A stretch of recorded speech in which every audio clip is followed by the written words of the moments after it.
Hi, welcome back guys. This is your friend, the Luffy Fanfics. Back with amazing fanfiction. This is the series of What if Luffy ate Zoan type Biju Biju devil fruit? Now before starting, please give this video a like and subscribe to the channel if you want more videos like this. Now let's get into the fanfic. The Biju Biju Fruit, by EmmaIveli. 2 years ago, the great Gold Roger, king of the pirates died, executed by the marines. Right before he died, he told those who were listening that they would have to search the world for his treasure. One Piece. It started Gold Age of Pirates. 4 years ago, in the village of Fuchsia, the strongest of the Biju, the Kyubi, the nine-tailed fox attacked. The one who saved them was a mysterious nameless hero, known only as the fourth Hokage. However, the only way to stop it was sealing it into a baby. He asked the family of a newborn baby if he could do this, which they reluctantly agreed to. He sealed the demon into the baby, and his final wish was for this small village to see him as a hero. Sadly, only the baby's family and a few villagers saw him as such. The others saw him as the demon. The mayor made it illegal to talk about the demon within. The child will never know about it. Then something happened one day. Chapter 1, The Fruit is Eaten. The red-hair pirates arrived in their base town of Fuchsia village. The moment they arrived, they were greeted by 2 boys, one 7 years old with black hair and one 4 with blonde hair. They were brothers. Monkey D. Luffy was the older of the two, and Fox D. Naruto was the younger. Anchor, Fish Cake, what are you doing now? Asked Red Hair Shanks. We're going to show how manly we are, said Luffy. Yeah, said Naruto. Yeah, right? Said Jiraiya, one of Shanks' crew members. We are, yelled both. Luffy had a knife in his hand, while Naruto had 2. Luffy stabbed himself in face while Naruto 6 times. Holy sh! Yelled Shanks. Later in the local tavern. That was really stupid of you two, yelled Shanks at the 2 brothers. But we really want to join your crew, whitened Naruto. Yeah, we're men. I have a punch like a pistol, said Luffy. And I can multiply myself? I'm a clone user, said Naruto. Punch like a pistol and clone user, that's funny, laughed Shanks. Both began to get angry. Shanks sighed. Here, don't get angry, have some apple juice you two, said Shanks. He handed the brothers some apple juice, then began to laugh. Real man don't drink apple juice. Hey, yelled Naruto. Not funny, yelled Luffy. If you really want to be a man, read this, said Jiraiya. He gave them some pieces of paper. However, Usopp, another member, hey, give that to me, he yelled, not wanting to 2 boys to read his work, which was a pervert story called Make Out Paradise. However, he accidentally read a few lines in the process and fainted from blood loss. You boys at it again, said Makino, one of the barmaids. Those 2 will never change, said I am the other barmaid. Then the 2 noticed Usopp on the ground. Oh my god? Usopp, said the 2 barmaids. Don't worry you two, he's just looking out for you too, said Ben Beckman, the first mate of the crew. Well, it doesn't seem like it, said Naruto. It's true, there's many things a pirate must do, and he knows that sea can kill you in a 1,000 ways, said Ben Beckman. Yo, Anchor, Fish Cake, said Shanks. See, he just likes making fun of us, said Luffy. Maybe you do have a point, said Ben Beckman with a sweat drop. Hey bro, over here, said Luffy, pointing to a box. Just then the door slammed open. A man whose face was covered in a white with a large sword on his back. For some reason he didn't have any eyebrows. A mountain bandit, whispered I am. Well, pirates, said the man. I thought something smelled awful. Give me some sake. Sorry, we're all out, said Makino. Then what are they all drinking, said man. Sorry, we took the last of it. Here's an unopened one, said Shanks, holding out the unopened bottle. The man punched the bottle, breaking it and spilling all of its contents on Shanks with it. Look at this mess, said Shanks, picking up the shards of the broken bottle. You don't have to worry about it, we'll clean up, said I am.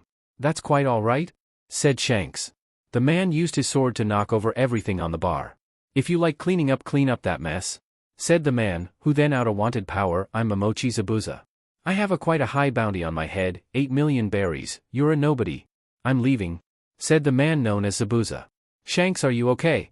Said Makino worriedly towards the pirate captain, helping him clean up from the mess that covered in. Don't worry, some of it went in my mouth, said Shanks. He and his began to laugh it off. How could you, yelled Luffy, why did you stand up like a man? Luffy, said Shanks. I don't feel so good, said Naruto. Luffy, said Shanks. I'm leaving, said Luffy. Luffy was about to leave. Shanks grabbed his arm and it began to stretch. The entire crew gasped. What's happening? Cried Luffy. Luffy, did you eat this fruit? Asked Lucky Roo, the fat man of the crew, holding a picture of a purple fruit. I did, it wasn't very good, Naruto ate the other fruit that was there, said Luffy pointing to his little brother, who suddenly fainted. Naruto, cried the whole bar. What's happening to him? Asked Luffy. He ate the Biju Biju fruit, model QB, the only time the person would faint after eating would be, said Shanks, who turned his attention to the barmaids. Is he? Asked Shanks. Jiraiya lifted up the unconscious boy's shirt. There was what looked like a tattoo of a spiral. Why didn't you tell me about this earlier? I know about the Jinchuriki, said Jiraiya. The Jinchuriki? Asked Luffy, confused.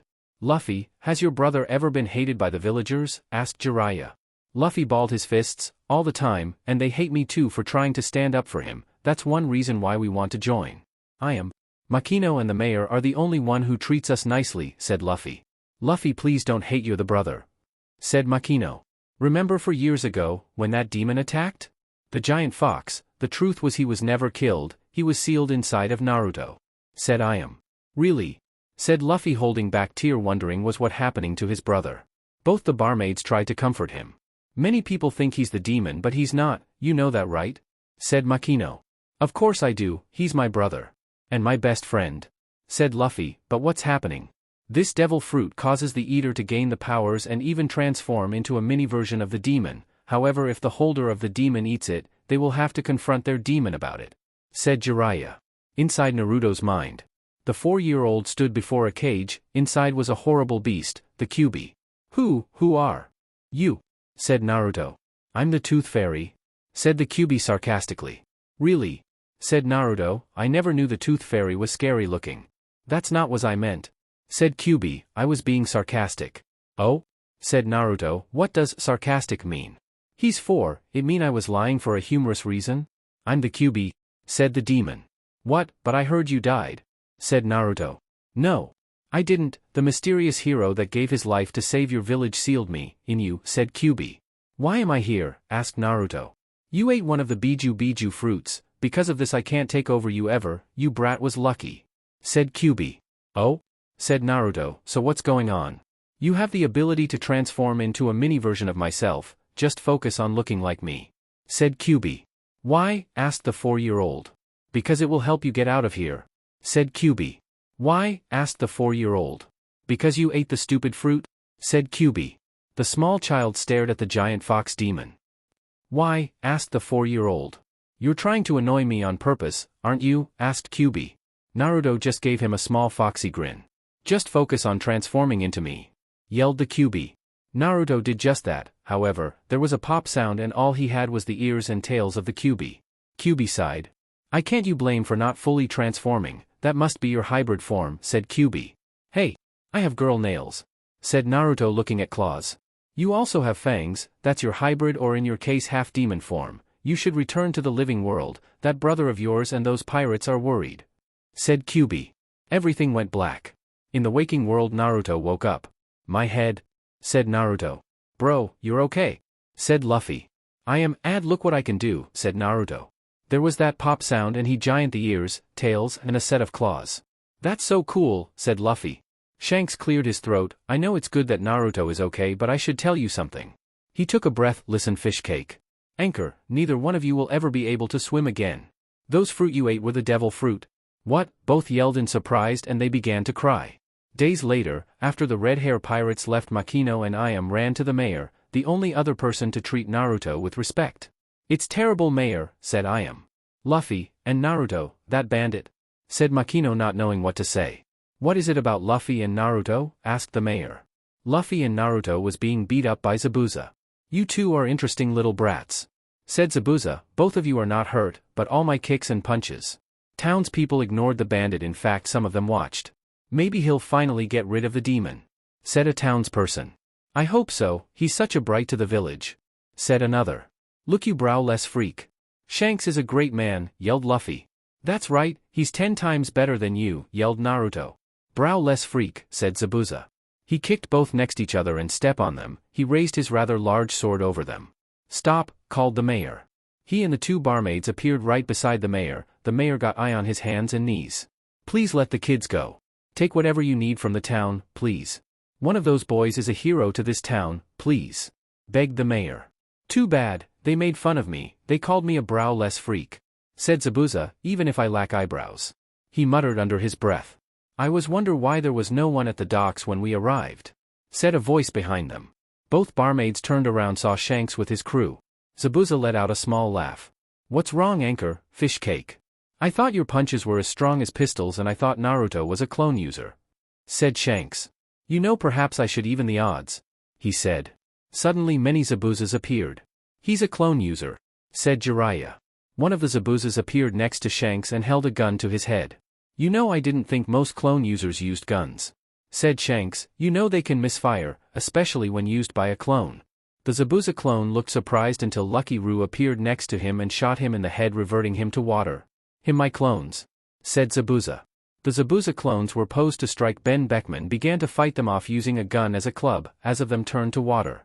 "You can pour booze on me, you can make fun of me, you can even spit on me, but nobody hurt my friends," said Shanks. Both Naruto and Luffy heard what he said. Is that so? Well, I have one more trick up you sleeve," said Zabuza. He released a smoke bomb. When the smoke cleared, Zabuza disappeared, with the two boys. "Oh no, they're gone," yelled Shanks. Meanwhile Zabuza was in a small rowboat with each boy in each hand.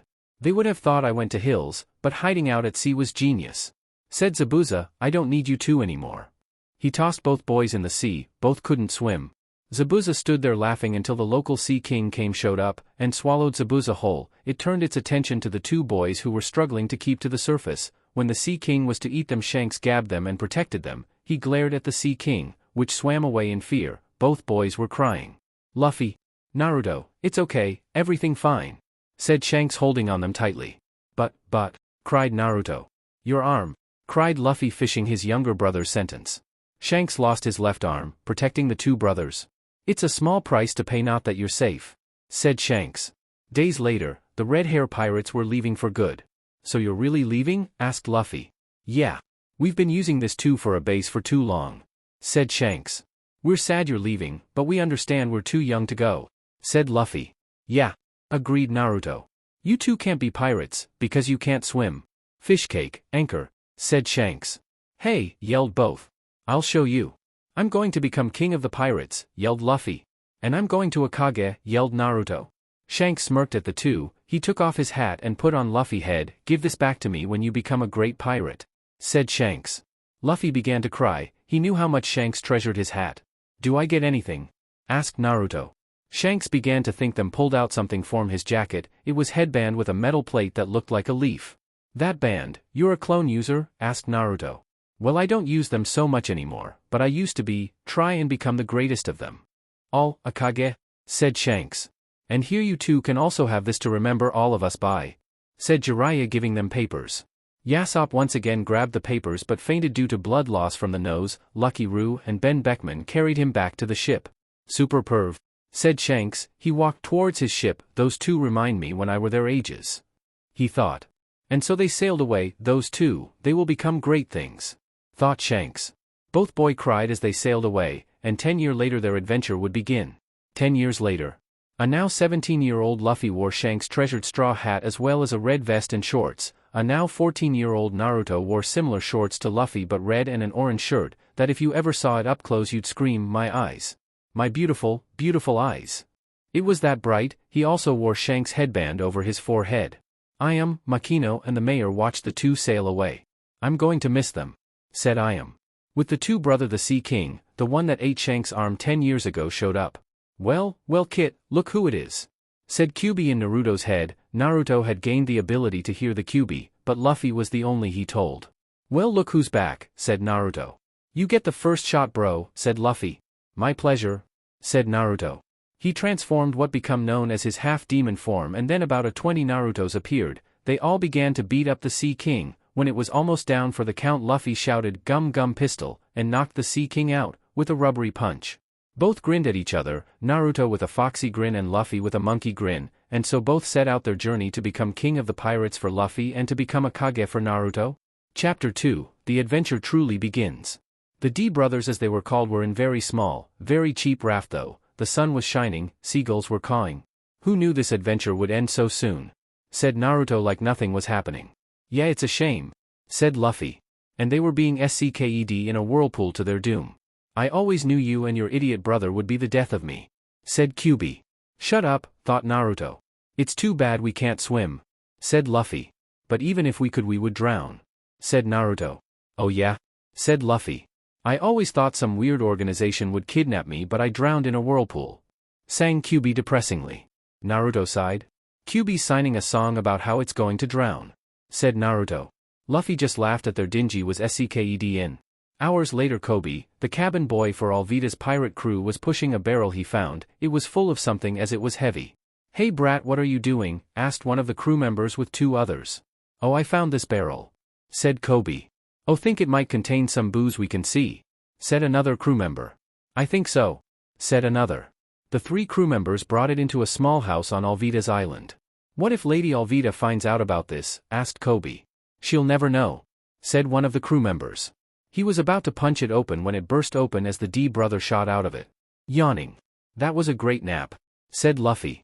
How did we end up this barrel though? Asked Naruto. I don't know, said Luffy. Kyuubi, asked Naruto. I have no idea either, but I have a theory, said Kyuubi. What? Asked Naruto. Dumb luck, sheer dumb luck, said Kyuubi. Naruto anime fell. What did he say? Asked Luffy. Dumb luck, said Naruto with a sweat drop. Hey, yelled one of the crew members. Both Concours crew member were about to attack the brothers. Kobe shut his eyes, blocked out what was happening. When he opened his eyes he saw both men knocked out. What was that about? Asked Luffy.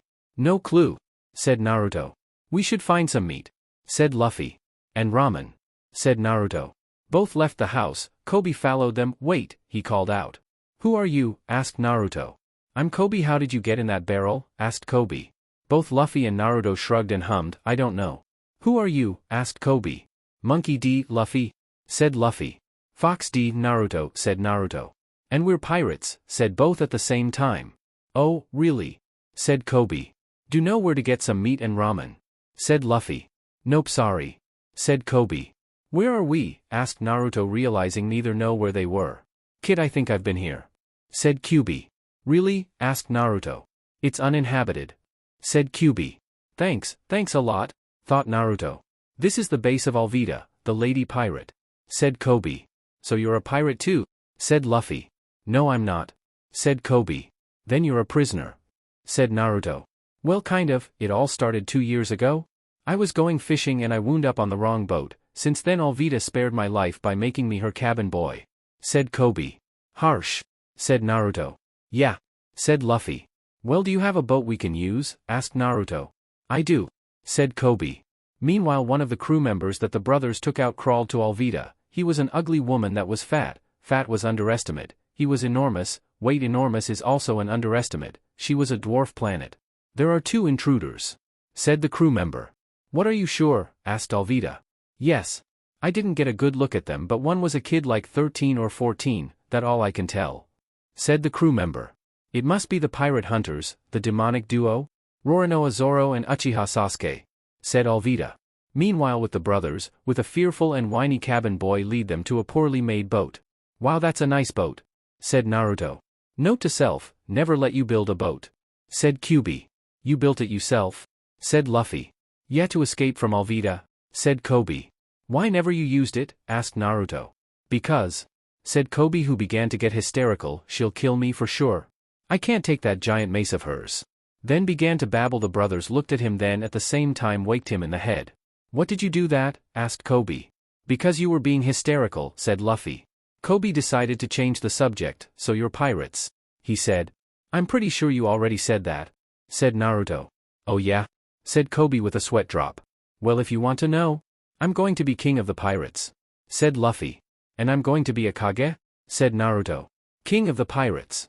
That means you have to go to the Grand Line and find Gold Roger's treasure One Piece, and that means you have to beat up many rivals, said Kobe. So what, I'm going to be king of the pirates, said Luffy. Kobe sighed. What's a Kage anyways? He looked towards Naruto. Okay, I'll explain. The Kages are the 10 greatest clone users. Hokage, Kazekage, Mizukage, Reikage, Tsuchikage, Otokage, Hashikage, Namikage, Tsukikage and Yukikage. They are the greatest. All of them fight with hundreds, maybe thousands of clones, all of different types, and I am going to be one, said Naruto. Wow, you're a clone user? Asked Kobe. Naruto gave him his trademark grin. Well, I'm also helping Luffy become king of the pirates too, which is going to be so awesome. And because of that I'm sure I'll be able to be declared a Kage, and I'll be the greatest of them all, yelled Naruto. And I'll be king of the pirates, yelled Luffy. Are you two brothers? Asked Kobe. How did you know? Asked Luffy. Who two act so much alike I'm not surprised he figured it out, even though you barely look alike. Said Kyubi. Just a guess. Said Kobe, I wish I could be like you. I can't jump into a barrel and just float around. They wound up in a barrel after being SCKED up in a whirlpool kid. Said Kyubi. He can't hear you. Thought Naruto. A fox can dream can't he? Said Kyubi. I really want to join the Marines. Said Kobe. The Marines. Said Luffy. Really? Said Naruto, who had the strangest impression that Marines sang all the time, like, in the Navy, and songs about mopping, which was really weird considering certain things. Yes. I want to be a Marine and rid the world of pirates. I especially want to catch Alvida. Said Kobe. Then suddenly the tress near them crashed and the dwarf planet known as Alvida stood there with her giant spiked club. Well, these must be those two intruders, they certainly not Roronoa Zoro and Uchiha Sasuke.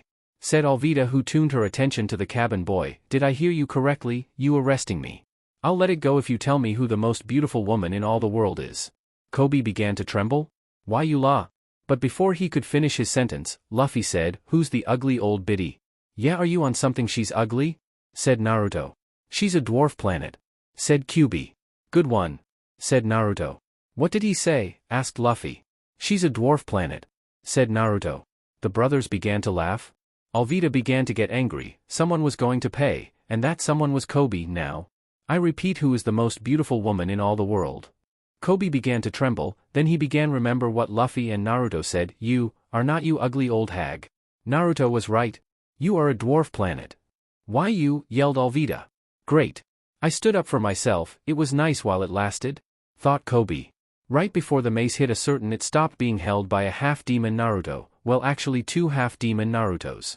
Time for my best attack, said one was the Naruto's. 3 more Narutos appeared and kicked her into the air. Look like it my turn bro. Gum gum pistol, shouted Luffy, punched the airborne Alvida, his arm extended many feet. Alvida went flying. Possibly became a moon instead of a draw planet. Naruto, your ears and you have tails, and Luffy, you stretched, what are you two? Said Kobe. I'm a rubber man. Said Luffy stretching his cheek. And I'm a demon. Said Naruto, well half demon, in this form anyways. Who then back human as his clones disappeared. How? Said Kobe. I ate the Biju Biju fruit. Model QB. Said Naruto. And I ate the gum gum fruit. Said Luffy. Just one more thing. Said Naruto. His clones reappeared, now you're getting Kobe a boat, now. He's the joining the Marines, he said, even if I don't know how his signing voice is. Kit, they don't sing. Said QB, I seriously don't know where the idea came from.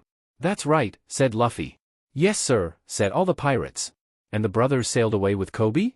Hey, I was wondering, who was that Zolo and Sauce? Said Naruto. Oh, Roronoa Zoro and Uchiha Sasuke, the demonic duo, 2 extremely strong bounty hunters. I heard they not only kill them but feed their remains to the sharks. I hear Zoro was arrested and is at the nearest marine base, said Kobe. They'll make the perfect crew members. Said Luffy. Well Zoro, for some reason I have a bad feeling about Sasuke. Said Naruto. Then it's decided, we will have join up with us, said Luffy. You two are nuts. Said Kobe. Neither brother listed. And so they sailed on, to the Marines base? Chapter 3, The Demonic Duo. The D brothers and Kobe were sailing to their destination, so that Luffy and Naruto could get the demonic duo, Roronoa Zoro and Uchiha Sasuke to join them. So Kobe, how good is your singing voice? Asked Naruto. For the last time Kit, they don't sing. Said Kyubi. How would you know? Thought Naruto. I know because I'm a demon that's thousands of years old, said Kyubi, also other reasons. I think you know those reasons. But you haven't seen Marines since before I was born. Thought Naruto. You're an idiot, said Kyubi, are you in denial or something? Who's an idiot? Yelled Naruto out loud. Naruto, who are you talking to? Asked Kobe. Well do you really want to know? Said Luffy in a very serious tone. I guess. Said Kobe. Okay, have you know of the Biju, right? Asked Naruto. Kobe nodded, well it all happened few days before I was born. Said Naruto. And so both Luffy and Naruto told him the story. Oh wow. Said Kobe, he knew Naruto couldn't be the demon, sure he could transform into a half-demon but he was not the fox. Please don't tell anyone. Said Naruto. Don't worry, I promise I won't tell. Said Kobe. Thanks. Said Luffy. Hey Kit, it's been 3 days. Said QB. Yeah, though Naruto. Remember that promise. Said QB. Oh yeah, thought Naruto. Flashback. Right after the D brothers defeated the Sea King, QB said, we're going to die in 3 days you know. We aren't, yelled Naruto. What did he say? Asked Luffy. He said we're all going to die in 3 days. Said Naruto. Yes, and it's because you and your brother's stupidity. Said QB. Hey, thought Naruto, we are going to survive. Fine then, if we're still alive in 3 days I'll teach you a very cool trick, a power you can use anytime. Said QB. Cool, said Naruto, who then told Luffy about it. End of flashback. So what's the trick? Thought Naruto. I'm going to teach you transform. Said QB. Awesome, yelled Naruto. What? Asked Luffy. QB going to teach me to transform. Said Naruto. Cool, said Luffy. Really? Asked Kobe. Okay, I want to transform to your brother first. Said QB. Okay, thought Naruto, I'm going to transform into you bro. There was a puff of smoke surrounding Naruto. When the smoke cleared there was an exact duplicate of Luffy. Whoa, said Kobe. That is so awesome. Said Luffy. You really think so? Said Naruto, sounding exactly like Luffy, rubbing the back of his head. There was a puff of smoke and Naruto changed to himself. Now Kit, try to transform into a girl version of yourself. Said QB. How am I going to that? Asked Naruto. Just think about how you think you would look as a girl. Said QB. Okay, I'll try. Thought Naruto. There a puff of smoke surrounded Naruto? I wonder what he's going to transform into. Said Luffy. When the smoke cleared stood a cute 14-year-old girl. She was blonde and her hair was done in long pigtails. She also wore Naruto's clothes and had the same scars as Naruto on her face, whisker-like scars when he cut his face in front of Shanks' crew. It was girl Naruto. Well, how do I look? Asked Naruto in a female voice. Cool, you're a girl, said Luffy. You're pretty cute, said Kobe blushing. Naruto transformed back to being male. Oh god, said Naruto. Sorry, my bad, said Kobe, whose face was bright red. There was a very awkward silence except for the sounds of Luffy snickering at what just happened. We never speak of this again, said Naruto. Agreed, said Kobe. I have one more transformation I need you to test out. I want you to transform into you as a girl but naked. Said QB. You want me to transform into a what? Yelled Naruto. You as a girl but naked, responded QB. What does he want you transform into? Asked Kobe. Into a girl again but naked, said Naruto. Funny, said Luffy. So are you? Asked QB. No, thought Naruto. Why not? Asked QB. Because I don't want to, you are sick perv, said Naruto. Looks, it's just a useful trick, particularly if you're a clone user, said QB. There's no way, especially what happened with Kobe, said Naruto. Fine then, but soon? I don't when you'll see it my way, said QB. I doubt it, said Naruto. Not too long later they managed to get to the island. So are we going to go to the marine base? Asked Kobe. Later after meat, said Luffy. And ramen, said Naruto. Not too long later the trio sat in a restaurant. Kobe just stared at the two brother. Plates covered in bones were piled high. Next to that was columns of bowls. Guys, I know I told I'd pay, but, said Kobe, he began to cry. I don't think I can afford this. He cried. If you're joining here then you can start a tab, said Luffy with his mouth full. Kobe's sweat dropped. Yeah, he said. Both were finally done, and Kobe paid as much as he could as they were walking to the base. Naruto said. So what does Roronoa Zoro? Said Naruto. But then the whole jumped in fear at the very mention of his name. That was weird, said Luffy. What were you saying? Asked Kobe. Well, what does those toe look like? Asked Naruto.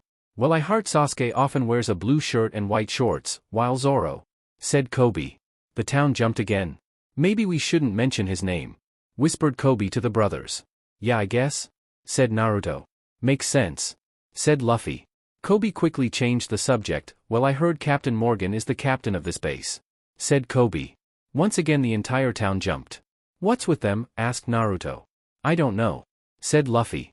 And so they made their way to the base. It was a very tall blue tower with tiger stripes. So are you going to join? Asked Luffy. Well, I'm not so sure, said Kobe. You join up, we're going to look for Zoro? Said Luffy. Naruto jumped and looked over a fence. Hey, I see a guy, over there, he yelled. Luffy jumped down and ran, with Naruto and for some reason Kobe following close behind. All three jumped to look over a wall. On the other side was a 19-year-old dressed in a white polo shirt, black pants, a sash with a very dark green bandana over his head. The bandana, the sash, that's Roronoa Zoro, said Kobe. So that's the guy, said Naruto. Hey, maybe if we release him then he'll join up with us, said Luffy. Hey, yelled Zoro, get lost. You don't want the Marines to get you, now do you? Kobe seemed to tremble in fear. I have no idea what you're doing here, but please leave, said a very annoyed voice beside them. They looked beside them and saw a boy about Naruto's age, wearing a blue t-shirt, white shorts and a hairstyle that could be described as a duck's butt. He was sitting against the wall. He also had a katanas on each side, one a dark shade of blue, the other a crimson color. You're Sasuke, aren't you? Asked Kobe. Sasuke just let out a HN, signifying he is. Just then a little girl in pigtails showed up next to Sasuke carrying a latte. She placed the ladder against the wall and claimed it. She held something and shushed the D brothers and Sasuke. She climbed over the wall. That little girl is in danger, said Kobe. Sasuke let out a chuckle. I hate those rumors where we kill everything, he said. He shrugged and jumped up watching what was going on. The little girl tried to give Zoro rice ball. He refused them and told her to leave. Then two Marines and a weirdo with a cleft chin wearing odd clothing and blonde hair done up in weird fashion showed up. That must be an officer, he'll save the little girl for sure, said Kobe, not noticing Sasuke rolling his eyes. I wonder when the big musical number is, said Naruto. Both Sasuke and Kobe began to give him strange looks. Kit, I keep telling you, there's no musical numbers, they don't sing all the time, said Kyubi. On the field the weirdo took on of her rice ball. He didn't like them so he destroyed the rest, after telling the little girl that she would have been executed or helping him if she hadn't been a little girl, that is. He ordered a Marine to throw her over the fence. Luffy managed to catch her. On the other side she began to cry. Are you okay? Said Kobe. Who was that? Asked Naruto. The idiot son of Captain Morgan, said Sasuke. Where the other one? He probably went to convince your partner to join our crew, said Naruto. I doubt he agree, after all you guys are dobes, said Sasuke. What was that? Asked Naruto. You and the other guy are dobes, said Sasuke. Well, you a team? Said Naruto. Say that again, said Sasuke. Why, I just said that to your face, said Naruto. Sasuke lost control. He was about to punch Naruto when he transformed in a girl version of himself. Please, you would punch a girl, said Naruto. Sasuke froze, wondering what just happened. Then, Naruto, still a girl, punch him in the face. How did you do that? Asked Sasuke. Naruto transformed once again, this time to Sasuke, because I have the ability to transform, said Naruto, who began to pick his nose. Kobe and the little girl, who stopped crying because what was going, began to laugh. Naruto stopped picking his nose and turned back to himself. Sasuke just glared at him. I don't like you. The feeling's mutual, said Naruto. Luffy climbed over the fence. No luck, he said. Of course, it's because he's stubborn, plus he wants to be free on his own terms, said Sasuke. Yeah, he said he had an agreement with the idiot son, said Luffy. I was thinking, killing pirates for their bounties is legal, but why was Zoro arrested? Said Kobe. It's all my fault, said the little girl. Not too long later they were away from the base, including Sasuke for some reason. The little girl named Rika was telling them her story. It all started 3 weeks ago, said Rika. Helmeppo's dogs were on the loose again and one tried to attack me. Zoro decided fight back and stopped the dog from attacking. He killed it, however he was arrested shortly later. I went to see him and he told me of his deal, if he can last 1 month out there when he'll be let go, said Sasuke, finishing the story. Wow, said Luffy. A whole month, how long has he been out there? Said Naruto. 3 weeks, said Rika. I can't believe they did that, said Kobe. They aren't who I thought they were. Oh yeah? Team, why are you following us? Asked Naruto. To make sure you don't bother Zoro? Dobe, said Sasuke. Team, said Naruto. They were about call each other Dobe and team, that is, until Helmeppo, the idiot son, showed up. All the people were bowing to him. You're not bowing low enough, said Helmeppo. Then he cleared his throat. Listen up. Tomorrow I will be executing Zoro. Sasuke clenched his fist. What? He yelled. What about your promise? Said Luffy.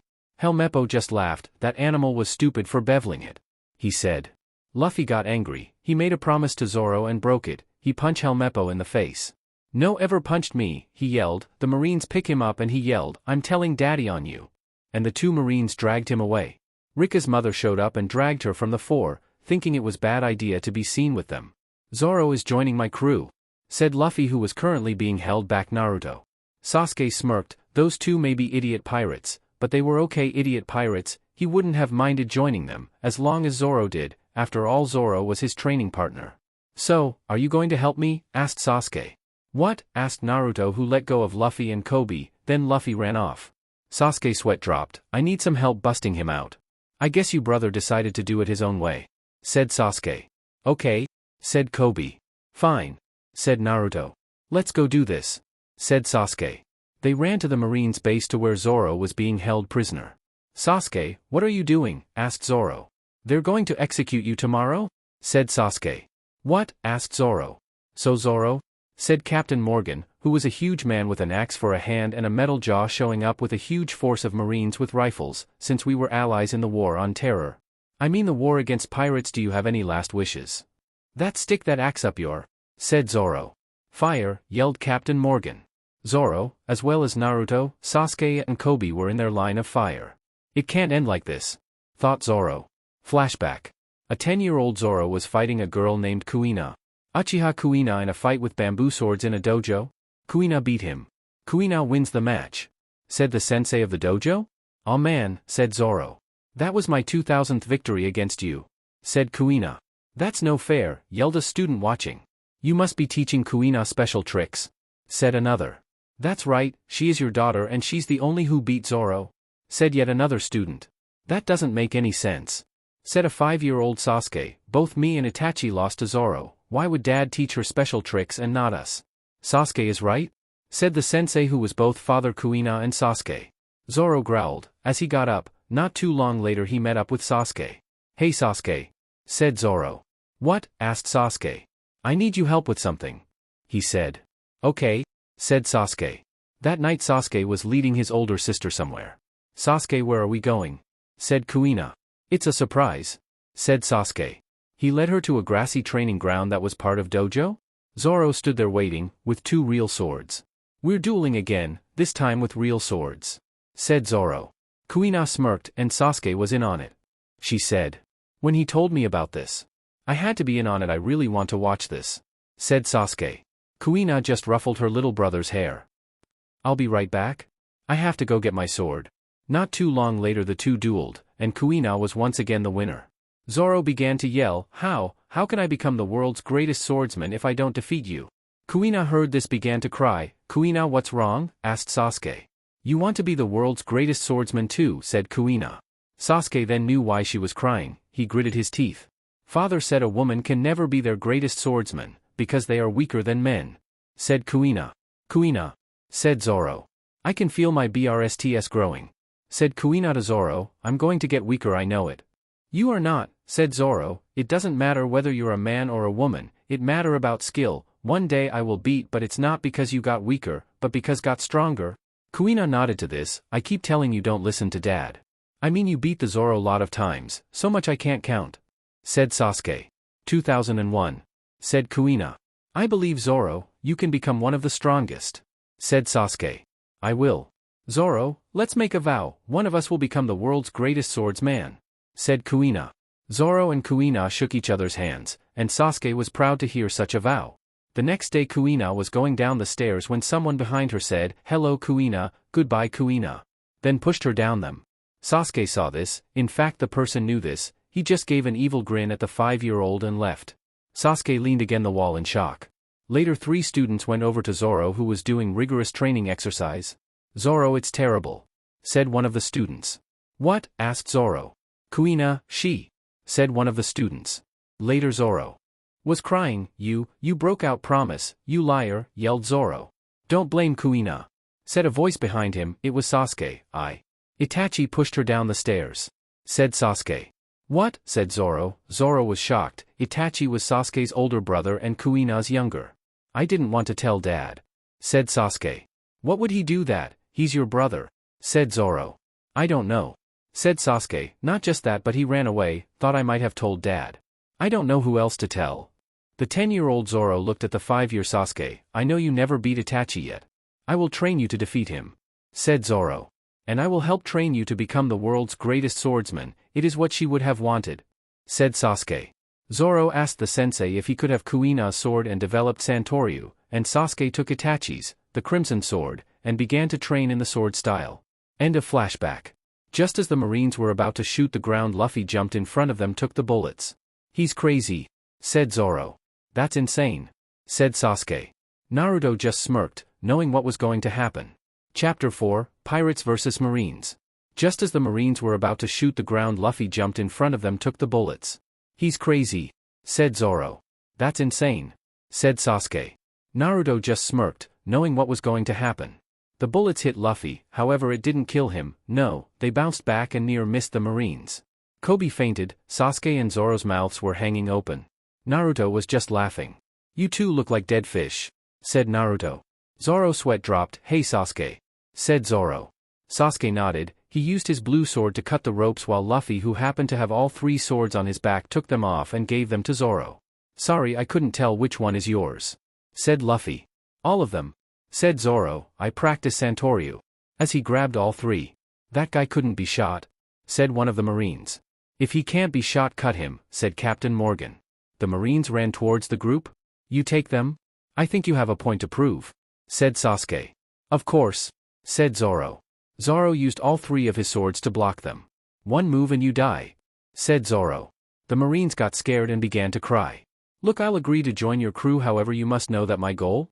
I want to be the world's greatest swordsman. If being on my crew keeps me from this goal, I will make commit seppuku, said Zoro. I'm going to be king of the pirates, my brother Kage. Anything less on my crew would make me look bad, said Luffy. I'm joining too, said Sasuke. I also think we should take of them. Leave them to me, said Naruto. Many Narutos appeared. So the Dobe's a clone user, said Sasuke. The Narutos got rid of about 1/3 of them. Then Luffy said, Naruto, Zoro duck. Both did so, and Luffy used Gum Gum Whip, a rubbery roundhouse kick. The rest were taken out by this. So awesome, said Kobe, who regained consciousness some time earlier. How did you that? Asked Sasuke. I ate the Gum Gum fruit, said Luffy. That kid multiplied himself, and that guy stretched like rubber, said a Marine. So a clone user and devil fruit eater, said Captain Morgan. Clone user? Asked a Marine. Devil fruit eater? Asked another.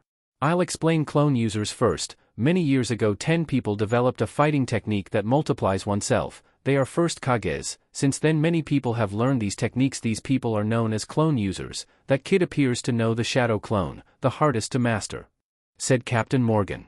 What about devil fruits? Asked another. They are fruits said to be created by sea devils. Those who eat them gain powers such as to breath fire, or create giant waves, but all in exchange for never being able to swim, said Captain Morgan. The demonic duo, a clone user and rubber man. I don't think we can fight them, said a Marine. Many of the Marines agreed. Listen up. If you think about backing away, on my order you must kill yourselves, on my order, said Captain Morgan. Wait, he's making them, said Naruto. Hey you, maybe you should take me on, yelled Luffy. Gum Gum pistol.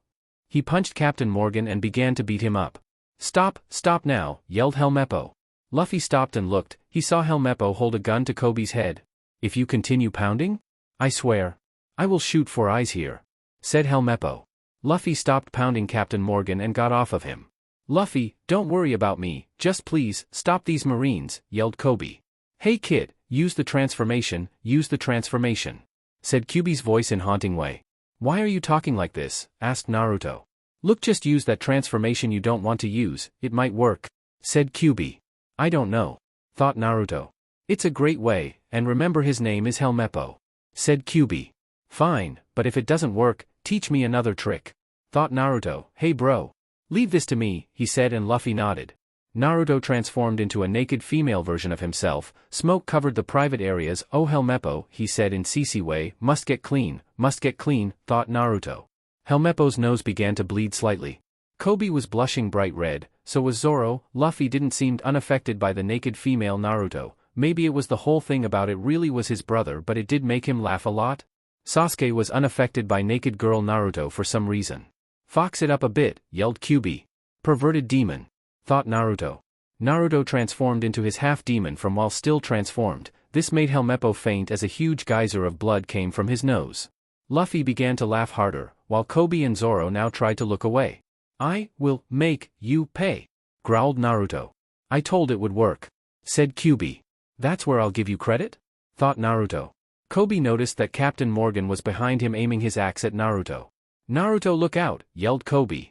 Sasuke grabbed his 2 swords, ran towards the captain of the base and sliced him good, knock him out. Right when Naruto changed back, though still half demon form.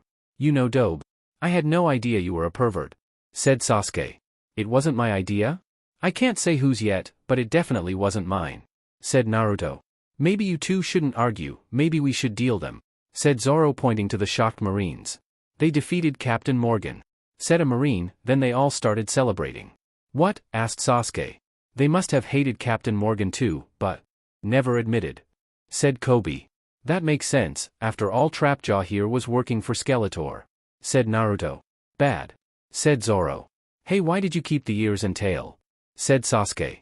Oh, yeah, I'll explain later, said Naruto as he returned human. Just then Zoro collapsed. Zoro, shouted the D brothers and Kobe. Sasuke just scoffed. Later, as it turns out, Zoro just collapsed from hunger. Rika's mother, who owned a restaurant, fed them well. I haven't eaten for 3 weeks. 10 helpings is enough for me, said Zoro. Only 10, said Luffy with about 15 plates around him. Funny, you're hungrier than me, said Zoro. And he's hungrier than all of us put together, said Sasuke pointing to all the bowls of ramen Naruto ate. Eat as much as you want, said Rika's mother. Kobe, who was eating with them as well, said, thanks for feeding me with the heroes, said Kobe. It's no problem, you helped out too, said Rika's mother. Rika, who was also with them, just smiled and said, where are you headed? We're headed to the Grand Line, said Naruto, still with his mouth of ramen. The Grand Line, what's that? Asked Rika. Kobe began to explain the Grand Line, which is the equator. It is said that it is an endless battlefield, and pirates their search for the treasure left by Gold Rogers. One Piece. There's no way you guys can survive there, yelled Kobe. Why are you worried? You're not coming with us, said Sasuke. Well, no one stood up for me before, said Kobe. I'm just worried about my friends, even I will join the Marines. That's where a problem lies, said Sasuke. Yeah, you were a cabin boy to Alvida, right? They might not enlist you, said Zoro. Kobe sighed, he knew it might be true. Just then the Marines showed up. The highest ranking member, as his ascot was greenish blue instead of blue, came in. So you're a pirate crew, right? Asked the head Marine. That's right. I'm the captain, said Luffy. We will ask you to leave now. This island has a marine base and we can't host pirates. Sure, we are grateful for getting rid of Captain Morgan, and because of that we won't report you, as long as you leave now, said the higher-ranked Marine. Many of the townspeople gathered near the door. Hey, yelled one. You ingrates, they saved you too, said another. The 4-man crew shrugged. Well, I guess we should go, said Luffy. Yeah, said Zoro. And so they began to leave. However, are you with them? Said the Marine. Well, I know all about this kid's history, said Luffy. He began to blab about being Alvida's cabin boy. Then Kobe snapped. He socked Luffy in the face. How dare you hit a pirate, said Luffy. He proceeded to beat up Kobe. Get out now. I can see you're not friends, yelled the Marine. Of course it was all an act so they would enlist Kobe. While the small crew left, Kobe saw Luffy smile and figured it out. However, when they got back to their boat, Kit, please tell your brother for me, a catfish has better acting than he does, said Kyuubi. I think Luffy know that, thought Naruto. That was extremely bad acting, said Zoro. Yeah, catfish has better acting, said Sasuke. Hey, that kid stole my line, yelled Kyuubi angry. Someone else said it while also getting a spooked. Funny, that's what Kyuubi said, said Naruto. Kyuubi? Asked Sasuke and Zoro at the same time. We'll tell you later, said Naruto. Yeah, I know my acting was bad, said Luffy.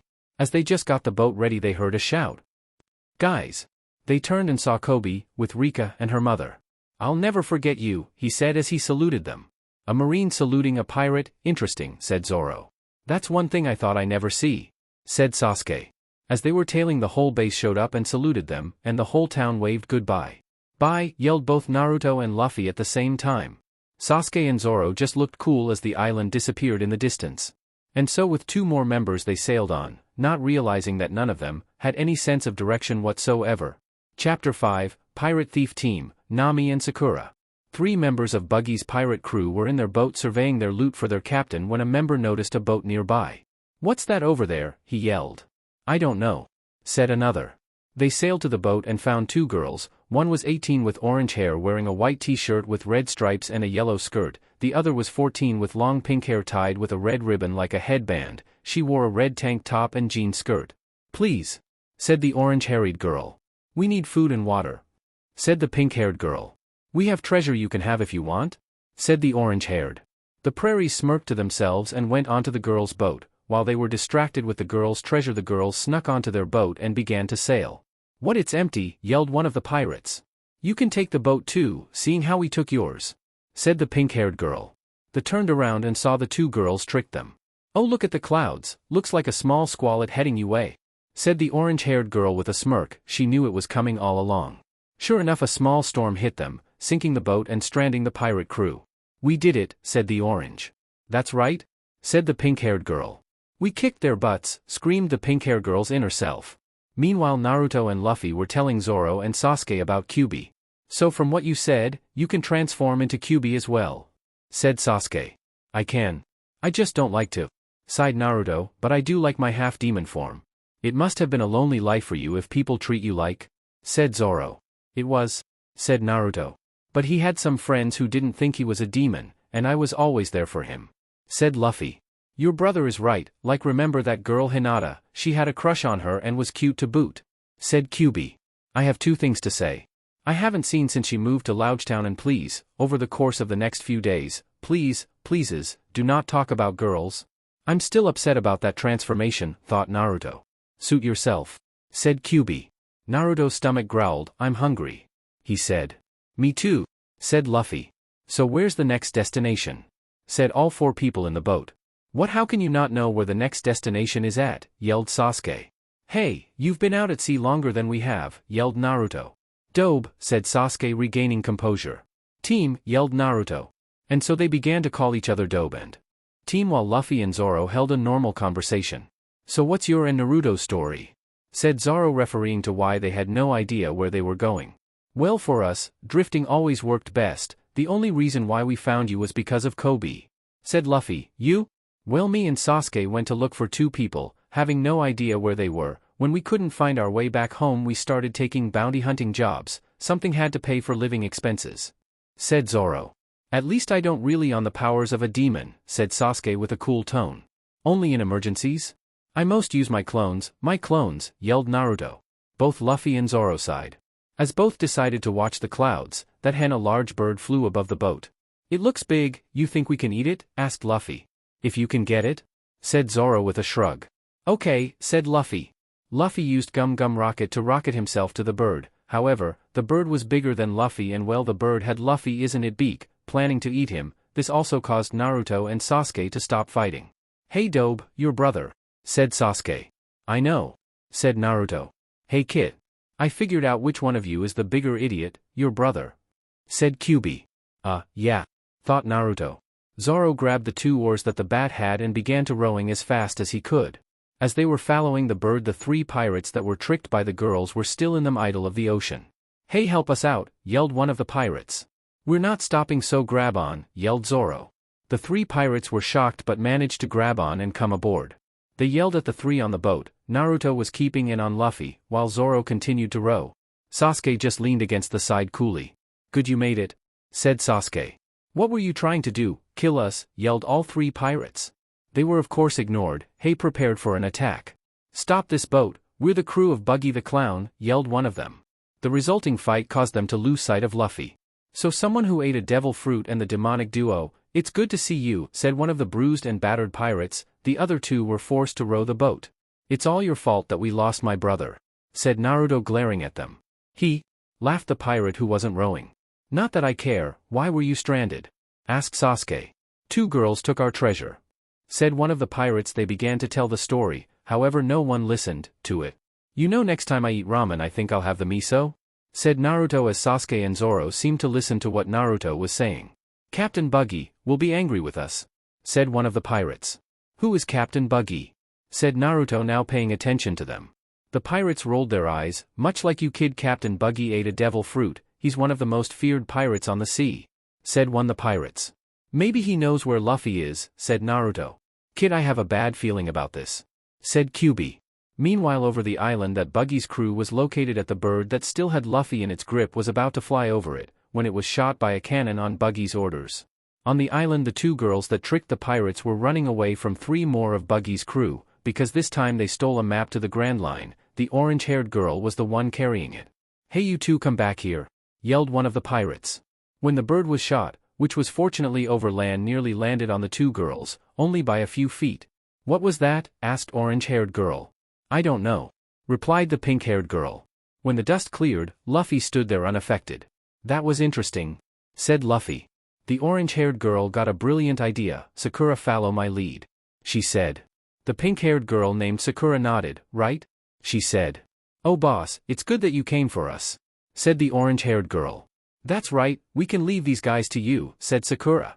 Both ran away, leaving Luffy confused. They both had jumped to a nearby deck and were surprised. Luffy had beaten all three of them. That guy, said the orange-haired girl. He defeated all them, said Sakura. He kicked their butts good, yelled Sakura's inner self, known only as Inner Sakura. Maybe it's time our little team gets a new member, said the orange-haired girl. Maybe you're right, said Sakura. Hey, you, yelled the orange-haired girl, getting Luffy's attention. He saw the two girls. I'm Nami and this is my partner Sakura. We're pirate thieves. How would you like to team up with us? Said the orange-haired girl named Nami. Luffy stared at them for a few seconds, then said, not interested. Both climbed down and ran towards the oblivious pirate captain. Hey, are you sure? Asked Nami. Oh man, I'm so hungry, said Luffy. Hey, I think we can find a place for you to eat, said Sakura. And so the two lead Luffy to an abandoned house, and Nami gave Luffy some of the food the house had. Thanks, said Luffy, scarfing it down. So you got separated from your crew? Asked Sakura. Yeah, said Luffy. How many people on your crew? Asked Nami. Just 3, my little brother and 2 other guys, said Luffy. So you two live here alone? We don't live here, in fact we don't live in this town, said Sakura. That's right, this house is abandoned, said Nami. The entire town's abandoned, in fact, all because of Buggy the clown. Oh? Said Luffy. Since you're feeding me like this, isn't it stealing? No, it's not, said Nami. It's more like looting or grave robbing, said Sakura. Sakura, don't agree with him, said Nami with a sweat drop. She then sighed. We're trying to get to the goal of 100 million berries. Wow, that's a lot. What for? Asked Luffy. None of your business, said Sakura. That's right, and with this map to the Grand Line we'll be able to achieve the goal, said Nami. Are you a navigator? Asked Luffy. The best one, said Nami. I haven't met a navigator better than Nami, said Sakura. Oh wow, said Luffy. You should join my crew, Nami. You too, Sakura? Really? Said both. That's right, a pirate's crew, said Luffy. You're a pirate, said Nami. Sakura sighed. Let me at him, yelled Inner Sakura. No, we hate pirates. The 2 things I like are money and tangerines, said Nami. Why did you mention those? Asked Sakura with a sweat drop. Nami shrugged. Both then noticed some pirates outside looking for them. You thinking what I'm thinking? Asked Nami. I think so, Nami, but how would we get enough cheese? Said Sakura. Nami stared at her with a sweat drop. I'm just kidding, she said. Both looked towards Luffy with an evil smile.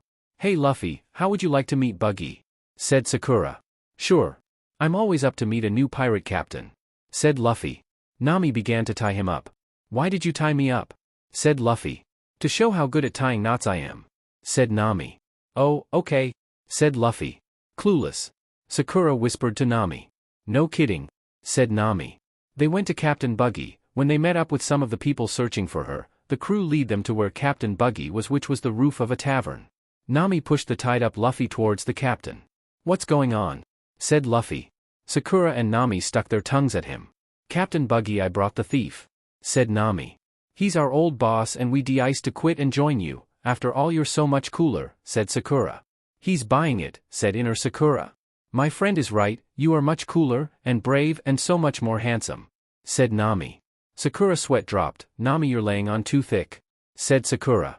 Nami sweat drop as Buggy made noise. His crew, though he was angry, were afraid. Then he burst out laughing. I like you too. What are your names? Said Buggy. Nami, said Nami. And I'm Sakura, said Sakura. Buggy stepped into the light. When they call him Buggy the clown, it's because he really looks like a clown. He had makeup and a big rubber red nose. Actually, that's his real nose. It just looks like a fake clown nose. He looks funny, said Inner Sakura, laughing. A party for Nami and Sakura, yelled Buggy, but first, he ordered his men to put Luffy into a cage, right before the party. Drink up you too, said Buggy, partying with the girls. Can't, I'm only 14, said Sakura. Suit yourself, said Buggy while he and Nami drank. Now all we have to do is wait till they're all drunk, whispered Sakura. And Nami nodded. However, the party took an interesting when Buggy showed Nami and Sakura something, a cannon. What's this? Asked Nami. It's just time for the real fun to start, said Buggy. Load the buggy ball. His crew loaded the cannon with a special cannonball. When it fired, it blew up half the town. Nami and Sakura gasped in shock. Now, it's time for you to prove your load, said Buggy. The cannon was aimed Luffy and was loaded. Buggy handed Nami a match. You could do it if you Sakura, said Buggy. He wants us to shot him, said Sakura while both walked up to the cannon. I know, said Nami. Both got there. What are we going to do? Asked Nami. I don't know. If we blow him up then we are better than pirates. If we don't, said Sakura. Hey, what all that whispering about? Said member of Buggy's crew. He grabbed the matches from Nami and lit it. Nami and Sakura got upset. Nami grabbed her staff and struck the member in the head, and then Sakura pounded him to the ground, hard. The member no lied in a small crater. Nami. Sakura, yelled Buggy. Sorry Buggy, said both bowing. You can't fool me twice, men, said Buggy. Many member of Buggy's crew began to attack the two girls. Nami fought back with her staff while Sakura fought back with punches. He had monstrous strength surprisingly. Thanks, but you two got carried away with it, said Luffy. It wasn't for you, said Sakura. Killing you would make us as low as pirates, said Nami. Pirates took people we care about away from us, said Sakura. And we didn't carried away, they both yelled. Right, so you go carried away, with it? Said Luffy. Luffy looked at them as they both sighed, and then noticed, the fuse was lit, so did Sakura and Nami. Oh, said Luffy. This is bad, said Nami. Yeah, said Sakura. Both jumped and put out the fuse with their bare hands at the exact same time. Maybe we should have been a little more organized, said Sakura with a sweat dropped as more member of Buggy's crew came after them, this time with swords. However, a 19-year-old and two 14-year-olds stopped them. Naruto, Sasuke, Zoro, said Luffy from his cage. All three turned around. Naruto gave his brother his trademark grin while Zoro and Sasuke sighed. Sasuke and Zoro? Said Sakura. The other two guys in his crew are the demonic duo, said Nami surprised. Chapter 6, A Dog's Treasure. Nami and Sakura stared at the three in shock. They figured that Naruto was Luffy's brother, mostly because of the similar goofy smile he gave Luffy, but Zoro and Sasuke, they knew they had to be that Sasuke and Zoro. Sakura seemed to stare at Sasuke blushing. What a hottie, yelled inner Sakura.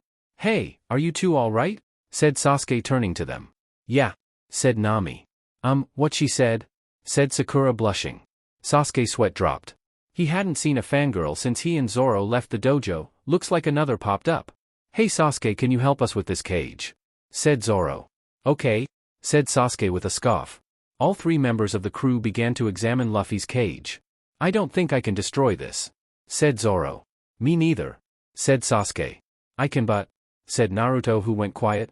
Luffy knew what Naruto meant. Well, Roronoa Zoro and Uchiha Sasuke, come to claim my bounty I see, said Buggy. We quit pirate hunting, said Sasuke. Well, that shame, killing you two will put quite a feather in my cap. I think I'll go with Zoro first, said Buggy. Should I? Asked Zoro. Be my guest, said Sasuke. Zoro and Buggy began their duel. Naruto continued to stare at his brother in the cage. There might be another way, thought Naruto. I know there has to be, Kit. It will come, if not you'll have to do it, said Kyuubi. I don't like doing it, said Naruto.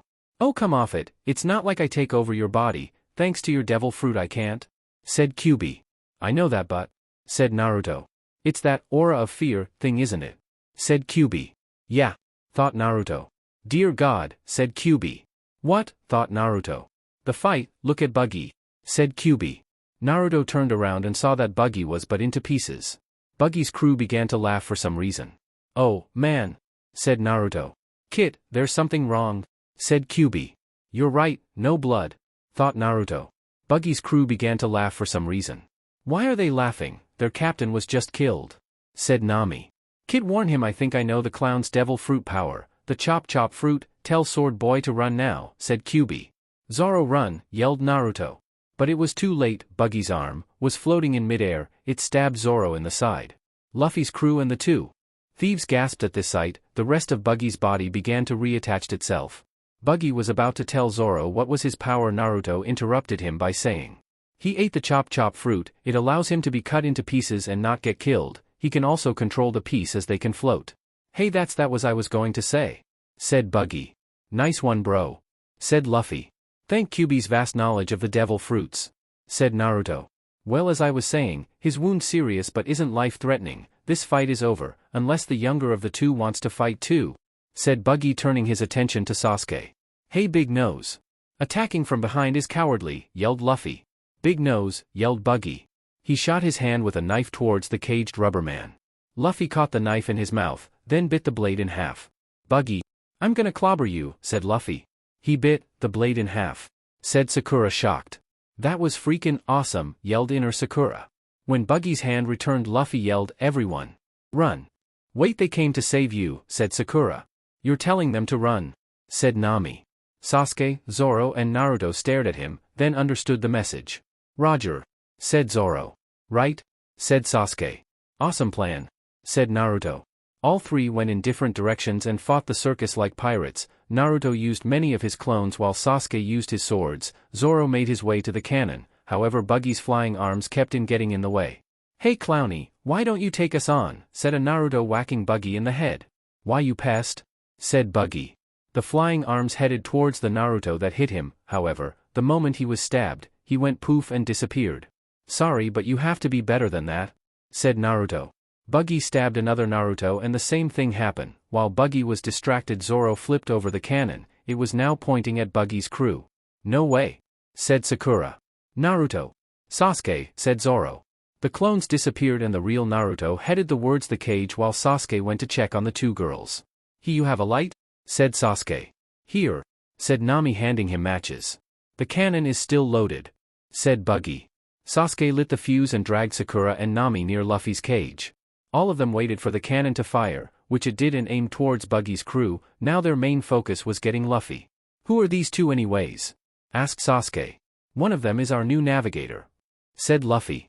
I never agreed to that, yelled Nami. Really, that's great, said Naruto. Now we should work on getting you out. Naruto sighed. Should I? He thought. Kit, they're still alive, said Kyuubi. Naruto's eyes were wide. Buggy's still alive, said Naruto. That's right, brat, yelled Buggy, who appeared to be unharmed. Looks like we have to go, said Zoro. He lifted the cage up, however his wound began to bleed profoundly. Zoro, said Sasuke. If you continue, your guts will squirt out, said Luffy. I'll just push them back in, said Zoro. Sakura rolled her eyes. I'm doing because I owe all you one, she said. She quite literally grabbed the cage and began to carry it without a problem, scaring everyone but Nami. How? Said Zoro. Scary, said Naruto. Sakura hit in the head, hard, while still lifting the cage with her other hand. Naruto began to rub the sore bump. Kit, never say that about a woman, said Kyuubi. Good point, thought Naruto. And so they followed Sakura where she was going, mainly because they'd lose Luffy again. After a while, Zoro told them he needed to rest. You lost too much blood, didn't you? Asked Sakura as they all stopped in the middle of a street. Zoro nodded as he sat down. I wonder where Nami went, said Luffy. I don't know, but I'm sure it involves money, said Sakura. Hey, look, a dog, said Luffy in his short attention span. The dog was sitting right in front of the cage, just standing there. I wonder if it's real, said Naruto. It is, said Kyuubi. Who even cares, said Sasuke. Luffy poked the dog in the eyes, then the dog began to attack him. After it stopped, Nami showed up. Hey, said Nami, walking up to the crew and her partner. Are you sure this is a good hiding place? Well, isn't it our navigator? Said the boys. I haven't agreed to that, said Nami with a sigh. She tossed a key. I stole it from Buggy. Think of it as my thanks. It's the key to the cage, she said. Thanks, Nami, said Luffy. Just as Naruto was about to grab it, the dog ate it. Everyone was surprised by this. Then both Naruto and Luffy tried to the key back, but no luck. The dog began to maul both of them. The high point was when Naruto was running around in circles as the dog was biting his butt and wouldn't let go. What you whippersnappers are you doing to Chaochu? Yelled angry voice. It was an old man who the mayor of the town named Boodle, who oddly enough looked like a poodle. What he going to say next? Get off my lawn, you blasted kids, asked Kyuubi as a response to the fact that Boodle used whippersnappers. He took Zoro to his house to take a rest. Where did you take him? Asked Naruto. He's just sleeping? I told him that there's a doctor in a refugee shelter, but all he said he needed to sleep, said Boodle.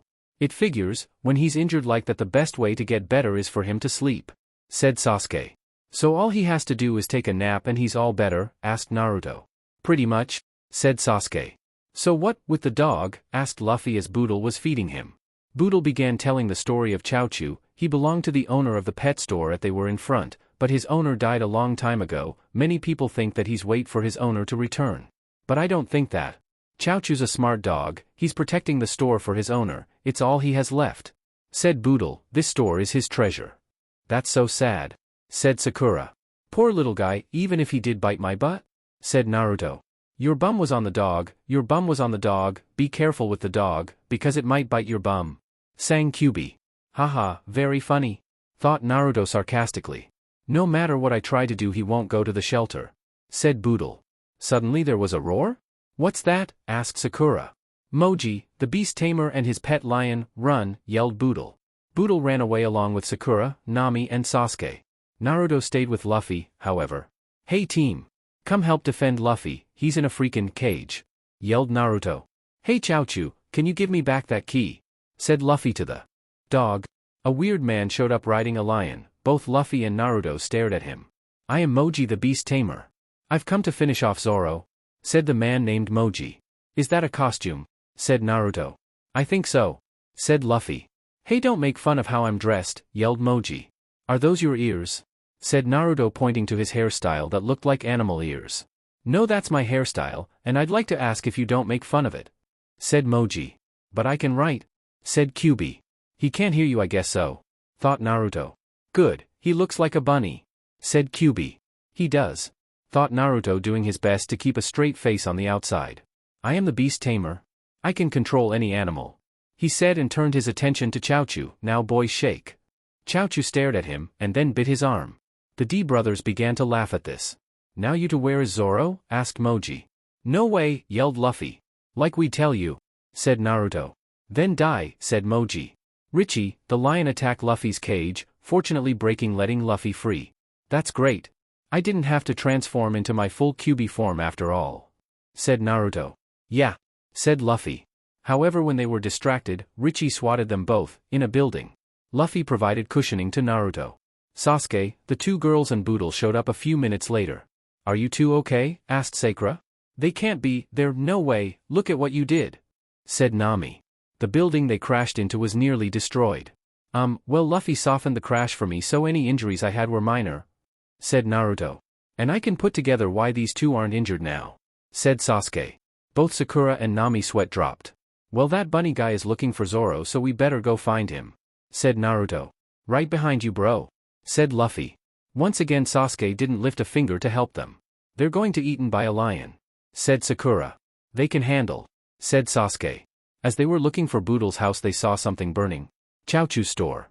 Chaochu was crying in front of it, covered in wounds. It looked like he tried to fight off the lion. Both Luffy and Naruto stared at it in anger.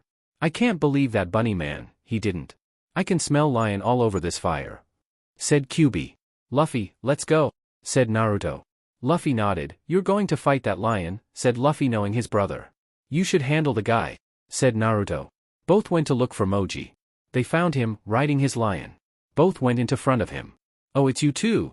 Said Moji as if they were no threat. You made me do something I didn't want to do. Said Naruto. Really, what? Asked Moji in a mocking tone. A strange aura surrounded the island. With the others. What's this feeling? Said Sasuke. I don't know, but I'm suddenly scared. Said Nami. Me too. Said Sakura. It's a Biju. Said Boodle. A Biju. Said Sakura and Nami at the same time. One of the tailed demons, there are 9. Said Boodle. I bet the power's coming from the QB.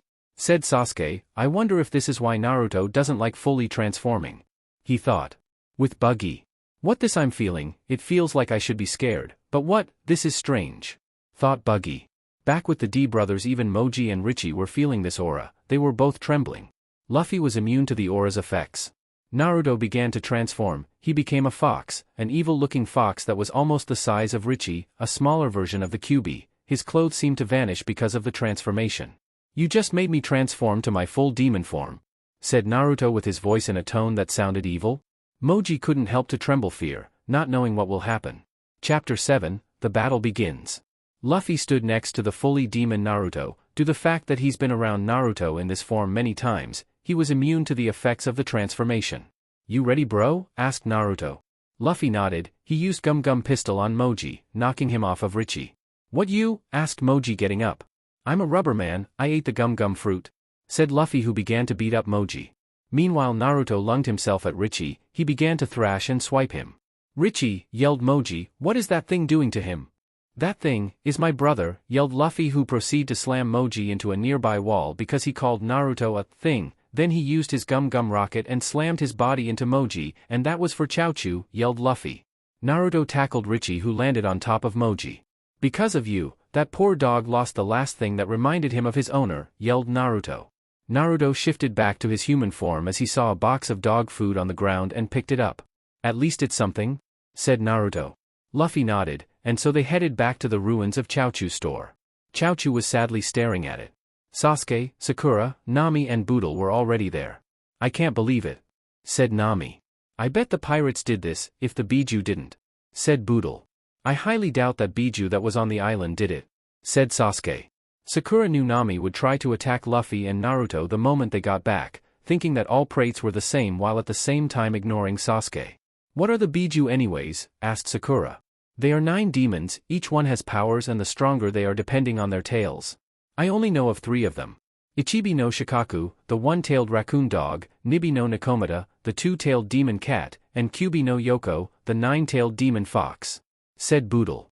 And I bet we felt the Kyubi's power, said Sasuke. Why would you say that? Asked Boodle. Just a guess, said Sasuke, knowing that Naruto would wanted to keep it a secret from strangers. The D brothers showed up. Well, it's you two again, said Nami, who was angry with them, thinking all pirates are the same, also ignoring Sasuke right next to her. She ran towards them and was about to attack. I have to stop them.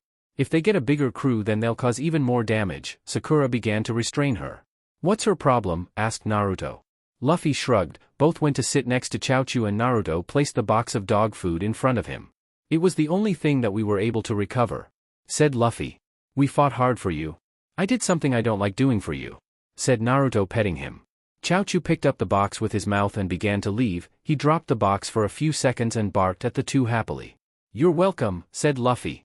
Nami looked at the two. They fought the lion for the dog. She thought, Sakura, can you please? Oh yeah, sorry, said Sakura, letting Nami go. Nami walked over to the two brothers. Sorry, said Nami. It's all right, pirates took someone you care about, not that we're going to ask, said Luffy. Boodle sighed. He began a speech about protecting the town, about how he helped build the town and how he wasn't going to watch be destroyed. Luffy and Naruto agreed with him. Right when he was about to fight Buggy, there was another expiation, this time at his house, where Zoro was sleeping. Zoro, yelled Luffy. You think he survived? Asked Boodle. I bet he did, said Sasuke. He's right, kid, there's no need to worry, said Kyubi. That's good, thought Naruto. Both Sasuke and Kyubi were right. Zoro was alive. Not only that, but somehow, it seemed he didn't have a scratch on him. Whoa, how did he survive? Said Sakura. That was freakin' weird, yelled inner Sakura. What a wake-up call, said Zoro as if nothing happened. That's it, yelled Boodle. He began to fun away, but Sakura retrained him. He could barely move. Stop it. You're being too reckless, said Sakura. I know that, said Boodle, who began to cry. He broke Sakura's grip. Wait, strike that he didn't break Sakura's grip and was having a hard time. She should let him go, said Luffy. Yeah, but how? Said Naruto, who noticed Sasuke. Then he got an idea. That's a good one, said Kyubi. I think so, said Naruto with an evil smirk. Let go of me, girlie, said Boodle. No, said Sakura. You know, Sakura, if you let him go I'll take off my shirt, said Sasuke, walking up to her. Sakura began to blush, then she let go of Boodle, who ran away. Really, Sasuke? Said Sakura, who then noticed there were two Sasukes, and that Nami's looked like she got the shock or her life. Wait a second, two Sasukes, said Sakura, confused. Haha, laughed the one that talked to her. There was a puff of smoke and it was really Naruto. Fooled you. Sakura punched him into the wreckage of Boodle's house, hard landing right next to Zoro, who was getting up. Ow, pain, said Naruto. Don't worry, you'll be better in a minute, said Kyubi. Says you, yelled Naruto. Zoro chuckled. He knew Naruto was talking to Kyubi. Luffy, your brother was reckless, he let him get away, said Nami. Don't worry, I like him and I'll make sure he doesn't get killed, said Luffy. Luffy held out his hand. You two should join up with us, after all you want a treasure and the map to the Grand Line. Nami slapped his hand away. I'm not joining, but I will help you fight against Buggy, just a temporary partnership, said Nami. Sakura sighed, then looked at Sasuke. I bet Sakura will join because she has the hots for Sasuke, said Naruto. Sakura ignored him as best she could, and so Luffy, his crew, Nami and Sakura headed towards the tavern. You shouldn't fight, you're still injured, said Sakura to Zoro. I'm fine, said Zoro. You should rest, said Sakura. I said I'm fine. I'm more worried about my reputation than my health, said Zoro, tying his bandana to his head. Yes, Zoro was also going too. Sasuke and Naruto was having an interesting conversation as well. Say Naruto, what was that we felt earlier? Said Sasuke. Oh that, remember what I said about I don't like to transform into Kyuubi. The reason was because whenever I do, an aura of fear covers a half-mile radius, everyone who feels it becomes scared and fearful, said Naruto. And that makes people think you are truly the demon, right? Asked Sasuke. I have a name, you know, yelled Kyuubi. You did say you can hear him your head, does that mean he can take over your body? Asked Sasuke. He can't, it's one of the pluses of eating the devil fruit, but that don't stop people from thinking that, said Naruto. Very few people knew I wasn't the demon, and people who find out sometimes judge me. Luffy and the rest of my family, the mayor of the town, a couple kids my age, the women who ran the bar and a pirate crew I knew growing up, all of them knew I wasn't the demon. You, Zoro and Kobe are the first people I met in a long time who didn't judge me like that. So basically you don't want to cause fear and make people think you are Kyuubi, said Sasuke. That's right, said Naruto, even though Kyuubi has softened up over the years and is now a bit of a pervert. Hey, yelled Kyuubi. But it's true, thought Naruto. I know, said Kyuubi in a moping voice. You may be a doe but you're okay, said Sasuke. Coming from you, team? I guess that's a compliment, said Naruto. They were not too far from the tavern when Sakura yelled out. Look at the mayor, yelled Nami. Boodle was floating in midair. It looked like Buggy was using his powers to choke him. Luffy ran up and managed to separate Buggy's hand from Boodle's neck. I told you I'd clobber you, said Luffy. Look, we're only here to get the map of the Grand Line and treasure, said Nami. So you guys got that right? Said Sakura. Yeah, we know. See Sasuke. Boodle got up and yelled, you whippersnappers. Get off my lawn, said Naruto, finishing his sentence. What? No, that wasn't what I was going to say, said Boodle. Stay away from my house? Asked Luffy. You broke my window? Said Buggy. Hey, this is our conversation, said Boodle to Buggy. Well, sorry, said Buggy. You're outsiders. You shouldn't fight, you're outsiders. I'll protect this town, so stay out, yelled Boodle. Luffy knocked him out. Nami and Sakura were speechless. Whose side are you on? She yelled. Jay was in the way, said Luffy. Good thinking, said Zoro. Yeah, he would have been killed, said Sasuke. I doubt he'll give us candy after the fight, said Kyuubi, joking around a little. Hee hee, laughed Naruto.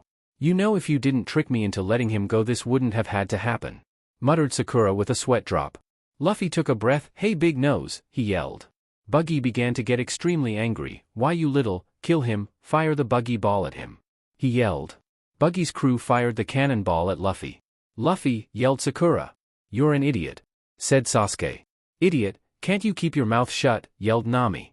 Luffy, get out of the way, said Nami. That cannonball's not going to work on me, said Luffy. Kid, your brother's an idiot, but he comes up with good plans, said Kyuubi. I know, thought Naruto. Just as the buggy ball was going to hit Luffy, he blew up like a balloon. While yelling, gum gum balloon, the buggy ball bounced back and blew up the tavern, shocking everyone but Naruto, who fired out his plan. So that was your plan, said Zoro. Just tell us next time, please tell us before you do that, said Sasuke. Well, that evens the odds, said Luffy. That was so awesome, yelled Naruto. Sakura and Nami sat on the ground, staring at Luffy. What was that? Yelled Nami. That was the gum gum balloon, said Luffy, doing a cool pose. That's not what we meant, said Sakura. You were slammed against a building and now you took a hit from a cannon, yelled Nami. We want answers, said Sakura. Give them now, yelled Inner Sakura. Kit, said Kyuubi. Buggy's still alive, said Naruto. Everyone turned their attention to the wreckage of the tavern. Buggy and another of crew members stood there. Buggy was also using two of his men as a shield. You got some nerve, said Buggy. That's horrible, yelled Naruto. Using his own men as a shield, said Nami. The other man standing up was using Richie as a shield. Just then Moji emerged from the wreckage. Kage, what are you doing? Yelled Moji. Oh, just using the little kitty as a shield, said the man known as Kage, throwing Richie towards Moji. Moji noticed Naruto and Luffy. Be careful of those two, that Straw Hats guy is a rubber man, he ate a devil fruit like you. And the kid in the headband, he turned into a monster. I don't know how but he did, yelled Moji. Rubber man, said Nami. See, said Luffy stretching his cheeks, shocking both Nami and Sakura. Then turned his attention to Naruto. What about you? The QB was sealed in me and I ate his devil fruit, said Naruto, who turned into half-demon form. A devil fruit eater and a monster. Why didn't you tell us earlier, yelled Buggy as he threw Moji towards Naruto. Naruto used one of his tails to whack Moji away. Kage, who was riding a unicycle, rode towards Naruto. He took out a sword and was about to slice Naruto when Zoro ran in front of him and blocked using his swords. If it's a sword duel you want, then I'm your man, said Zoro. And so the first round of the fight began. Chapter 8, Sword Duels. Zoro continued to block Kage's sword using two of his swords, however his wound reopened. Sakura looked concerned. She was hoping to one day become a doctor after all. Zoro, you should rest your wound, said Sakura. I don't care, said Zoro. He's fine, said Sasuke.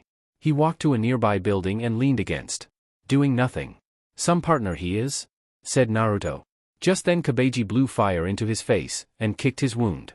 Ow, that got to hurt, said Naruto. QB began to hum the circus song, annoying Naruto at the same time. Please don't hum that song, said Naruto. Both Sakura and Nami stared at Naruto strangely. Who is he talking to? Asked Nami. I have no idea, said Sakura with a sweat drop. They watched as Kage repeatedly cheated. After Kage kicked up dust and locked swords with Zoro, he once again kicked Zoro in the wound. Nami couldn't take it anymore. What are you doing?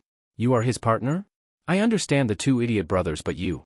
I heard you've been with Zoro for a long time, you could at least help, yelled Nami.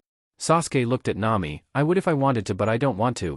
I made a vow with Zoro, that if one of us were in a fight the other would not interfere, especially in one for each of us. I refuse to break my vow, said Sasuke. The others heard this conversation. Wow, said Naruto. You have to admit Sasuke can be cool at times, said QB. Shut up, thought Naruto. Sasuke? Said Sakura. He's the man, yelled Inner Sakura. Luffy just smiled at him. Nami sighed at his remark. But what if he gets killed? Said Nami. He's too stubborn to die, said Sasuke. Sasuke motioned over to Zoro, who just got up. I hope you enjoyed kicking my wound, said Zoro.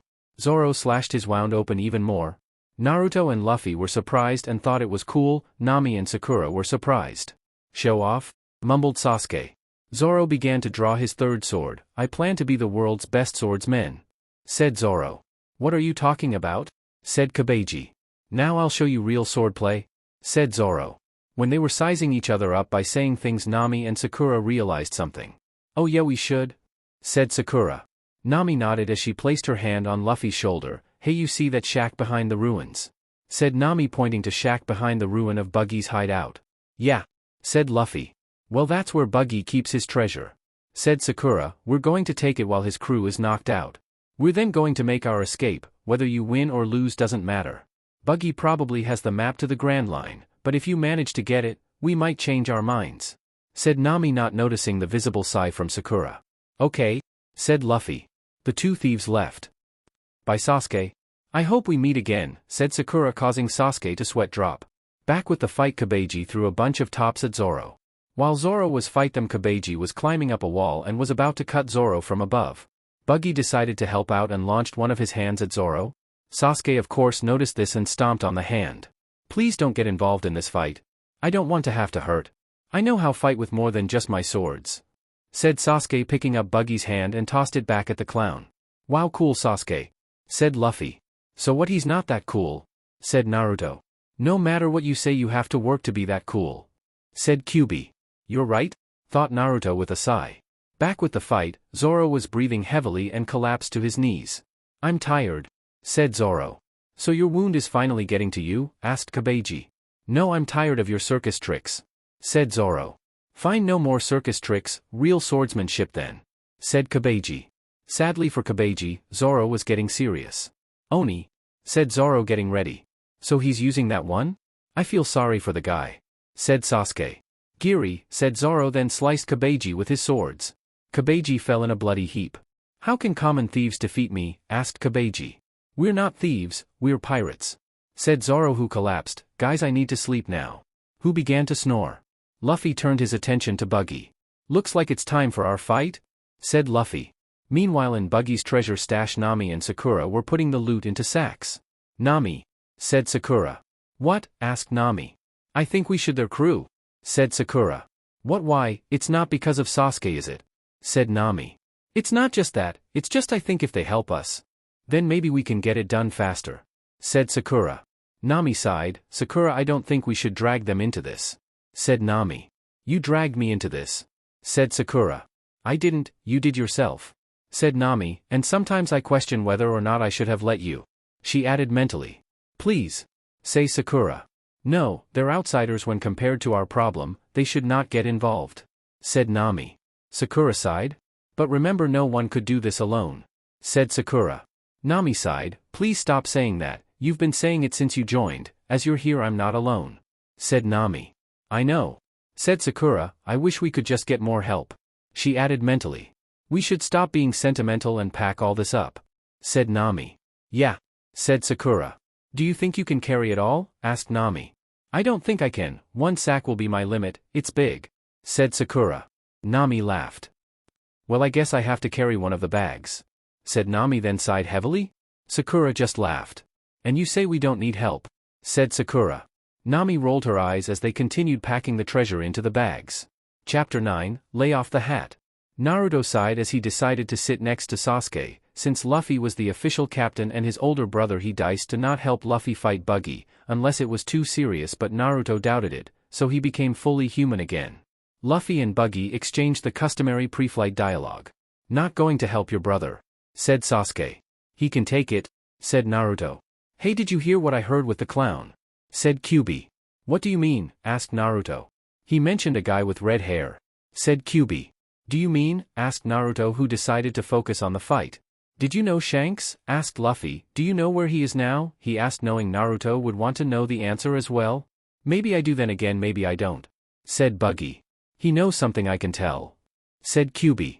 Just spill it already, yelled Naruto. Hey, shut your mouth. You're not part of this fight, yelled Buggy. Well, sorry, said Naruto sarcastically. Luffy and Buggy began to fight. Naruto listened, then again Luffy would tell him what he found out about Shanks, but during the fight something happened. Buggy accidentally knocked the hat. Nami and Sakura also began to watch the fight, after leaving the treasure room. This looked like a good fight, said Sakura, but Luffy, he's pretty mad about the hat, said Nami. With Naruto he gasped. Holy nibby. I have never seen Luffy this angry, said Kyuubi. Me neither, said Naruto. If he got any angrier even I'll be worried, said Kyuubi. That's nice, you might worry for Luffy, said Naruto. Buggy threw one of his daggers at Luffy, when Luffy, who was holding his hat out, dogged Buggy use his hand with 3 knives in between his gloved fingers shot towards his hat, impaling them in with the daggers. No. I promised to give it back to Shanks, said Luffy. So it is Shanks' hat. I thought it looked familiar, said Buggy as his hand still holding the daggers with the hat still impaled on it. He threw it to the ground and spat on it. Now Luffy was beyond angry. Kyuubi sighed. There's something wrong with your brother, sighed Kyuubi. How would I react if my headband was destroyed? Said Naruto. Kyuubi knew the answer. That was one of the pluses for having the same body. Kyuubi sighed. You'd react the same way, said Kyuubi. Exactly, thought Naruto, who began to untie his headband. What are you doing? Said Kyuubi. I'm just giving Luffy a boost in confidence, thought Naruto. Luffy was pounding Buggy over and over again, much like a bully would. Luffy, catch, said Naruto, throwing his headband. Luffy caught it. He looked at his brother, then at the headband. That headband was his brother's treasure just as the hat was his. He knew his brother was willing to lend it to him for the fight. Luffy tied it to his forehead. Buggy's eyes got a good look at the headband. He gave that to you too? He yelled. How do you know Shanks? Demanded Luffy, getting off Buggy so he could tell his story. Naruto walked up next to his brother. We were apprentice pirates together. We started on the same ship? Said Buggy. Flashback. Teenaged Buggy was fighting over with a teenaged Shanks, which was colder, North Pole or South Pole. Cut out of flashback. How did this turn into story time again? Asked Sasuke. Shut up you. Now, as I was saying, said Buggy. It was true, mumbled Sasuke. Back to flashback. The fight began to get psychical. That's it. Time to use my clones, said Shanks. He summoned some clones, however, they all looked dead or dying. Shanks' sweat dropped while an awkward silence filled the deck. Shanks, you really have to quit summoning clones, they're pathetic, said Buggy. I know, sighed Shanks as the dying clones disappeared. Hey, there's a ship, called one of the crew members. The crew raided the ship where Buggy found a treasure map of a treasure on the bottom of the sea. He hid it from the others. That night the crew was partying, except for Buggy who was looking over his map. Hey Buggy, did you hear about the spoils? Asked Shanks. What spoils? I didn't steal a map, said Buggy quickly. Are you okay? Asked Shanks. It was nothing, said Buggy. Shanks sat next to Buggy. I've been meaning to ask you something. If you suck at making clones, why did you buy that headband? Asked Buggy. Shanks sighed. He looked towards the headband that he wore around his left arm. I thought it helped me with my clones, said Shanks. I see it didn't work, said Buggy. Well, if I do give up it won't happen for a long time, said Shanks. Oh yeah, what did you say about spoils? Said Buggy. Oh, the captain found a devil's fruit. He said if anyone wants it they can have it, said Shanks. A devil's fruit? Asked Buggy. Yeah, they say that if you eat you gain powers but the sea turns against you, said Shanks. You mean you can't swim? Who would want to eat that? Asked Buggy. But there's people who want to pat more than 100 million berries for it, said Shanks. More than 100 million berries, yelled Buggy. He came up with a brilliant plan. He ate a fake one in front of the crew and stole the real. Later he was in a lifeboat looking for spoils, laughing however. Hey, what's going on Buggy? Said Shanks, showing up behind him. Surprising him, he hid the devil fruit in his mouth and turned to Shanks. Okay, I won't tell the chef that you've been stealing food. Who then left? Buggy sighed in relief. Then Shanks showed up again, surprising him and making him swallow the devil fruit. Cut out a flashback. Idiot, mumbled Sasuke. What was that? Yelled Buggy. What? I didn't say anything, said Sasuke. Back to flashback. Buggy began to shake Shanks while yelling at him. Do you know how much I lost because of you? He yelled. Hey, what's that? Asked Shanks. Buggy dropped his map over the side of the boat. Oh no, he yelled. He dove in after it, but when he was in the water he found he couldn't swim. What's going on? I can't move properly, thought Buggy. And so Shanks dove in after him, saving his life. End of flashback. So Shanks saved your life? Said Luffy. Are you kidding me? It's his fault I lost my fortune, said Buggy, who began to start a speech on how because it's all Shanks' fault, and how he has to get all the treasure above the water. He has issues, said QB. No kidding, said Naruto while nodding. What did he say? Asked Luffy. Buggy has issues, said Naruto. He sure does, said Luffy. And I will let no one take it from me, or I will crush them. Nami, Sakura, yelled Buggy. Buggy's upper body began to fly towards the thieves who were watching the fight and listened to the story as well. Right before he could attack the toe, Luffy noticed Buggy's legs, so he kicked him in the crotch. Jesus. I know I never said this before, but your brother's brutal, said QB. You're acting like this is the first you saw him kick someone in the nuts, thought Naruto. Oh yeah, that drunken guy when you were 7? Said QB. No fear attacking my lower half, cried Buggy. Hey, our fight isn't over yet, said Luffy. Hey you two, you should drop the loot. He'll just go after you again, yelled Naruto. To be honest, I really don't need to, it's not that heavy, called Sakura. Easy for you to say, said Nami. There's no way we're dropping this loot, we stole this, so it's ours. We're master thieves, she yelled. So that's how it works, said Naruto. Note to self, find way to fix your logic, said QB. You two know it's not yours until you get away with it, said Buggy. We don't argue with lowlife pirates, said Sakura, sticking out her tongue. That's showing them, yelled Inner Sakura. I guess I should punish you, insolence, said Buggy. Chop chop festival, yelled Buggy. Buggy's body split apart and went all over the place. He's all over the place, said Luffy. Bad pun, said QB. Spilt up, said Sakura. The two ran in different directions. Buggy followed Nami as she was slower. Come back here you, yelled Buggy. Buggy was so focused on Nami that he didn't notice that Sakura stopped next to the D brothers. This is bad, said Sakura. Hey kid, look at his feet, said QB. Naruto noticed that his feet were still on the ground, so did Luffy. In fact, both looked at each other and nodded. They each grabbed a foot and took off his shoes. So what are you going to do? Asked Naruto. Tickle it, responded Luffy. Pain it is, said Naruto. Luffy tickled his foot while Naruto kept jamming his toe into the ground.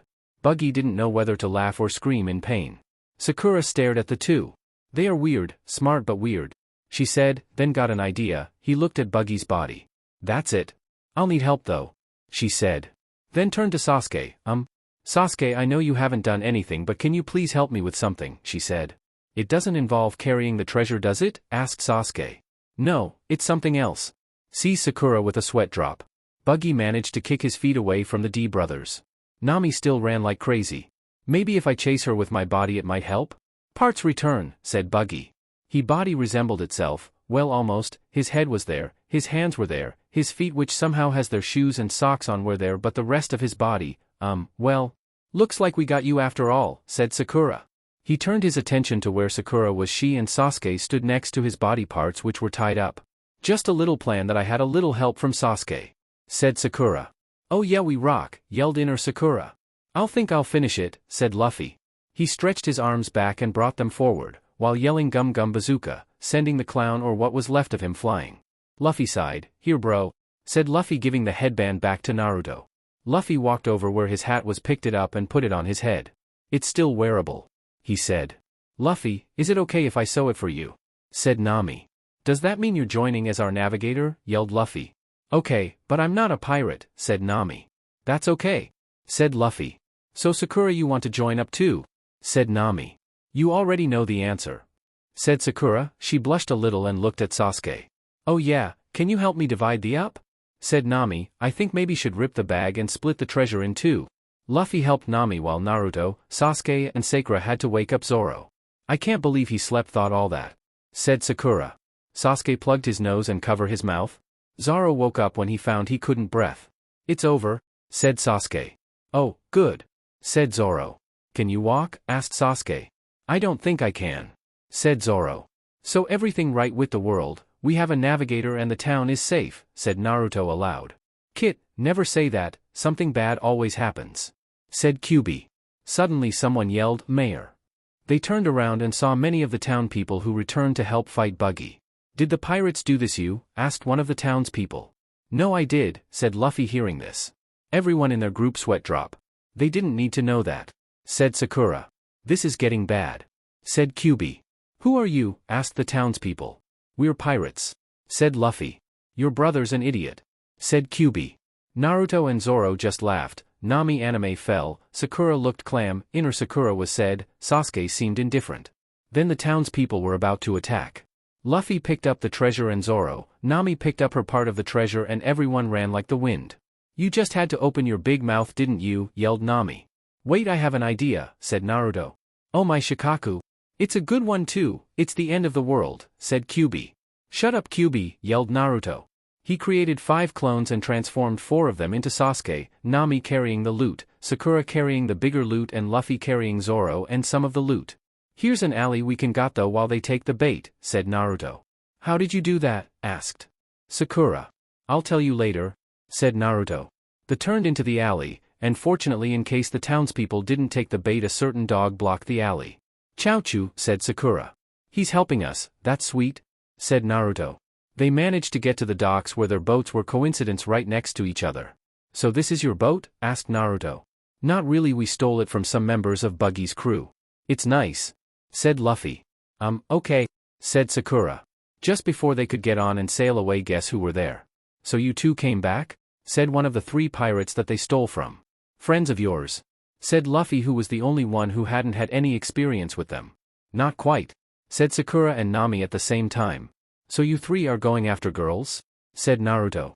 Well I guess we're going to have to teach you another lesion, said Sasuke. Sasuke and, that kid, sorry, we'll be good, said one of the pirates as all 3 ran away. That was strange, said Luffy. Everyone with the exception of Zoro stared at him. So are you sure it's safe? Asked Sakura. Yeah, the townspeople took the bait, they beat up all my clone thinking they were the real thing until they disappeared, said Naruto. And so they began to sail away. As they were sailing away they heard a shout. Hey! They turned and saw Boodle. You only have 1 shot so here it goes, to tell them what you think, thought Boodle. Thank you. For everything, he yelled. Everyone heard him and smiled. Boodle turned around, noticed 2 bags. Back on the 2 boat that were sailing next to each other. You gave them the loot, yelled Nami. The town was wrecked, they need the money to rebuild it, said Luffy. That was 500,000 berries, yelled Nami. Don't worry, we still have my bag, said Sakura. That doesn't matter, said Nami. She leaned across to the boys' boat and grabbed Luffy trying to push him down. Stop Nami. I can't swim, said Luffy. I know that. That's why I'm doing this, yelled Nami. Nami please stop, said Sakura. She's gone crazy, yelled inner Sakura. Nami calmed down a bit and began to laugh. You're laughing? I guess you don't mind, said Luffy. Well, we still have the one of the bags, said Nami. And so they gained a navigator along with another crewmate, but there was still one more problem. Chapter 10, Brothers and Dogs. In the village known as Syrup Village, a small white dog with brown ears ran across the village, barking as if warning about something. Then two boys came running though yelling, "Pirates are coming, run for your lives. Run for your lives, these pirates are as tough as Usopp is ugly," yelled the younger of the two, who was 14. He had messy brown hair and wore a gray jacket over a black shirt and wore a pair of worn jeans. "Kiba, what do you mean, as tough as Usopp is ugly? Are you saying I'm ugly?" asked the older one, who was 17 and his name was Usopp. He had curly long dark brown hair covered in a checkered bandana, wore brown overalls with no shirt. He also had an extremely long nose that kind of resembled Pinocchio's. "It was just a joke," said the younger one named Kiba. They got to the middle of town tired. "We have one more thing to say," said the two, kidding. The townspeople were angry. One of them threw a frying pan at them, missing. "Why, you little," yelled one of the townspeople. Both boys began to run away again. This time from the angry townspeople, the little dog joined them. Meanwhile with the crew? "Wow," said Nami. "So let me get this straight, your demon encouraged you to transform into a naked female version of yourself," said Sakura. "Yes, it was all his idea. He's a bit of a pervert if I do say so myself," said Naruto. "What do you mean pervert?" yelled Kyubi. "Well, you are?" thought Naruto. "Shut up," whined Kyubi. "You're not exactly making yourself look innocent," thought Naruto. "I was wondering, could Kyubi ever take over your body?" asked Sakura. "No. Kyubi told me when I ate the devil fruit I permanently straightened the seal so much that he can never take over my body," said Naruto. "Kit, I know this is a bad time, but that's not necessarily true," said Kyubi. Naruto turned white. "What?" he said out loud. "Hey Dobe, you feeling okay?" asked Sasuke. "I'm fine. I'm just going to take a little nap," said Naruto, who suddenly collapsed. "He's fine," said Luffy like nothing happened. While his body was asleep out, on the inside Naruto stood in front of Kyubi's cage. "What do you mean that's not necessarily true?" said Naruto. "Well, I've been meaning to tell you this, but there are weaknesses to the seal, for example sea stone. If you touch it then I can easily take control of your body," said Kyubi. "What sea stone?" asked Naruto. Kyubi coughed. "It's best I tell you what it is when we cross that bridge. Anyways, I can find ways to take over your body. I just don't want to," said Kyubi. "Thanks," said Naruto sarcastically. "If I take over your body then it will mean our lives are in danger or some sort of bizarre accident," said Kyubi. "That's good to know," said Naruto. "So you're going to tell the crew?" said Kyubi. "No, just Luffy. It's best I tell him," said Naruto. Kyubi nodded. He knew at least Naruto would tell Luffy. Naruto went back to the outside world. "Luffy, there's something I need to tell in private," said Naruto. Luffy nodded. The two went to one of the ends of the boat. Naruto whispered what Kyubi told him. "What?" he nearly yelled. "Shh, please keep it a secret. I don't want this getting out," said Naruto. "I promise," said Luffy. "I wonder what's that about?" "See Sasuke. Who knows?" said Zoro with a yawn. When Luffy and Naruto finished their conversation, Nami cleared her throat. "I hope you realize there's if we're going to Grand Line we'll need something important," said Nami. "Meat?" asked Luffy. "Ramen?" asked Naruto. "Grog?" asked Zoro. The girls and Sasuke and stared them. "Remind me why we were partners again," said Sasuke half-jokingly. "Know what we need is a ship. We're near an island with a town. We might be able to get ship there," said Nami. "And meat?" said Luffy. "We need grog too," said Zoro. "Don't forget ramen," said Naruto. "You're an idiot, Kit," said Kyubi. Back in Syrup Village, the town, the angry mob lost track of Usopp and Kiba. "We'll get you punks. And your little dog too," said one of the townspeople. Both Usopp and Kiba were hiding in a tree. The dog was on Kiba's head. "It gets funnier every day," said Kiba. The little dog on his head barked. "Good morning, Captain," said a voice from the under the tree. Kiba cleared his throat. "Oh, and Kiba," said a different voice. The dog barked. "And Akamaru, of course," said a third voice. Both jumped down and greeted three young boys. "We the Usopp pirates have arrived," said one of the boys who green hair that looked like a bell pepper whose name was Pepper. "So what's going on today?" asked Usopp. "And where's Onion?" said Kiba. A purple-haired boy who wore an orange cap that made him resemble a carrot whose name was Carrot shrugged. "He's probably going to show up screaming about something as usual," said the third boy. He had spiky brown hair and wore a set of goggles over his forehead. his name was Konohamaru. He was the odd one out, as he didn't look like or share a name with a vegetable. It's terrible, yelled a voice. See, told you, said Konohamaru. A blond boy who looked like an onion and his name was Onion came running though. Pirates are attacking the village, screamed Onion. Liar, said the other 3 boys. No really, Onion, and they had the symbol of Buggy the clown, said Onion. Buggy the clown, said Usopp. He ran away. Captain wait, yelled Pepper. I have to go eat my snack. I have a rare disease that if I don't eat a snack at the same time every day I'll die, yelled Usopp. Bro, why didn't you tell me about it, asked Kiba knowing it was a lie. I didn't want to worry you, but the doctors said it was serious, lied Usopp. But wouldn't have been a good idea to just tell about this disease since you're the only person I have here, said Kiba in an all too serious tone. He almost cracked up when saying that. Usopp sighed. I made it up, he said. Gotcha. I knew that, said Kiba laughing. Hey, you tricked me, said Usopp. Captain, there's only 2 small boats, with 6 people all together, yelled Onion. Why didn't you say so, said Usopp running back towards them. Kiba rolled his eyes. So bro, you have a crackpot plan to get rid of them, said Kiba. Did you say crackpot, asked Usopp. No, I said hotshot, said Kiba. Well, of course of it is, said Usopp. Not too long later, the crew landed on the island. Finally, it's good to be on dry land again, said Sakura. No kidding, said Naruto. So where's the town, asked Luffy. Before Nami could answer, someone began to shoot at them, dodged at best they could, the shooting stopped. Nami noticed a ball on the ground, so she picked it up and blew sand away from it. It's a pachinko ball, said Nami. Pachinko ball, asked Sakura.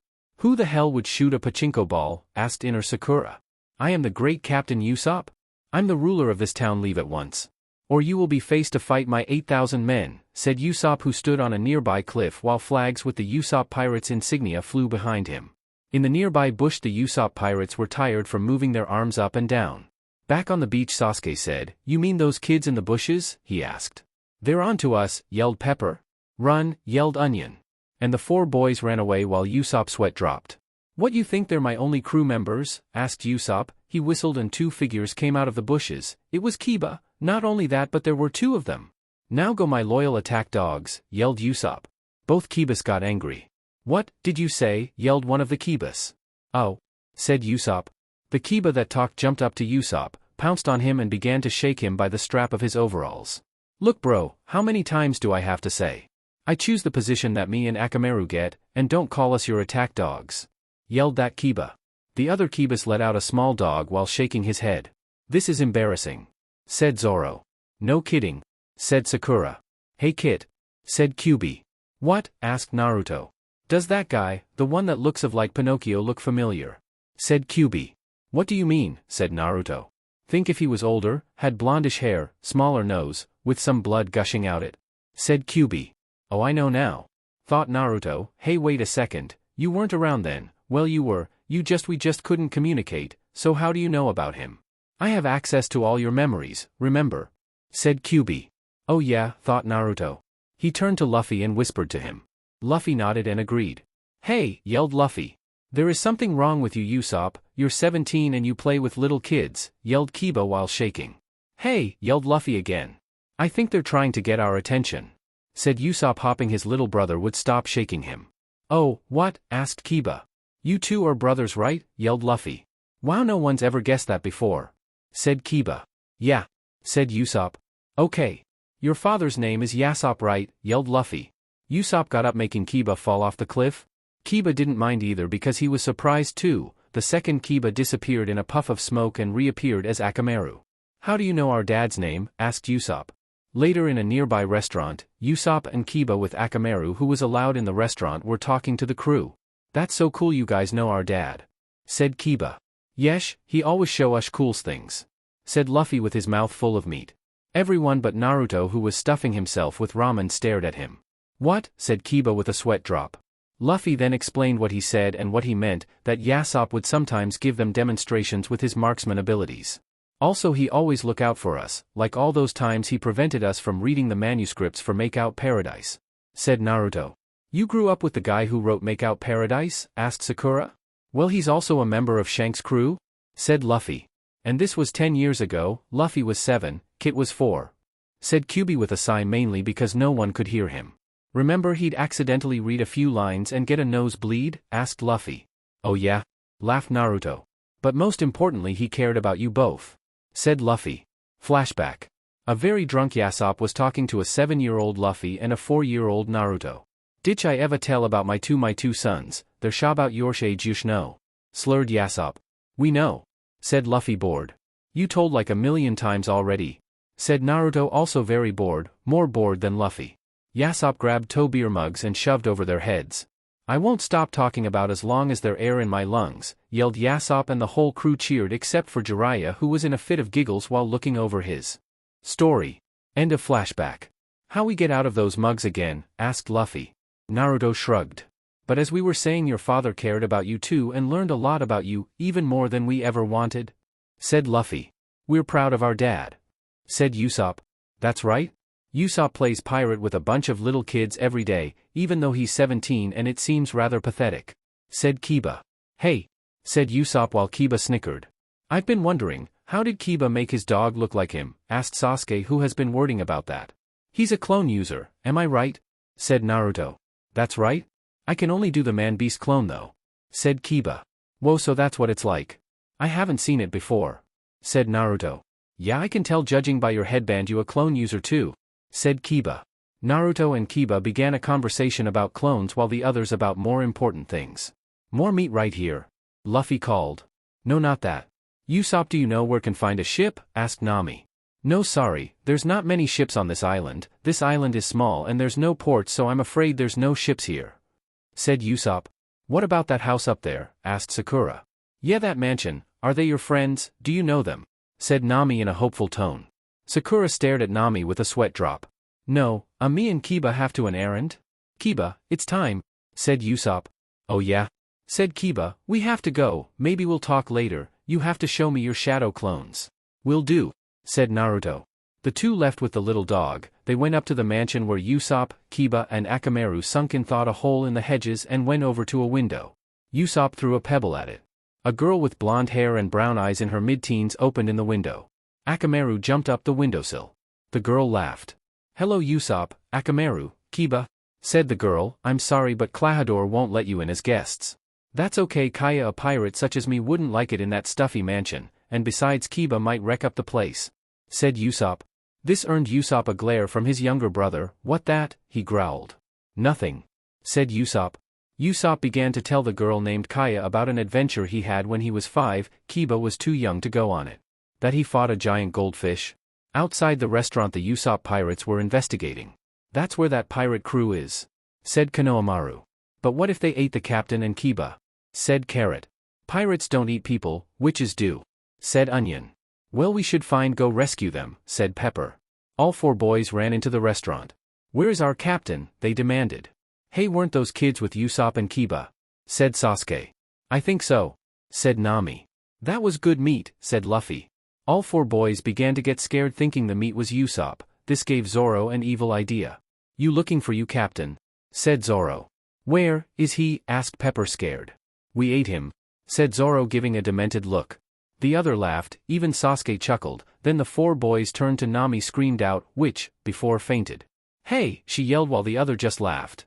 After the boys regained consciousness they laughed at the joke. So they said they're running an errand? Said Carrot. He must be up there? Said Konohamaru. Up where? Asked Luffy. The mansion, he goes up there to tell lies. Said Pepper. That's not nice. Said Sakura. It is? Said Onion. He goes up there up to cheer her up. The prison who lives up there is a girl, she lives alone, she's also very sick. Captain goes up there once a day to cheer up with Kiba who just listens, mainly because she loves Akamaru. Said Konohamaru. That's one of the reasons why I like the captain, he's a meddler. Said Carrot. I like him because he's bossy. Said Pepper. I like he's boastful. Said Onion. I like him because he reminds me of Pinocchio. Said Konohamaru. Those are good qualities. Said Nami with a sweat drop. Yeah. Said Sakura. So they're good friends? Asked Naruto. Hey Naruto, are you thinking what I'm thinking? Asked Luffy. I hope it doesn't involve asking a boat from her, is it? I just hope that isn't what your idiot brother is thinking. Said Kyuubi. Are you thinking about asking her for a boat? Asked Naruto ignoring his inner demon. Luffy nodded. You're an idiot and your brother's an idiot, yelled Kyuubi. The other 4 members sighed. Where do they come up with this stuff? All 4 thought. Later they got to outside the mansion. So this is the mansion, said Luffy. He stretched his arms over the top of the fence. Naruto grabbed on. Come on everyone, said Naruto and Luffy at the same time.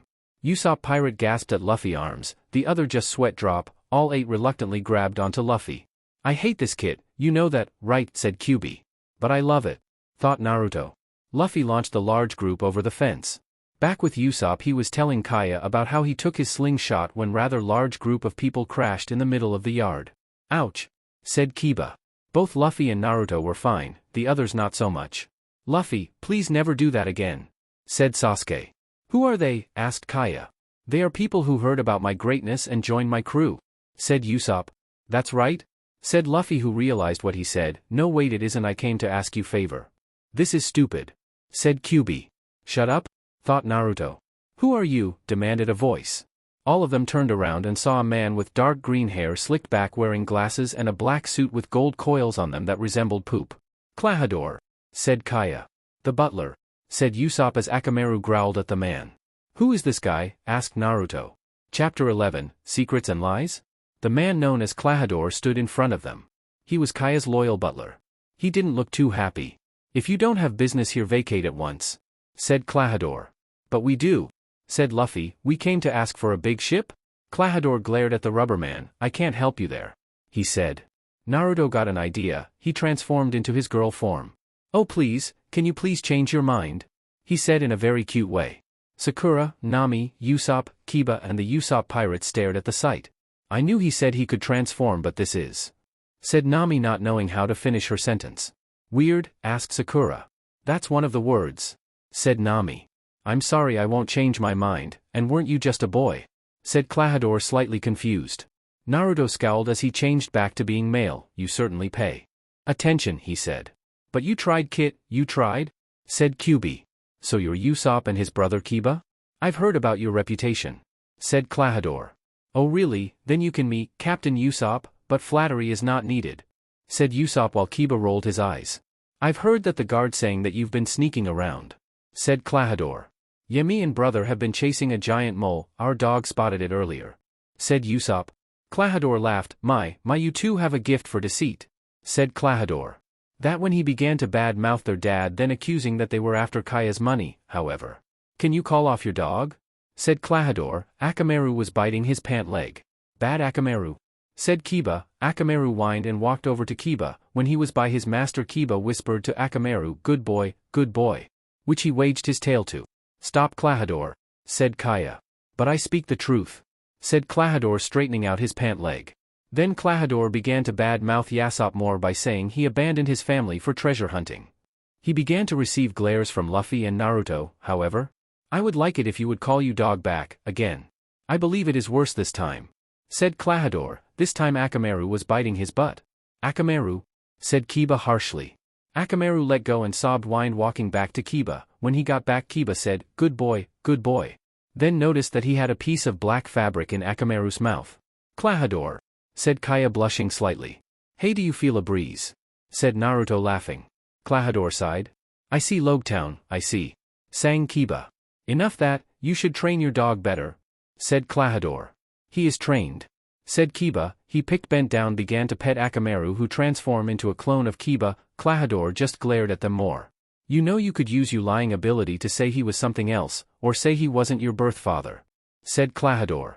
Even with Akamaru's help, Usopp couldn't take it anymore. He was about to sock Klahadore. Well, if wasn't for the fact that Klahadore was singing soprano thanks to Akamaru, who was once again a dog, biting his crotch while Kiba held Usopp back. You were about to hit me, weren't you? Said Klahadore in a high voice, trying to shake Akamaru off of him. You see how he was going to resort to violence. I will never ever lie about my father, yelled Usopp. I'm proud of my father and my pirate heritage. So am I, yelled Kiba. Our father is a brave warrior of the sea, said Usopp. Brave warrior of the sea, ha, that's just a deception. Brave warrior of the sea, said Klahadore. If you stop bad-mouthing our father, I'll ask Akamaru nicely to let go of your little friends, said Kiba, unless you like sounding like a little forest elf. Klahadore sighed. Fine, but it doesn't change anything, said Klahadore. Akamaru let go of Klahadore and Usopp calmed down somewhat. They both glared at Klahadore, who was kneeling down on the breathing heavily. "We're never coming here again," said Usopp. "You said it?" said Kiba. Akamaru barked in agreement. "You stupid butler," yelled Carrot. "Yeah, you moron," yelled Pepper. "Dum-dum," yelled Onion. "Kitty undies," yelled Konohamaru. "Who told you?" yelled Klahadore. "Part of your pants are missing, remember," said Konohamaru. "You brat, you'll get yours," mumbled Klahadore. Later Sasuke, Zoro, Nami, Sakura and most of the Usopp pirates were hanging around a fence. "I wonder where Luffy and the Dobe went," said Sasuke. "Probably cheering up Captain and Kiba. They went to the shore again, that's where they to think, and talk to each other," said Pepper. "Aren't you missing someone?" asked Nami. "Yeah, the kid that looked an onion," said Sakura. "Why do they look like vegetables?" screamed a very confused inner Sakura. "Oh, he'll come when something weird happens," said Pepper. "Then he'll come here screaming his head off," said Konohamaru. "It's terrible," yelled Onion running from somewhere. "See?"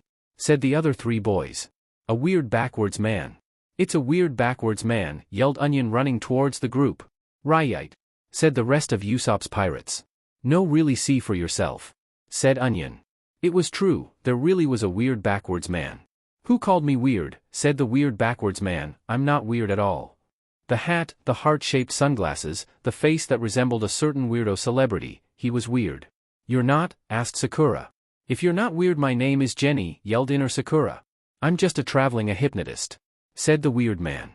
"Wow, a hypnotist," said Konohamaru. "Show us a trick," said Carrot. "No way, why would I do that to some kids I don't even know?" He said. "Okay. He is weird," said Zoro with a sweat drop.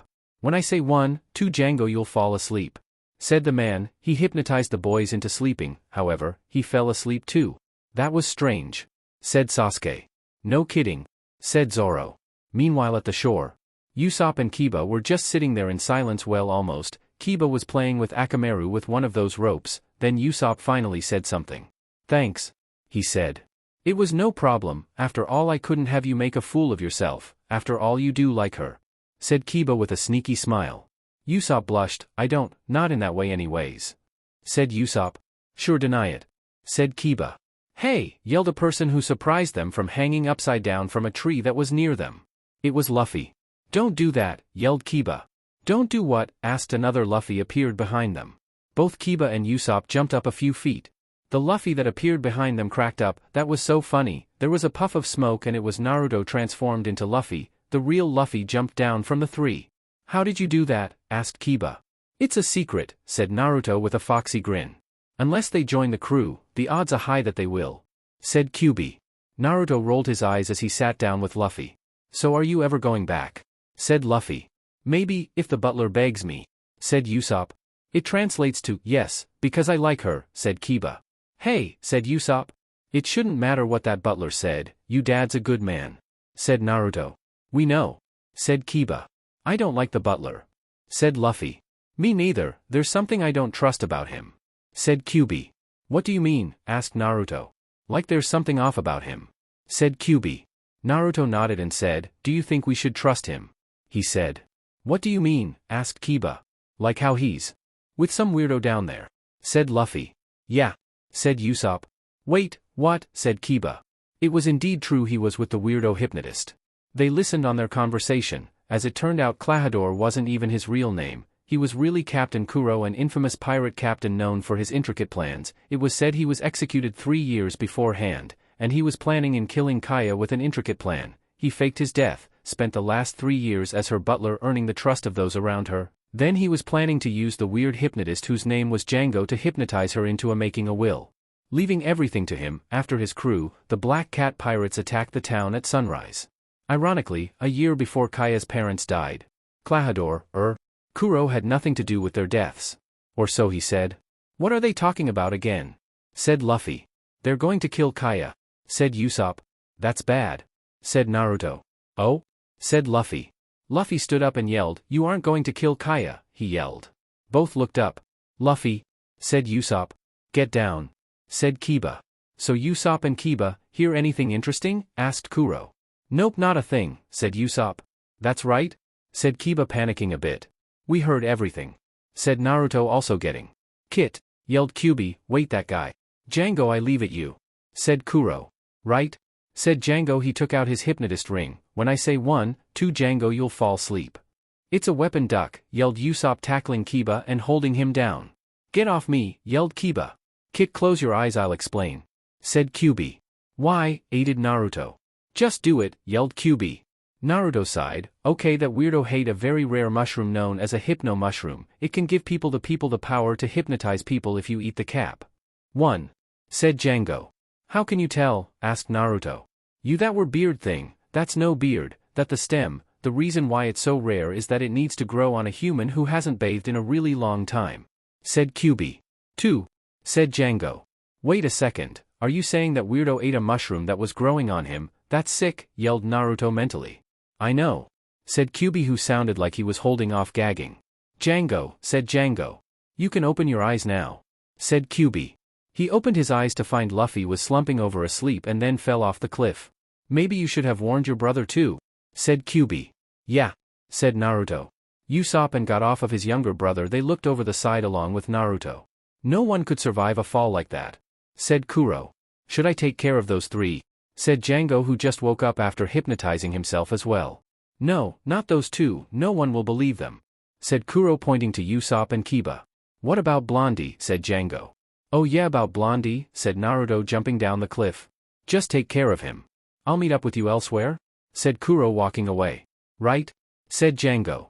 Usopp ran away, Kiba and Akamaru tried to stop him but no one will believe him. Said Kiba with a sigh. I know. Said Naruto who was hiding behind a tree. Kiba smirked. Who thought I would see a shadow clone in action like this? Said Kiba looking over the cliff. Django was fighting what turned out be a shadow clone. Django took a few hits but finally managed to damage the shadow clone enough, it disappeared in puff of smoke. What just happened? He yelled. We should tell my crew at least. Said Naruto. About your brother's death. Said Kiba. No, my brother's fine, about the butler's plan. Said Naruto. The 2 ran to find the crew, they met up midway. What happened? Asked Nami. You know something happened? Asked Naruto. We saw Usopp run by like his pants were on fire. Said Zoro. Actually. Said Konohamaru. Flashback. Usopp's pants were on fire, he ran around crying like a little baby. Stop drop and roll captain, yelled Onion. You're a liar, pants on fire. Laughed Kiba. You not helping, yelled Usopp. End of flashback. Did that really happen? Asked Sakura as they were walking to the beach. Sadly yes. Said Kiba face-palming, as funny was it was also kind of embarrassing. They got to the bottom of the cliff, to find Luffy. Is he? Said Sakura. Asleep, yes. Said Naruto. Sakura knocked him on the head, sending him crashing to the ground thanks to her strength. How can you say such things? Said Sakura. Just then she heard snores from the rubber man. Luffy? Said a very annoyed Sakura. That little? Said inner Sakura. Luffy began to wake up. More, said Luffy but before he could even finish what he was going to say Sakura pounded him to the ground. Hey Luffy why were you asleep? Asked Zoro. I don't know, and I was on the top of the cliff when I fell asleep. Said Luffy. Some weird guy hypnotized him, according to QB he ate a rare mushroom that gave him the ability to do that. Said Naruto getting up after Sakura's punch. Can you please tell what's exactly going on? Asked Sasuke. I'll tell you everything. Said Kiba. Kiba told the others what they heard and why Usopp ran away. So he went to warn the village? Said Nami. Don't worry pirates are generally stupid so I'm sure the town will be safe if they head for the hills. Said Sakura. Yeah. Said Kiba, I doubt anyone will believe him though. If pirates are going attack we should get our stuff? Said Carrot. Oh yeah since the pirates won't steal them. Said Konohamaru. Let's go. Said Onion. All 4 members Usopp's pirates left. I just realized something. Said Luffy. What? Asked Naruto. If the butcher closes where would we get meat? Asked Luffy. Naruto just laughed while the others stared at him. Later, the crew, Usopp's crew and Kiba were all together in town, looking around when they came across Usopp. Captain, called all 4 boys. Is it true about the butler? Said Carrot. Usopp hid arm behind him, he had tried to warn the town and failed, he tried to warn Kaya but her other butler Mary shot him in the arm, he sighed and began to laugh so he did what he did best. Lie. It was all a lie, said Usopp, I wanted to get back at the butler so I made up story that he was pirate. The 4 boys seemed a little angry with Usopp. Oh? Said Carrot. That was a mean thing to do, even if the butler did say all those things. Said Carrot. Let's go home. Said Pepper. Yeah. Said Konohamaru. As they were walking back, something clicked in their heads. Wait a second, why would Kiba be in on this? Usually he doesn't go along with your lies, said Konohamaru. Especially after what Akamaru did to the butler, he wouldn't have gone along with it, said Pepper. Usopp's sweat dropped. Fine, that was a lie, but the whole part of the pirates attacking the village, we made that up, said Usopp. Liar, said the four boys. Usopp turned away from them. I don't want you involved in this, he yelled while running away. He's lying to protect you, he doesn't want you guys to get hurt, said Kiba, who began to follow his brother, followed closely by Akamaru. Wait, yelled Pepper. Sakura managed to pick up all four of them but their shirts. Please, it's best you don't follow him, he's right. If you get hurt, what will your families do? Said Sakura. She right, just stay out the way and let him handle it, said Sasuke. The four boys nodded. Sakura put them down and boys ran home. Kit, they will get involved. I don't know how, but they will, said Kyuubi. I know, said Naruto. We should go talk to the two, said Luffy. The other nodded. Later they were at the beach with the two brothers. Sakura began to bandage Usopp's arm. Thanks, Sakura, said Usopp. I can't believe they didn't buy your lie, it wasn't a crackpot plan as usual, said Kiba. Hey, said Usopp. At least they said they would stay out our way, said Naruto. You mean you're helping us? Asked Kiba. Of course, said Luffy. Well, you are outnumbered, said Sakura. You need all the help you can get, said Luffy. And you look pretty scared, said Zoro. I'm not scared, said Usopp. Oh really, said Sasuke. He pointed to his legs. Usopp's legs were shaking. I'm cold, okay, said Usopp. Usopp's always been scaredy cat, me on the other hand I'm not at all, said Kiba, who looked almost excited to fight. Usopp sighed. This better not be out of pity, said Usopp. Don't worry, it's not, said Luffy. Okay, I know Naruto can do that weird transformation thing and I saw one of his shadow clones, so can you do? Said Kiba. I can stretch, said Luffy. I'm a swordsman, said Zoro. I'm a thief, said Nami. I have my strength, said Sakura. I'm a swordsman too, but I'm good with martial arts as well, said Sasuke. Well, I run and hide, said Usopp. You have to fight, yelled everyone else. Well, I do have the perfect plan to get rid of them, said Usopp.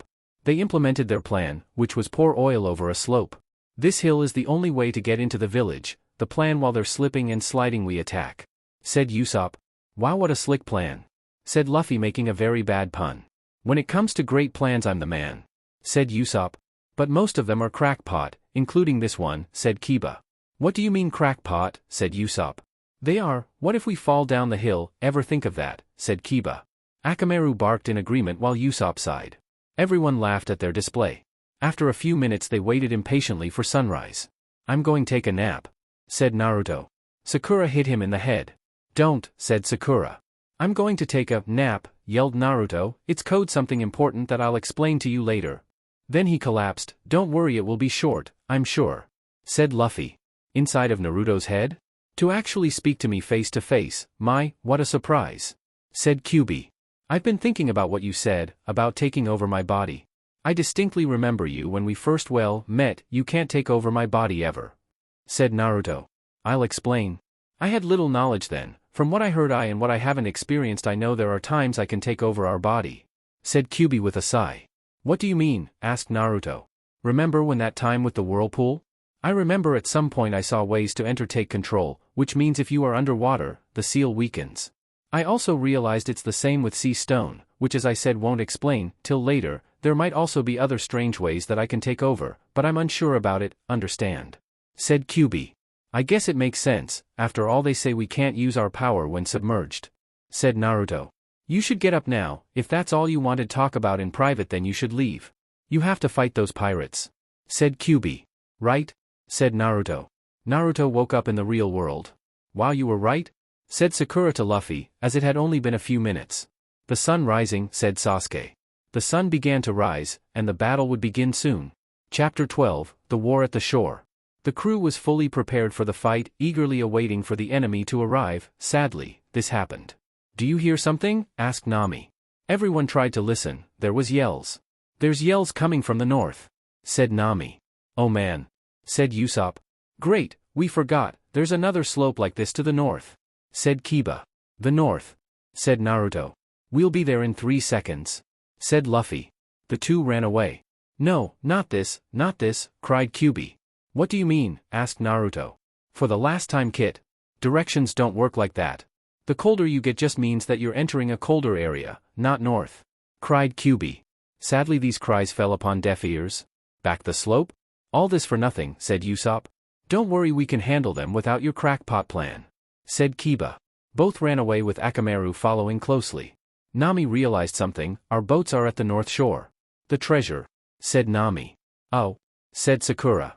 Nami began to run but, she slipped on the oil, she began to drag Zoro down, who began to drag Sakura down, who began to drag Sasuke.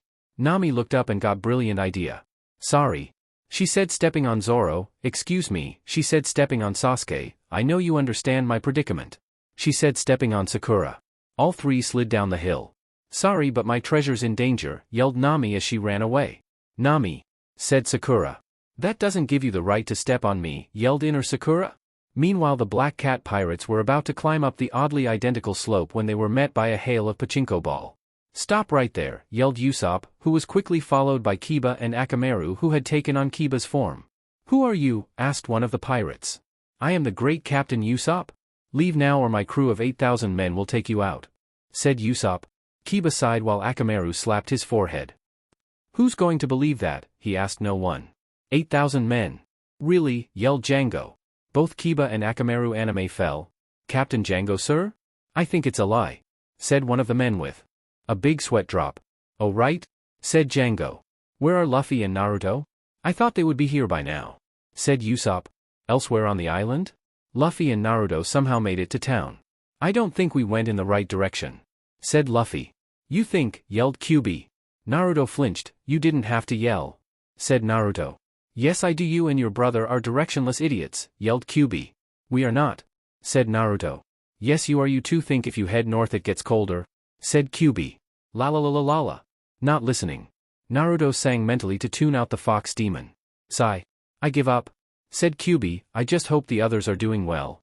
Back at the slope the Black Cat pirates were looking at the three standing in there, most of them anyways. Capitan Django, sir, we're finished with the suspicious boat. There's treasure in here? 4 or 5 million berries, said a pirate sent to search the crew's small boats. 4 or 5 million berries, why would they have that much money? Said Usopp whispering to Kiba. They are pirates, said Kiba.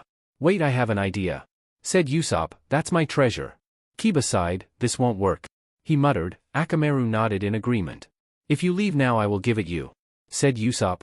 Django just laughed. You do realize that we will take the treasure and stay, after all there's more treasure in town, said Django. See, told you, said Kiba. Now you three, said Django.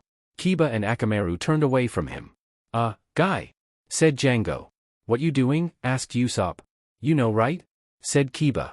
Know what? Asked Usopp. When I sat 1, 2, Django, you'll step aside, said Django. 1. Nami ran up to Usopp and hit him in the head with her staff. Nice on Nami, said Kiba snickering. Why did you do that? Asked Usopp.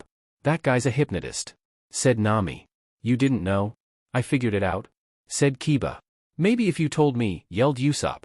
Also you tried to give away my treasure, said Nami. Usopp's sweat dropped and changed the subject. Where are the others? I thought Naruto and Luffy were already here, said Nami. Meanwhile Naruto and Luffy were lost, still, trying to find North. Kyubi sighed. Why did I have to be sealed in him of all people? Asked Kyubi. Back at the slope? But I'm sure Sakura, Zoro and Sasuke will get here soon, said Nami. Back at the other slope Zoro and Sasuke tried their hardest to run up the hill, but kept slipping down. Sakura sighed. I have an idea, said Sakura. What? Asked Sasuke. She walked up to the edge of the oil spill, she took a breath and then punched the ground beneath it crater a hugged crater which spanned to just beyond the oil spill. It created an area to walking in without slipping down the hill. Zoro and Sasuke stood there with their mouths hanging open. Well, aren't we going to go? Asked Sakura. She's scary, said Zoro. Sasuke just nodded. She was scary? Back at the right slope? Well, what are we waiting for? Said Kiba. Akamaru nodded and the two began to fight off the pirates. Well, are you going to help my brother? Asked Usopp. I'm just a poor defenseless girl. What about you? Asked Nami. Can you see how scared I am? Yelled Usopp with his legs shaking. Kiba punched one of the pirates away. Chicken, he yelled to his brother. Hey, yelled Usopp. Well, can't you figure out a way to help him? Asked Nami. He reached into his the pursa bag he always wears, and pulled out Caltrops, make sure you don't aim for the area that Kiba and Akamaru are fighting, said Usopp. They threw the caltrops and those who managed to get past Kiba and Akamaru stepped on them, then Usopp shot them with his trusty slingshot. Which what he uses. You've taken care of them enough, I'm going to rest, said Nami. She began to walk away, but there's some behind us, she said. Those are the ones you threw, yelled Usopp, who was then hit in the head from behind. You thought those would stop us forever, Aid? Usopp, yelled Kiba. While he was distracted, one of the pirate punched Kiba in the face, while another hit Akamaru in the stomach and sent him flying into the wall, he reverting back to being a dog instead of Kiba's clone. When Nami tried to defend Usopp, who was lying on the ground, another pirate hit Nami into a nearby cliff. Now men go into town, follow Kuro's plan. If we fail he will slit our throats, yelled Django. All the men seemed scared, so they ran up the hill, then suddenly all of the men went flying. Everyone looked up, the 5 missing people so to speak were there, none of them looked happy. What took you so long? Said Nami. You're the one that left us on that hill, yelled Zoro. It took me a while to figure out to make a path, said Sakura. Nami, you will pay, yelled Inner Sakura. Why didn't you tell us which way was north, said Luffy. That's right, you could at least told us, said Naruto. Kyuubi tried to say something then realized, I have no idea what to say, but don't blame anyone else, said Kyuubi. Sorry, said Nami. It's not our fault, said Usopp. Yeah, you just ran away like you knew here you going, said Kiba, picking up Akamaru. Those kids beat you up, said Django. How? Oh, that, they were easy, said Naruto, who heard what Django said. They were, said Luffy. Listen up, if our opponent is strong, we have to become stronger, do come here, said Django. All of the Black Cat pirates walked over to Django. All of them stood facing their opponents while Django faced towards the sea. When I say 1, 2 Django, you will become wild beasts, you will have upper human strength, you wounds will instantly and you'll keep getting stronger and stronger. He using it so they would become stronger? Asked Nami. Will it work? Said Naruto. Yes it will, said Kyuubi. 1, 2 Django, said the weirdo hypnotist. All of them yelled. One of them caused a cliff to crumble just by hitting it. No way. No one has strength like that, said Sakura. Nami stared at her. Are you forgetting something? Sakura remembered. Oh yeah. She laughed a bit. Nami helped up Usopp. We'll sit out? Said Nami. Usopp nodded in agreement. Take Akamaru with you, he needs to rest, said Kiba, giving Nami his injured dog, which she managed to carry as well. Can you still fight? Asked Sasuke. Yeah, said Kiba. Okay, Sasuke, are you ready? Said Zoro. Yeah, Sakura, said Sasuke. Right, Luffy, said Sakura. Luffy didn't answer, instead he yelled. He somehow was hypnotized as well. He got you too, yelled Zoro in disbelief. He wasn't even aiming for you, yelled Sasuke. Luffy was about to use his attack Gum Gum Gatling. However, Naruto punched him in the back of the head. Luffy fell face first and came back to his senses. What happened? Said Luffy. Naruto, why did you do that? Didn't want you make more of an idiot than you already are, said Naruto. Luffy noticed that Naruto had his eyes closed and in his voice spoke in an evil tone, a tone she unconsciously spoke in full demon form. It wasn't his choice really. Naruto hated speaking in that tone. Naruto, said Luffy. Sorry, but somehow I don't know how, but Kit isn't in control, said Naruto, opening eyes. Normally his eyes were a cerulean blue, but now his eyes were red and silted. Luffy's eyes were wide. Kyuubi, he asked. Naruto just smirked. Somehow Kyuubi had assumed control of Naruto's body. Chapter 13, Kyuubi takes over. Naruto woke up. He was in his head. He looked around, saw the cage empty. What's going on? He asked. Kyuubi, he heard Luffy's voice say. Naruto turned around and saw what looking like a screen. Well, Kit, looks like you're fine, said Kyuubi's voice from nowhere. What happened? Said Naruto.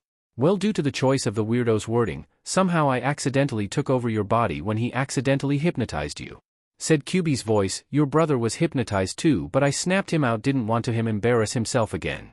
Don't you dare hurt my friends, said Naruto. Don't worry, I promise I won't, said Kyuubi. Also, you see that screen, you will be able to see what's going on though that. Outside the body, Sakura asked. Luffy, what are you talking about? Naruto turned around. Everyone saw his eyes.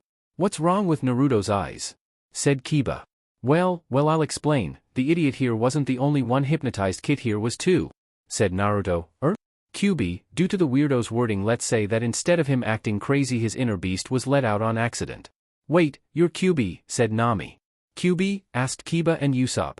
That's right, Nami, and there's something I've been wanting to say to you, said Kyuubi. I think you're pretty hot? Nami sweat-dropped. Thanks, she responded, not knowing how to respond.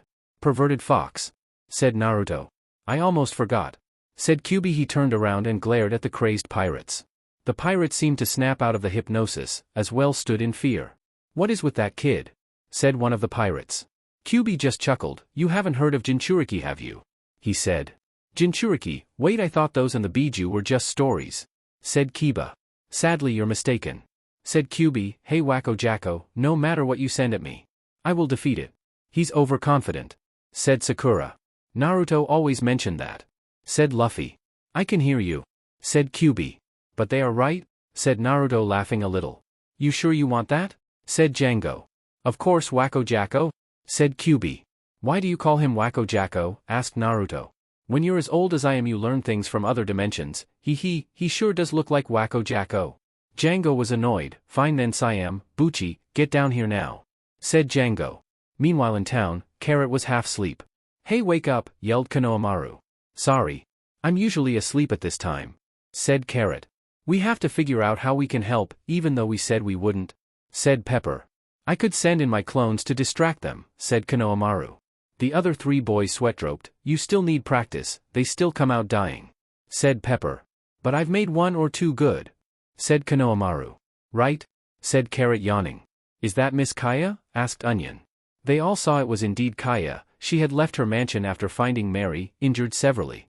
Kuro had told Hai the truth and nearly killed him. After telling Kaya the truth and finding out all other servants had the day off, Kaya decided to look for Kuro so that she could just hand over her fortune. It was hard for her to walk, but she continued on. Back at the slope? Look, something big about to happen. Stay back during this fight, but stay in the area. He will be coming, said Kyuubi. Please don't, said Naruto. Kit, thought Kyuubi, I need to. Don't. I don't like it, said Naruto. You know, they won't even fear, unless it naturally comes to them. I know how to use what you, aura of fear, I can aim it at the enemies, thought Kyuubi.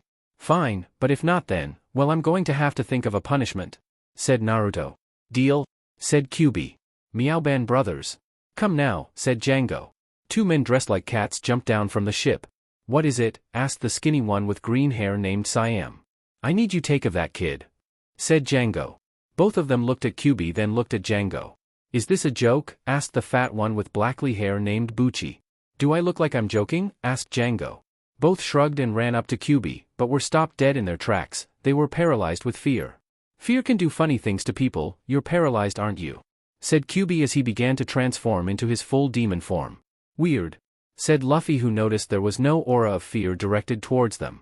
I can't feel that aura of fear, said Sasuke. I wonder why, said Luffy. Back with the fight? Say bye, said Kyuubi. He pounced both of them and swiped them with his claws. Django stood there twitching. What the hell? He said. What is that thing? Asked one of the black cat pirates. I don't know, said Django, but take him down.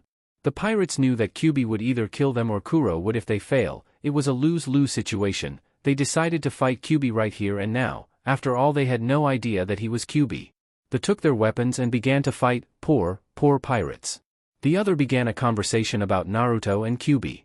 So let me get this straight, when Naruto was born, a demon was sealed in him to protect your village? Asked Usopp in disbelief. That's right, said Luffy. Nice giant fox, good giant fox, said a panicking pirate. But remember, Naruto is not the demon, said Luffy. Yeah, said Usopp. I don't really care, having a demon like that is pretty cool, said Kiba. Bad monster, bad, screamed one of the panicking pirates. But I don't get something. I thought Kyuubi couldn't take over Naruto's body, said Sakura. He can, but we only found out yesterday, said Luffy. Serumed one of the panicking pirates. But I doubt it will happen often, said Luffy. Why is that? Asked Nami. Because I think this was an accident, and Naruto told me that Kyuubi in the last few years he hasn't expresses any interest in taking over his body, unless both of them are about to die, said Luffy.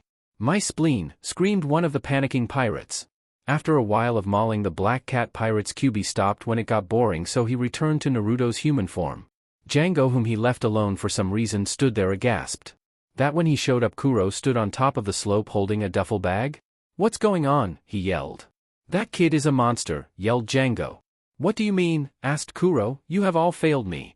But Wacko Jacko is right, I am my monster. Why, this is the body of my host. I have accidentally taken over this body thanks you the hypnotist. If he hadn't accidentally hypnotized my idiot of a host, then I don't know what would have happened," said Kyubi. Kuro stared. Kyubi, so you're a Biju sealed into human child. By your age you're either Kyubi or Shikaku, said Kuro.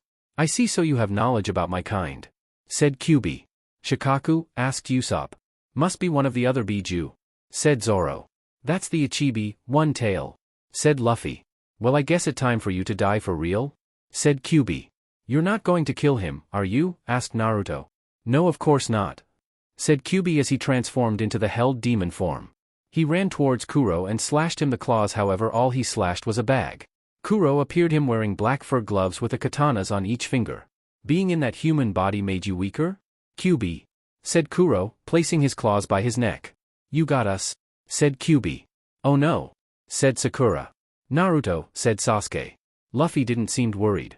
Nami whacked him on the head. Why aren't you worried? Your brother's in trouble, said Nami. Nope, I'm not worried because he isn't, said Luffy, giving his trademark smile. Kyubi just smirked as Kuro was about to cut his throat, when there was a puff of smoke. It was a shadow clone, said Kuro. See, I knew that was going to happen. Kyubi may be in control, but he wouldn't let Naruto get hurt, said Luffy. The others looked at him, turned their attention back to the fight. My, you should know that my host is a clone user, who knows shadow clones, said Kyubi. Will you please stop calling me my host, said Naruto. He doesn't know your name or my nickname for you, said Kyubi. Klahadore. Please stop, yelled a voice. It was Kaya. She was on the top of the slope. Kaya, said Usopp. So this keeps getting more and more interesting, thought Kyubi. Chapter 14, Kyubi and Luffy team up. Kaya stood on top of the slope. Everyone looked at her. What a lovely surprise, Miss Kaya, said Kuro. Mary told me everything, said Kaya. Mary, he lived? I thought I killed him, said Kuro. Kaya looked at Usopp. He was bleeding badly from when he was attacked earlier. Usopp, I'm sorry, said Kaya. I just couldn't believe that Klahadore was a pirate. How? I can't believe you forgave me, and that you're bleeding because of me, said Kaya. Kiba, who was right next to Usopp, raised his finger and was about to say something, but before he could say anything, Usopp grabbed his brother's mouth. Please, Klahadore, if you want my fortune, just take it and leave, said Kaya. Kuro just smirked. It's not just your fortune I want, peace of mind. I've been gaining the trust of people in the village. I can actually relax here, and that is why the attack on the village and your accidental death will I have what I want, said Kuro. Kaya, run, yelled Usopp. He won't listen, just run, yelled Kiba. Kaya pulled out a pistol from the jacket she was wearing and pointed at Kuro. Leave now, said Kaya. Kaya, how much you've grown, said Kuro. And I've been there though, a lot of it, even before your parents died and you became sick. Remember those times we went sailing, and those time we went into town to shop? We laughed together and suffered together. I've been humoring you. I've just been waiting for this day, the day I could finally kill you. Kaya dropped the gun. She couldn't bear to shoot him. You're a monster, even more than I am. How could you do that to a cute girl, yelled Kyubi. Said Naruto, next time you call someone a monster, don't end your sentence like that. I guess the great Kyubi no Yoko has softened in the years, said Kuro, looking at Kyubi. Kuro, I'm going to do what I meant to do yesterday, said Usopp. Wait, said Kiba. Usopp ran towards Kuro with his fist out. However, Kuro just dodged and went behind him. I should get revenge to what you little dog did to me, said Kuro. Luffy, who was about 10 feet away from Kuro, landed a gum pistol in his face, knocking him out. Everyone stared at Luffy. Did that guy's arm just stretched? Said one of the pirates who tried to attack Kyubi. Captain Kuro is going to be really mad, said another of the pirates. Nice one, Straw Hat, said Kyubi, trying to think of a nickname that didn't involve the words idiot or brother. It actually took him a lot to not say, my idiot host's idiot brother. Ready, a voice from the forest. Suddenly all members of Usopp's pirates jumped out of nowhere and smashed Kuro's face with a blunt object. Carrot had a frying pan, Onion had a shovel, Pepper had a baseball bat, and Konohamaru had a wooden sword. Then they smashed his face in. I was right, they did get involved, said Kyubi, face palming. Run guys, yelled Usopp. It dangerous, said Kiba. Please, said Kaya. But we needed to help, said Konohamaru. That's right, said Pepper. If we didn't, then we would be a disgrace to Usopp's pirates, said Carrot. Kuro got up. He adjusted the glasses with the palm of his hand, then they shattered. The four young boys became scared. Just as he looked like he was about to attack him, he walked past them very quickly and looked at Usopp. Then he kicked him. Kiba and Sakura ran towards Usopp. You alright? Said Usopp. He'll be fine, said Sakura. Usopp was about to say something to his crew, but Kyuubi said, perhaps everyone should run away and protect her. His speed is almost inhuman. Not that I detect a devil fruit in him or that he's Jinchuriki himself, but perhaps if everyone goes to protect Kaya there may be chance. It will be a perfect opportunity to Pinocchio and the dog to rest up. I can take him on, but I will need help from Straw Hat, said Kyuubi. Luffy smiled. But, said Usopp, you're in no position to fight, all you need to get out here, said Kyuubi, particularly since most of you would have nothing to do, since I took out all the other members. He's right, said Sakura. What else would we do? Asked Sasuke. Well, I'm staying here, said Nami. Why? Asked Zoro. I'm staying to protect my treasure, said Nami. Okay, said Kyuubi with a sweat drop. Kuro gave them a look of, oh no, I'm not letting you get away. However, before he could stop them, several Kyuubi shadow clones began to attack Kuro. When he got rid of them, several more showed up, but didn't attack him. They just stood there. Then they transformed in female naked versions of Naruto, with the eyes of Kyuubi of course. Django stood there with his mouth hanging open. Nami sighed, while Luffy stood there laughing. Those members of the Black Cat Pirates who were still conscious fainted from blood loss. Kuro just stood there like nothing happened. The others fortunately left. What was that? Said Naruto. That's your harem attack. Thought Kyuubi. I thought it might have worked on him. Oh well. Yeah right, you just wanted to do that, said Naruto. They got away didn't they? Thought Kyuubi. You thought that could stop me, yelled Kuro, destroying all of the shadow clones. Django, go kill her now. Right? Said Django, running to the forest following the others. Hey, do you think it's a good idea to let him go? Asked Nami. Don't worry, they'll be fine, said Kyuubi. So do you want the first move or should I? I'll do it, said Luffy. Gum Gum Pistol. He shot a punch towards Kuro. Unlike last time he was hit, this time he jumped onto Luffy's arm and stood on it. Don't pull back your arm, yelled Kyuubi. Kuro began to run towards Luffy. Pull back your arm. Pull back your arm, yelled Kyuubi. Kuro ran up to Luffy and kicked him in the face. Luffy, said Nami. He's fine, said Kyuubi. Meanwhile in the forest the others were taking a rest. I have a feeling that Hypnotist will show up, said Sasuke. So what are we going to do? Asked Sakura, who happened to have some bandages with her and was bandaging Usopp's wound. We take different parts of the forest and guard from there? Usopp's pirates will be last resort, said Kiba. Who made you boss? Said Usopp. Let me guess, your plan somehow involves a beehive, a firecracker and something I can't think of, said Kiba. No, I wasn't planning anything like that, said Usopp, who began to shift his eyes. I'll help defend the outside too, said Konohamaru. Wait, I don't think that's good idea, said Kaya. I just said help, said Konohamaru. Then three more of him appeared. Usopp, Kiba and the other members of Usopp's pirates' mouths dropped to the ground. When did you learn to do that? Asked Kiba. I've been practicing in secret. They're just regular clones, but they should distract him just enough, said Konohamaru. But last week you couldn't do any, said Pepper. That's some practice, said Kiba. Can we please get back to matter at hand? Said Sakura in an annoyed way. Oh yeah? Said Konohamaru. Each of us should go in a different direction. Hopefully if someone comes we can fight them, said Usopp. Whose plan is this again? Asked Kiba. Usopp just laughed nervously. Usopp was about to leave when Kiba grabbed him from behind. Oh no, you're not going anywhere. What do you mean? Asked Usopp. You're going to follow that demon's advice and rest, said Kiba. You know you should. Usopp sighed. His brother was right. He sat down next to Kaya. The crew, Kiba and the Konohamaru clones left. You know, maybe we should set taps in case he does come, said Carrot. Why would we do that? Asked Onion. It's best if we leave those two alone, said Konohamaru. Pepper nodded in agreement, and all of them left. So Usopp and Kaya were alone, unless you counted the unconscious Akamaru on Kaya's lap. Neither said anything, both were also blushing slightly. Back at the slope Luffy got up. Hey, you cut my lip? Said Luffy. See, I told you, said Kyuubi to no one in particular. Then realized something. Let's do that combo thing you and Kid often do, said Kyuubi. It's called the Fox-Monkey combo? Said Naruto. Whatever, thought Kyuubi. Kyuubi made 3 shadow clones, however Kuro dodged them quickly. DMN, said Kyuubi. Luffy looked around and then went over to a nearby boulder and picked it up. Kuro almost struck him and got his katana claws of one hand stuck in the Luffy moved and it broke off.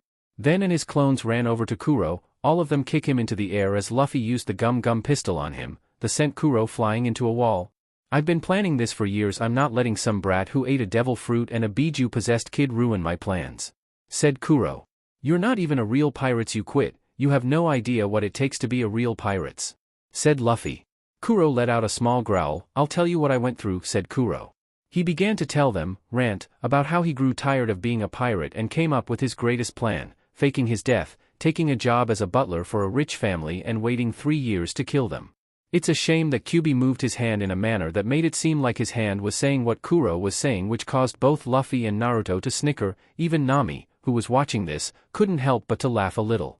"I'm surprised you did that," said Naruto. "Well, normally I wouldn't do something like that, but the guy deserves it," thought Kyuubi. "Good one," laughed Luffy. "I'm talking here," yelled Kuro. Both Kyuubi and Naruto ignored him, thought he continued the rant. "And in order for my plan to succeed I must get rid of those who know my secret," said Kuro. "Wait, that's evil," said Kyuubi, "killing your own men." "What?" said one of the Black Cat pirates who was now conscious after either Kyuubi's mauling or the harem attack. "Captain Kuro, you can't mean that," said another of the conscious men. "Of course I do, they're just pawns in my plan, able to be cast off when they are no longer needed. They will be willing to die for my plan to succeed." "Django is the same," said Kuro. He got into a strange stance, looked like he was going to fall asleep, with his head and arms dangling. "Not that attack," yelled one of the Black Cat pirates. "Out of the bag," yelled Kuro. He disappeared. He was moving quickly, too quickly, so much so that even the eye couldn't see him. Claw marks appeared on the side of the cliffs and many of the Black Cat crew members were injured. "This is interesting," said Kyuubi with a smirk. Meanwhile Django was searching the forest, then he saw Konohamaru. "Hey kid," said Django. "You're not getting past me," said Konohamaru, defending himself with his wooden sword. Django looked and saw something strange. He had no shadow. Django had heard rumors of clones. He walked straight, thought Konohamaru, which caused him to dissipate. That was one of his clones.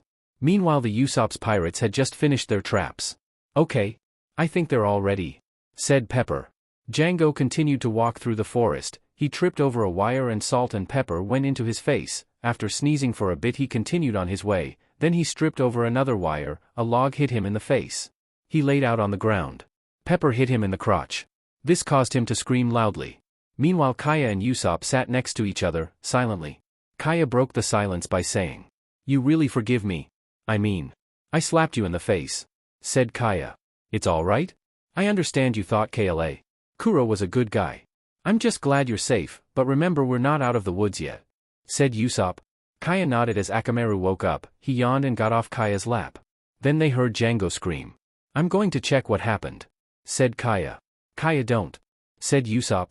"Don't worry, if I don't return in a few minutes go back for me," said Kaya. As she left, Akamaru made a small whine and mentioned over to Kaya. Usopp just glared at the dog and said, "Oh no, don't you start too." After a few minutes, Kaya didn't come back, so Usopp followed where she went with Akamaru closely behind. He found all 4 members of his crew laying on the ground, while Django was about to kill Kaya. "Oh no you don't," yelled Usopp. Back at the slope Kuro had managed to slash Kyuubi at least twice. When he slashed Luffy he managed to grab the butler and throw him a few feet. Kuro got up and said, "Any last words?" "I have some," said Kyuubi, who cleared his throat and said a British accent, "Jeeves, go get me more tea and make there's no sugar." This made Kuro angry. He prepared that stance again, but Luffy jumped on him, warped his body around Kuro's and stretched his neck all the way to the beach. "Good move," said Kyuubi. Back in the forest the 4 members of Usopp's pirates hear their Capitan. They got up and tried to attack Django again, but he just kicked them away. Django pushed Kaya into a tree, chalking her. His hypno ring that also happened to be a chakram. He was about to kill her.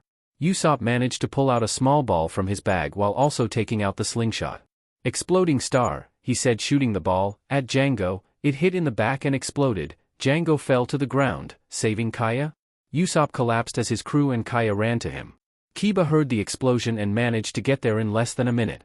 "Good, looks like things are all right," said Kiba. "Yeah, they are? I think we should talk," said Usopp. Zoro, Sakura and Sasuke saw them talking not too far away. "So should we head back to the slope?" asked Zoro. "Yeah, hopefully Luffy finished off Kuro by now," said Sasuke. All 3 of them left to see if the fight had ended. Back at the slope, Luffy brought his head forward and head-butted Kuro so hard that it knocked him out. "Leave now," yelled Kyuubi. "And leave all your treasure," yelled Nami. The conscious member nodded. Some grabbed Kuro, some grabbed the unconscious and or dead members, the rest gave them all the treasure they had on the ship, and sailed away as fast as they could. Luffy was about to collapse from the injured when Nami caught him. After a few minutes of resting and the other three returned, Kyuubi cleared his throat. "Hey Kit's brother, there's something I've been meaning to tell you," said Kyuubi. "What?" asked Luffy. "Okay, who do you think you are? Son Goku? You are externally immature, idiotic. 20 minutes later? You are obviously addicted to meat. Do you know unhealthy it is? Well, that's I have to say what I don't like about you," said Kyuubi. Everyone who heard Kyuubi's rant had their mouth open and gasped. "Too much, a little too much," said Naruto. "But there are some nice thing about you. You are a nice guy, you're a really good older brother, and you always helped Kid out when he needed help and looked after him, and that's what I like about you," said Kyuubi. Luffy's sweat dropped, he had no idea how to respond. "I'm going to take a nap. I think it might give Kit control back," said Kyuubi, who collapsed. Inside of Naruto's head, Kyuubi returned to its cage. "So, how was it?" asked Naruto.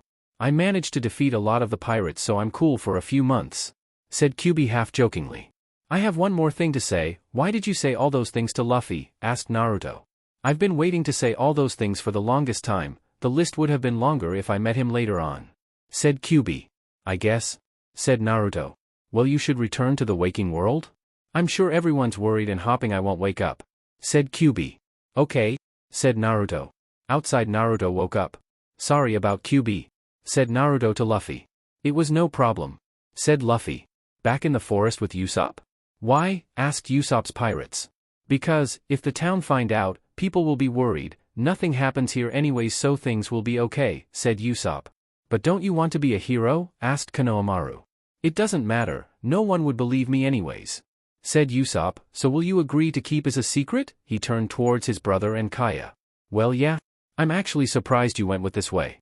I would have thought you would brag to the whole town that you saved her. It's not like you at all," said Kiba. "Hey," said Usopp. "I promise to keep as a secret as well," said Kaya. "Remember, today was just an ordinary day," said Usopp. And so everyone nodded in agreement. It was just an ordinary day for the rest of the town, not knowing of the fight that just took place. Chapter 15, Kaya's Thank You. The crew were eating lunch in the restaurant after resting up from their fight. Luffy was resting up from his fight. Naruto, thanks to the fact that he has healing powers from the Kyuubi, why he never healed the scars on his cheeks was beyond him, and the fact that most everyone else did nothing, did help a bit right before the others showed up, but other than the others did nothing. "So, what do you think of my guest?" asked Naruto. The other members thought for a moment. "Well, I was expecting something a little more evil," said Sasuke. The others except for Luffy nodded in agreement. "If he's so evil, then why did he fight Kuro?" asked Inner Sakura. "And you were right, he is a pervert," said Nami. "Well, he has mellowed out over the years, he was a lot worse when I was a kid," said Naruto. "Says you," yelled Kyuubi. Naruto sighed. As Luffy swallowed the meat he was eating. "Why did he say all those things about me?" he asked. "Because he's an idiot and I don't like idiots," said Kyuubi. "I'm pretty sure his rant explained it all," said Naruto, "and he also said you were a good person." "I guess you're right," said Luffy. "Oh, there you are," said a voice. The voice belonged to Kaya. "Miss Kaya, what are you doing out of bed?" asked Sakura. "Well, I'm feeling a lot better. My sickness was caused by the shock of my parents' death, and thanks to Usopp I'm a lot better. Is it true that you're still looking for a boat?" asked Kaya. "Yeah," said Luffy. Meanwhile, elsewhere in town, Usopp had called a meeting for his pirate crew. "I have an announcement to make," said Usopp. "You're finally going to ask out Kaya?" asked all four boys. "For the last time, I don't like her like that," said Usopp. "Right," said Pepper, speaking for all of them. "Now, as I was saying," said Usopp, "I have decided to go to sea alone." "Why?" asked Konohamaru. "I want to follow my dream of being a real pirate," said Usopp. "For years ago we formed our pirate brotherhood, and since all of us had such great adventures, but now it's time for me to have real adventures. Those 6 inspired me to follow my dream." The wind blew almost dramatically. All 5 of them began to cry. "Now what are your dreams?" said Usopp. "I want to be novelist," said Onion. "I want to be tavern owner," said Carrot. "I want to be a carpenter," said Pepper. "I want to be a Kage, like my grandfather," said Konohamaru. "All of them are good dreams, keep them alive," said Usopp. "Now I declare the Usopp Pirates disband." Usopp quickly headed for his house and began to pack, then he noticed Kiba was packing. "Hey, who said you were coming?" asked Usopp. I have to, because you might meet Dad. You're the only family I have here, and if don't come I'm sure you'll come running back. I mean you are a scaredy cat, said Kiba. Usopp sighed with a sweat drop. Are you going to say goodbye to Kaya soon? Asked Kiba. I might, said Usopp. With a kiss, said Kiba. Don't push your luck, said Usopp. And so both of them packed. When they were done Kiba and Akamaru stared at Usopp's backpack. Don't you think you overpacked? Asked Kiba. No, why? Responded Usopp. Usopp had packed everything in that house that Kiba didn't find necessary to pack himself and Akamaru. The backpack he had on was the size of boulder. It was doubtful that it would get it outside the house. 200 berries say you'll get stuck in the doorway, said Kiba. You're on, said Usopp leaving the house. Sadly he now owed his younger brother 200 berries. Need help? Asked Kiba. That would be appreciated, said Usopp on the other side of the door. Kiba used his man-beast clone on Akamaru and both began to push the huge back. They managed to get it though at the cost of breaking the doorway, but the backpack began to roll down the hill. Oh man, said Kiba, as he and Akamaru followed his brother. Meanwhile at the slope, Kaya and her butler Mary were showing the crew something. You're really giving this to us, said Luffy and Naruto. A ship was docked there. It's small when compared to most ships, but it was just enough. The figurehead was ram and it was caravel. I designed it myself. This is the Going Merry, said Mary, who kind of looked like a ram himself. I can see where the design for the figurehead came from, said QB snickering a bit. The way to steer this, said Mary to Luffy. Maybe you should tell me, said Nami with a sweat drop. I also stocked it with supplies, said Kaya. Wow, Kaya, you added insult to injury, said Luffy. Try adding icing to cake, said Sasuke. That too, said Luffy. Just then, Usopp still attached to his backpack came tumbling in. Usopp, said Kaya. Right before he could crash into the Going Merry, Luffy and Zoro managed to stop him by kicking him in the face. They did mean to kick him in face, it just ended up that way. Thanks, said Usopp because their feet were in his face. Hey, came Kiba's voice followed by Akamaru once again a dog, then saw Luffy and Zoro managed to stop Usopp. After moving all that needed to be moved onto the Going Merry, Kaya and Usopp and said their goodbyes. So you're really going? Said Kaya. Yes. I'm going to follow in the footsteps of my father, and become a pirate, said Usopp. Oh?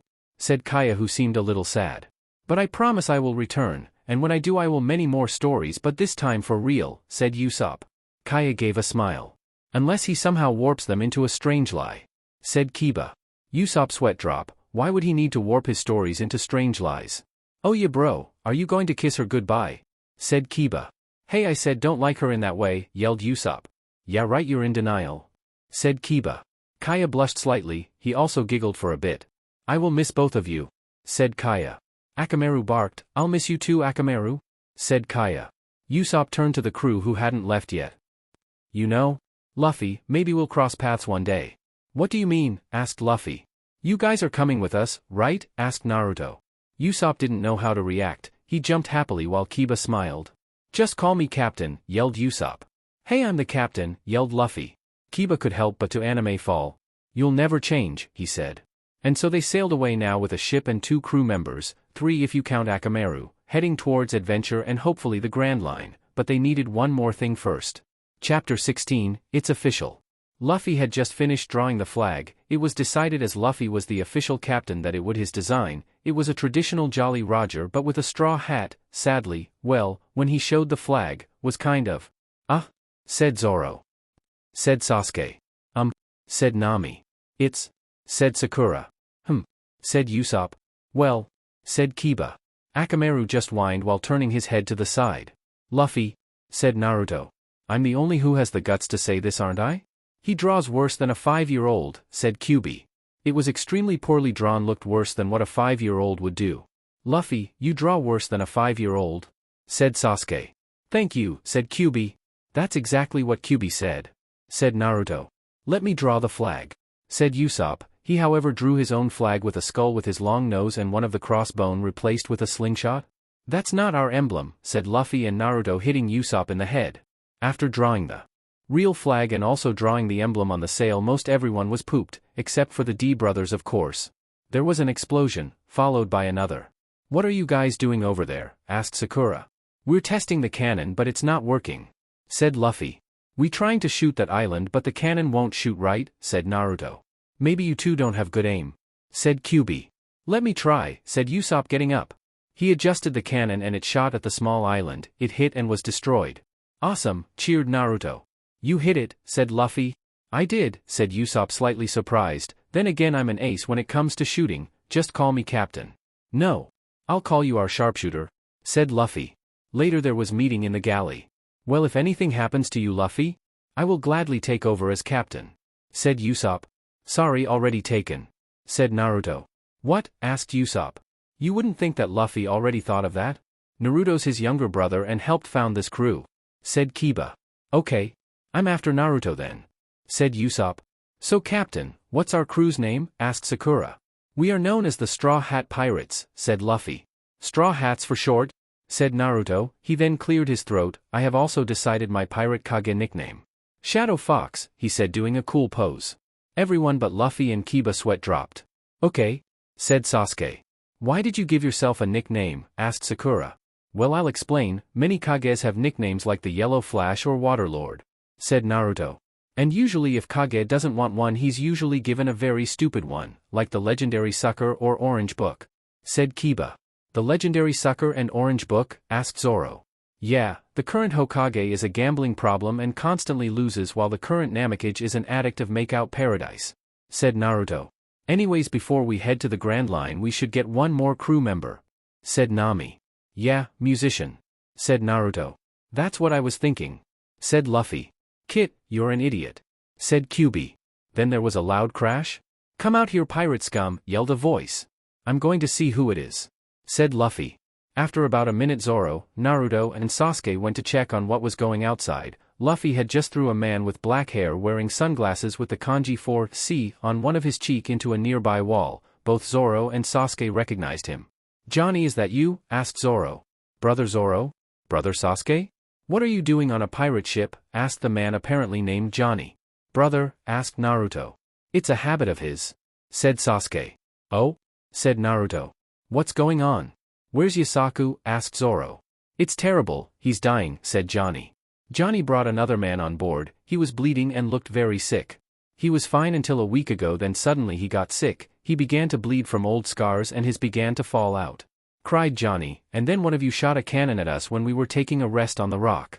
Naruto, Usopp and Luffy gasped. Sorry, they said, all three bowing. Sakura cleared her throat. I know what this might be, she said. Nami figures it out as well. Get limes from the galley and juice them, said Nami to the three that destroyed the rock. After doing so they gave the man named Yasaku the juice. It's scurvy, caused from a lack of vitamin C, that's all he needs, said Sakura. Fruits and vegetables tend to rot on long voyages. A century ago it was the bane for all seafarers, said Nami. Wow, that's smart, said Naruto. It's something everyone should know, yelled Nami. She has a point, said Sakura. Idiots, yelled Inner Sakura. Both Johnny and Yasaku began to dance around. I've been cured. I've been cured, said Yasaku. Don't dance around, yelled Sakura. Introduction time, said Johnny. I'm Johnny. And I'm Yasaku. We are former bounty hunting partners to Brother Zoro and Brother Sasuke, said Yasaku. They're just some guys who hung out with us, admitted Sasuke. Thank you for helping me. I thought I was a goner for sure, said Yasaku. We still can't believe you two are pirates, said Johnny. Just then, Yasaku collapsed, with blood coming from his mouth. He still hadn't completely healed. I told you not to dance around, said Sakura. Those guys are weirdos, yelled Inner Sakura. So did anyone learn anything? Asked Nami. That we need to eat healthy, like having 3 to 5 servings of fruits and vegetables a day? Asked Naruto. Everyone stared at Naruto. Where did you get that? Asked QB. I don't know, replied Naruto. Well, we need one thing, someone who can cook, said Sakura. Naruto raised his hand. Other than instant ramen, said Nami. Kiba was about to say something. Or dog food, said Usopp. At least what Akamaru eats is better than your cooking, mumbled Kiba.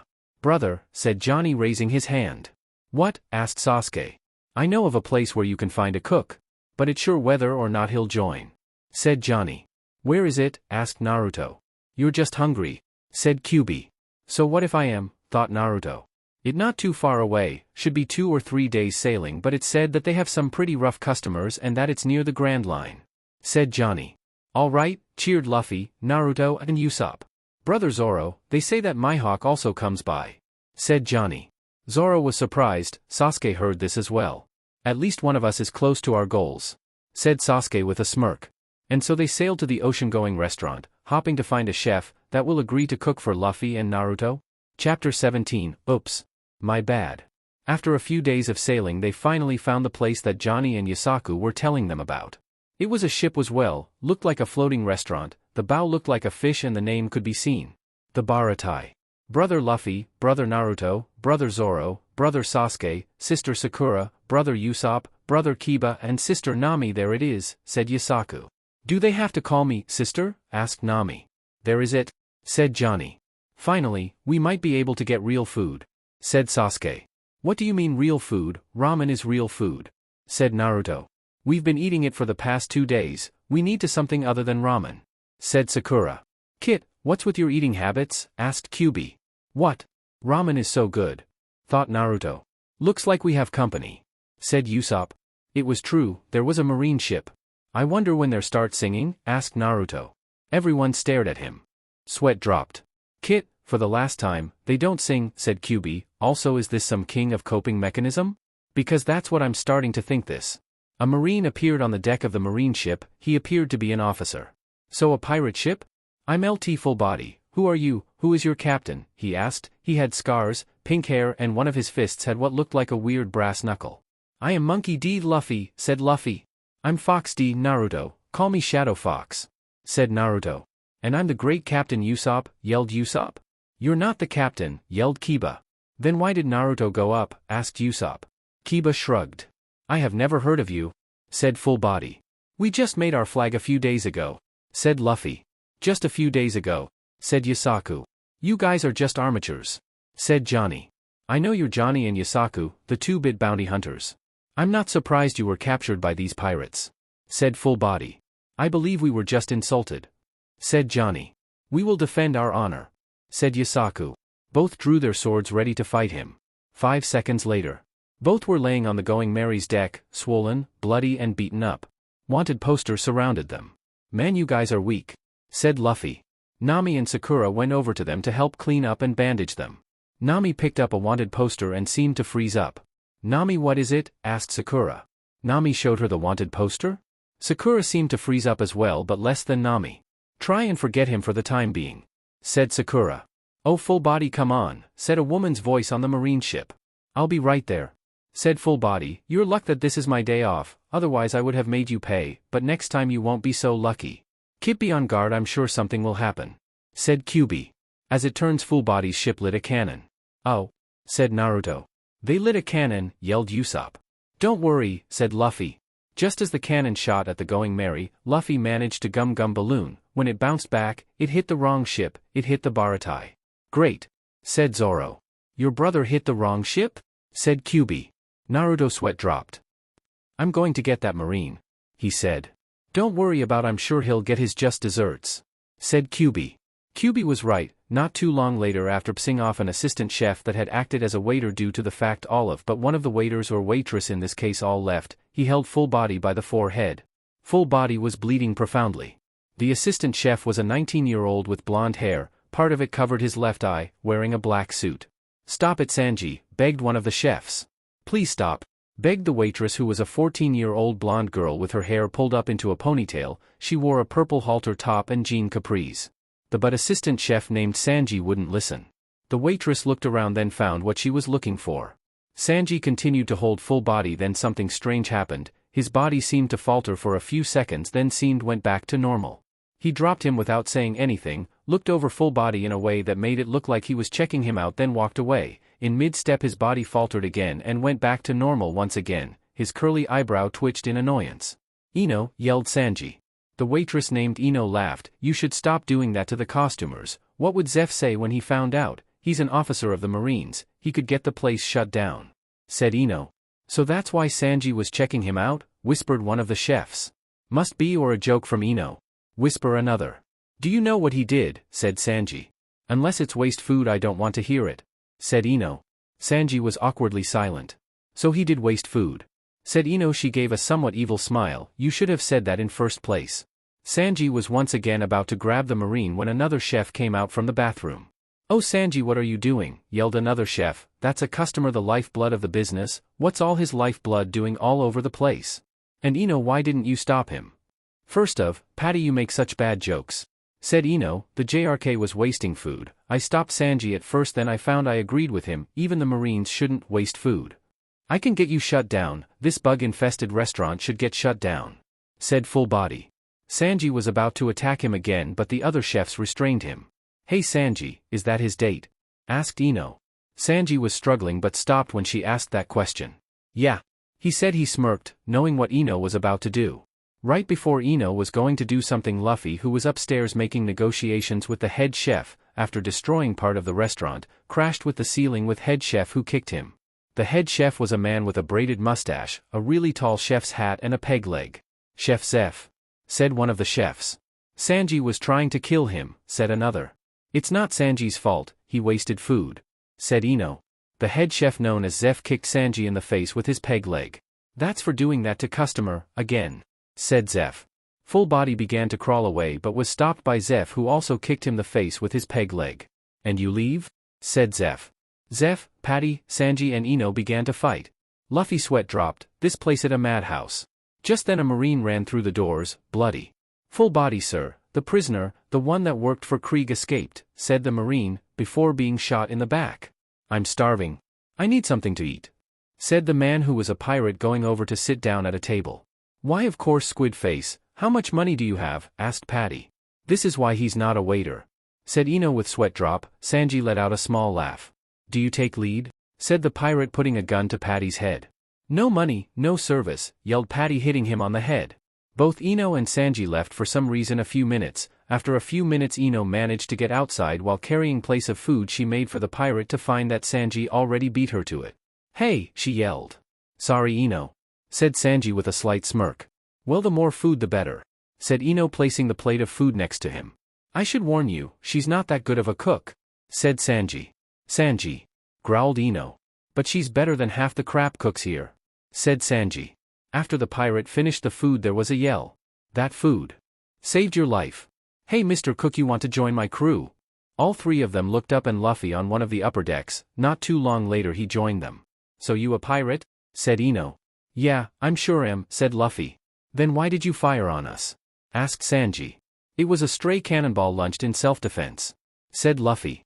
"That doesn't make any sense," said Ino with a sweat drop. "Well, you better watch out, the crap geezer used to cook for an infamous pirate," said Sanji. "So he's a pirate?" said Luffy. "And the Barity's his treasure, so you better be careful not to destroy part of it again," said Ino. "Pirates flock here, and all of the chefs are pirate types. Some of the people just come to watch the pirates and chefs go at it," said Sanji. "I can see this place is a nut house," said Luffy. "It's something that someone needs to get used to," said Ino. "That's also why all the waiters other than Ino jumped ship," said Sanji. "So that's why he wants me to work here for a year," said Luffy. "Mr. Cook, will you join?" "I decline," said Sanji. "No," said Luffy, "I decline." "You decline what?" asked Ino. "I decline his declination," said Luffy. "Well, I'm staying, and I have my reasons," said Sanji. "Yeah, what?" asked Luffy. "None of your business," said Sanji. "Well, too bad you joining," said Luffy. "I already decided." The two began to fight. Ino cleared her throat, but it didn't get their attention. Then she yelled, "I know the chicken dance, and I'm not afraid to use it." This caused the argument to end. Both Luffy and the pirate stared at her like she was crazy. Sanji sighed. He was the only one who knew what she meant. "Was there something you want to say, Ino?" asked Sanji. "Yes, I have comprises." "I'll join," said Ino. Sanji was smoking a cigarette. It fell out of his mouth when he opened his mouth in shock. "Chore boy, you have some girls on your crew?" asked Ino. "Yeah, two," said Luffy. "Good, so I decided, unless Sanji changes his mind or I do, I will join," said Ino. "You," said Sanji. "That's right," said Ino. "I need to be in a place where I'm not the only female, and besides, you might change your mind." "I might change my mind. I wouldn't join for another year, so you don't have to worry about me leaving for a long time." "Hey, I'd hate to butt in," said the pirate. "Yeah," said Luffy. "I'm Jin, one Krieg's men." "I'm wondering, what's your prize?" asked the pirate named Jin. "Oh, I'm going after One Piece and I'm headed to the Grand Line," said Luffy. "Your crew must be small if you don't have an cook yet?" said Jin. "With her it makes 9. 10 if you count one of my crew members' dog," 11 if you count the voice in my brother's head, said Luffy. Everyone's sweat dropped. Jin cleared his throat. Well, you don't seem like a bad sort, so I'll give you a word of warning, don't go to the Grand Line if you know what's good for you, said Jin. The oceans are vast, the Grand Line is just one narrow route, don't go there. What do you know about it? Asked Luffy. Not much, but what I do know scares me, said Jin. But I'm sure that the voice in my brother's head know more than you. After all, he's probably traveled the Grand Line, said Luffy. Okay, you're weird, said Ino. I'll explain it you later. After all, you do want to join, right? You should know about my brother, said Luffy. Ino just looked at Luffy like he was crazy, but the way he said made it seem like he wasn't, and there was something to his brother. Not too long later, Jin was leaving. I'm still going to Grand Line, no matter what you say, said Luffy. I still say that it's still a bad idea, said Jin. Chore boy, yelled Zeph. Oh, said Luffy. Zeph stood on one of the upper decks. Oh man, you two are going to get it for the free meals, said Jin. Sanji picked up the evidence of the free meals and tossed it overboard. What free meals? Said Ino. Jin bowed to them. Gratitude, thank you, both of you, he said. Come back anytime, said Ino. Hopefully in the next year, otherwise you won't see her, said Sanji. Ino gave a small laugh and Jin sailed away. Sanji, Ino, chore boy, get to work, yelled Zeph. Not too long later. Just take orders, chore boy, yelled Patty to Luffy. In the short time Luffy started, he broke dishes, stole food, and burned himself, and that in less than 10 minutes. I can see you're not used to this, laughed Ino, carrying a tray of drinks. Yeah, I can understand why a friend of mine hated it, said Luffy. Both went down the main restaurant. There was the rest of the Straw Hats. Hi chore boy, said Nami. So, stuck here for a whole year? Said Sasuke. Does that mean Naruto's now captain? Asked Kiba. You have such bad luck, said Sakura. You guys are eating without me. That's mean, yelled Luffy. Quiet down, Luffy, said Sanji, flirting with a woman. Why shouldn't we? I mean, the food is great, said Zoro. When Zoro wasn't looking, Luffy picked his nose and put in the booger in his drink. Kiba, Usopp and Naruto were giggling immaturely. When Zoro was about to drink, he stuffed the glasses into Luffy's mouth and made Luffy drink it. Luffy was coughing while lying on the ground. So this is your crew? Said Ino, who had severed her drinks and walked up to the crew. She began to blush and walked over the Sasuke. Who is this? Asked Ino. Uchiha Sasuke, answered Sasuke. You are so hot, said Ino, grabbing his arm. Sasuke sighed. Hey, Sasuke is mine, said Sakura, grabbing his other arm. The two began to glare at her. Who's she? Asked Nami. This is Ino, she agreed to be our new cook, said Luffy. What? Said Sakura. What? Can't take that you have competition? Asked Ino. Ino means pig, Miss Piggy, said Sakura. Well, look at your forehead, said Ino. It's big and wide. Billboard brow. The two began to glare, lighting. Will you stop laughing? Yelled Naruto. What's wrong? Asked Luffy. QB keeps laughing, said Naruto. But haha, so ha ha ha funny. Ha ha ha. I can't ha believe that ha brother ha did that. Ha ha ha ha, laughed QB. You should tell Ino about your guest later, said Luffy. Yeah, said Naruto. So Ino, you're always saying how I shouldn't hit on the costumers, but look what you're doing, said Sanji. Ino stopped glaring at Sakura, let go of Sasuke, turned to Sanji and said, this is my 1 to your 1 million, my 1 to your 1 million. Sanji then noticed Nami and fell in love with her. See, said Ino with a sweat drop. Sanji began a strange rant about how much in love he was with Nami and how he would stoop to become a pirate just to be with her. Zeph heard this. After giving his consent to join, the two started to fight. Zeph threw Sanji onto the Straw Hats table. Ino sighed and said, I can't wait to leave this madhouse. She walked away and began to wait on more tables. Little did she know was that partially thanks to her she'd leave that madhouse sooner than she would think. Chapter 18, The Namekage Secret. It had been nearly 2 days since Luffy nearly destroyed the Baratai. Some members of the Straw Hats were feeling the boredom. Naruto was laying on the deck, sprawled out, bored.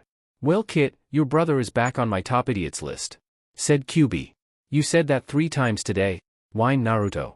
I know, want to find Sasuke and reveal his location to Sakura and that girl who said she'll join when your bro's finished working off his debt, said QB.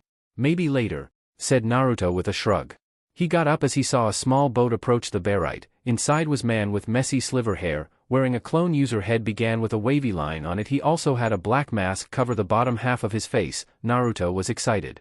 No way, he yelled. What? Said Kiba with Akamaru walking up. That, said Naruto. No way, yelled Kiba. What is it? Asked Usopp. That, said Kiba. No way, yelled Usopp. Will you stop yelling? Said Zoro. Well, sorry, how am I supposed to react when Hatake, Orange Book, Kakashi shows up? Said Naruto. Isn't that one of those Kages? Said Zoro. Yes it is, said Naruto, and it looks like he's going to eat here. I'm going inside, but first. He ran below deck to the men's cabin. Can someone tell him why he's so excited? Asked Zoro. Wow, I guess you haven't heard of him. No one knows what his face looks like, no one. They say the mystery of his face is the world's greatest mystery that has nothing to do with One Piece, plus I'm sure Naruto wants his autograph, said Kiba. Why don't you want to see it? Asked Usopp. I'm not as obsessed with Kages as Naruto is, said Kiba. Meanwhile on the back deck Nami was looking at a wanted poster. Hey Nami. I need you help, can you help? Oh, you're looking at that wanted poster, sorry I bothered you, said Sakura. Sakura was about to leave when Nami said, Sakura? I need to talk to you about something. What is it? Responded Sakura. Meanwhile Kakashi docked, he wiped out his copy of Make Out Paradise and began to walk. One of the reasons why they called him Orange Book was because he was such a good fighter. He could multitask to such an extent that she could read without missing a moment of perverted goodness from his book. Kakashi was also a regular and become very good friends with Sanji. In fact he was the one who Sanji on to Make Out Paradise. Wel? Oh hey Kakashi, said Ino. Hi Ino, said Kakashi looking up from his book. Ino led him to a table. Many people watched him. Those that didn't for the fight came because they heard that he was a regular. They wanted to see what was under the mask. Elsewhere Sanji was taking a cigarette break, while reading Make Out Paradise as well. Sanji, said Ino. Sanji looked up. What? He asked. Kakashi's here, thought you should know, said Ino walking back into the restaurant. Sanji smirked. When he was done he put his book away. Meanwhile in the restaurant everyone was staring at Kakashi. A plate of food was in front of him, but he couldn't eat it as everyone was staring. I'm trying to eat, said Kakashi. Ino noticed how uncomfortable he was and yelled, what's that outside? Everyone looked outside. Kakashi took this chance to eat his meal while everyone was looking. He knew how to eat fast without choking. When everyone turned around to look at him they were shocked to see that he had finished eating. So people are still trying to see your face, said Sanji joining him. Yeah, but if memory serves you were one who was obsessed with trying to see my face, said Kakashi. That was a long time ago, things are different now, said Sanji. You just gave up trying to see my face, but I know you still want to see it, said Kakashi. Sanji smirked, that's because you threatened revealing my eye to Ino and the crap geezer, said Sanji. Kakashi just laughed. Especially since it wasn't really much a threat. Wow, who would have thought you were friends with a Kage, yelled Naruto getting in their conversation. Who's this? Asked Kakashi. You saw that big hole, well his brother caused it and has to work off the debt as the chore boy, said Sanji. Almost as if on cue Luffy tripped while holding a stack of dirty plates. I personally think that no help was better than him, said Sanji. Wow, I can't believe it's you, Orange Book, Kakashi. I've always wanted to meet you. I'm a clone user myself and I already know shadow clones, said Naruto. He showed him by making 10 shadow clones. Kakashi began to look over them. They are shadow clones all right? Said Kakashi. Right now they're only ones I know, but one day I will be a Kage? Said Naruto. Oh yeah, can your autograph? He held out an autograph book. Sure, what's your name? Said Kakashi. Fox D. Naruto, said Naruto. Kakashi's eyes were wide, he knew that name well. You wouldn't believe this, but I've been wanting to meet you, said Kakashi. Really? Said Naruto. Wait, why? How should I put it this way? Do you know about the Kyuubi attack on Fuchsia Village? Asked Kakashi. He means me, said Kyuubi. Oh, yeah. I know about my, said Naruto who looked toward Sanji, guessed. Oh that's good, may I ask how? Said Kakashi starting to write his autograph. I ate his devil fruit, said Naruto sheepishly. I assume it was an accident, said Kakashi. Naruto laughed nervously. I see, hey, later I'll teach you how to use another clone, said Kakashi handing Naruto his autograph book. Really thanks. Can you show me your face too? Said Naruto. No, said Kakashi. Naruto sighed. Okay, see you later, said Naruto. Naruto's sweat dropped when he saw Luffy was having a hard time cleaning up. Let me guess there's something special about that kid, said Sanji. Do you know how the fourth Hokage died? Asked Kakashi. I heard something involving the Kyuubi, but that's all I know, said Sanji. The fourth Hokage gave his life to seal Kyuubi into a newborn child. That child is Naruto. The reason why I always wanted to meet him was because I wanted to see what kind of person he became. I do have to admit he grew up in a unique way, but I can see that Naruto is a good person, said Kakashi. The fourth Hokage, wasn't he the one who taught you everything he knew? Asked Sanji. Kakashi nodded. It was true, he was taught by the fourth Hokage. Maybe this kid might be the way I could finally see his face, thought Sanji. Meanwhile on the going merry, Nami and Sakura were arguing. Why can't you let them help? If you just told them the truth then maybe they will understand, yelled Sakura. No, I can't let them get involved, said Nami. You let me get involved? Said Sakura. You're different, you know what I went through, said Nami. So what's the difference? Asked Sakura. There is, said Nami, and that is why I'm going to do that. Nami, I will have no part in this. As far as I'm concerned we are no longer partners. Or friends, said Sakura walking away from her. Johnny and Yasaku heard this part of the argument. I wonder what that was about, asked Yasaku. I don't know, said Johnny. Later Sanji invited Naruto into his part of the kitchen. What did you want to talk about? Asked Naruto. Well you see, when I first started as a kid, I always tried finding out what was underneath Kakashi's mask, said Sanji. Really? Asked Naruto. Yeah, said Sanji. Flashback. A preteen Sanji was staring at a slightly younger Kakashi who had a bowl of soup in front of him. Hey look over there, said Kakashi pointing elsewhere. Sanji fell for it and looked to where he was pointing. I didn't see anything, said Sanji looking back to find Kakashi had eaten all his food. DMN it, he yelled. End of flashback. I also tried other tactics as well, said Sanji.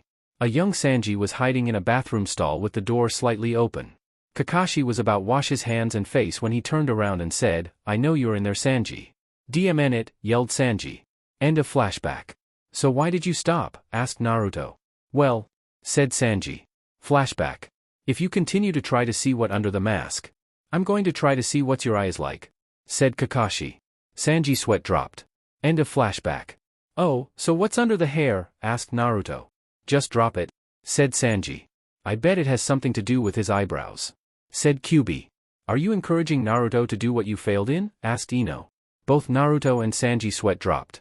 Ino went over to Naruto and whispered, I have seen his face, but don't tell Sanji. What does he look like? Whispered Naruto. It's a secret, said Ino.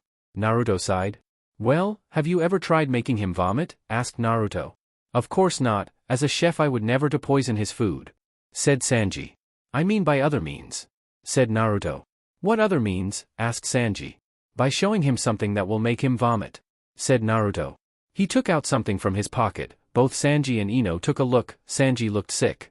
Kit, why do you have a picture of the dwarf planet named Alvida in a skimpy bikini, and, how did you get it? Said Kyuubi. I don't know, thought Naruto. Later outside. All right, I will be teaching you how to use water clones, said Kakashi. All right, water clones, said Naruto. First I will tell you more about water clones. They much like shadow clones can fight, however they are easier to defeat than shadow clones because they are 1/10 the user powers, said Kakashi. Yeah, I know that, all I want to know how project my chi into an element.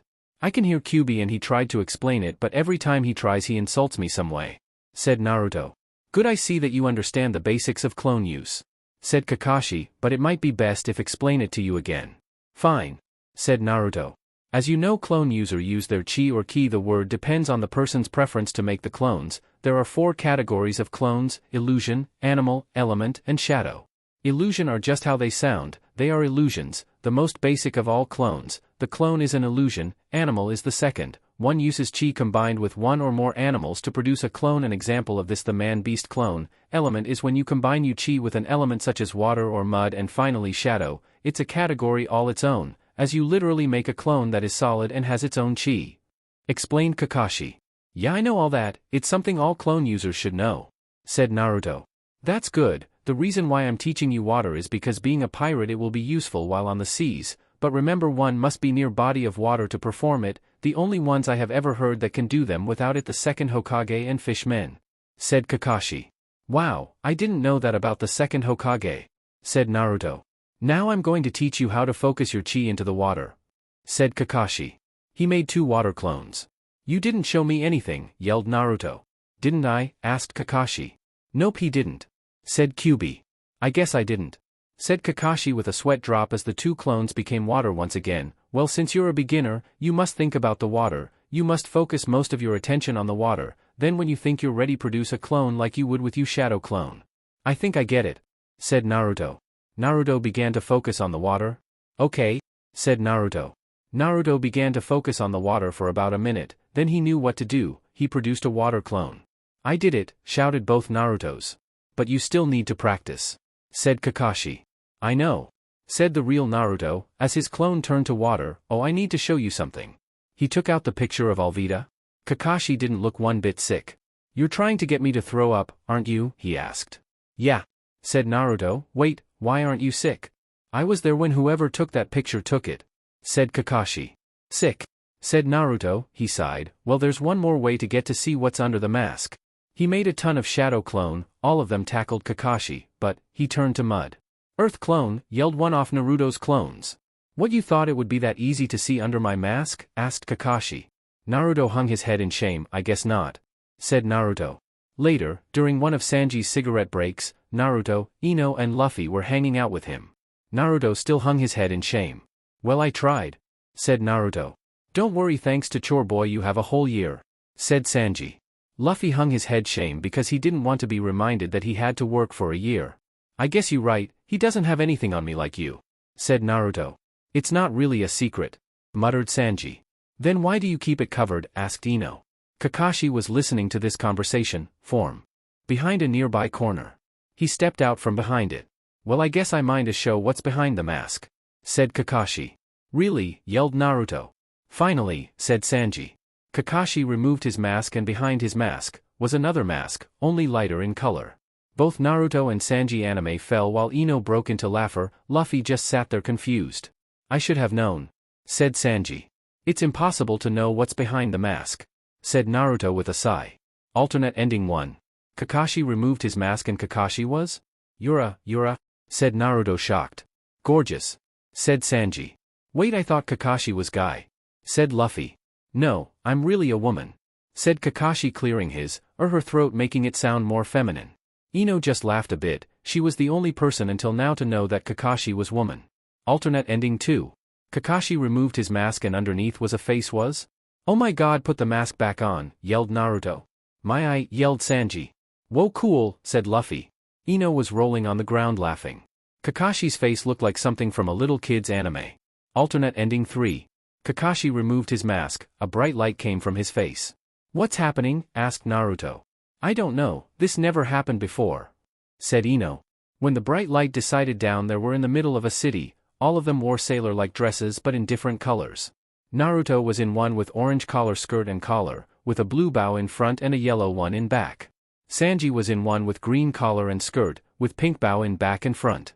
Ino was in with red collar and skirt, with a purple bow in front but a red bow in back. Kakashi, still for some reason still wearing his mask, was in with blue collar with sky blue bows in back and in front. And Luffy wore a one with a blue collar with red ribbon in front and back. Sailor Senshi, came a voice, it belonged to a black cat with a yellow crescent moon. You have to defeat that Yuma, said a white cat that was next to the black cat. All five were silent. What the hell just happened? Asked Naruto. End of alternate endings? Chapter 19, It Can Always Get Worse. Sakura was in the baratai, eating big slices of cake. She was depressed after her fight with Nami. Get me another slice, yelled Sakura.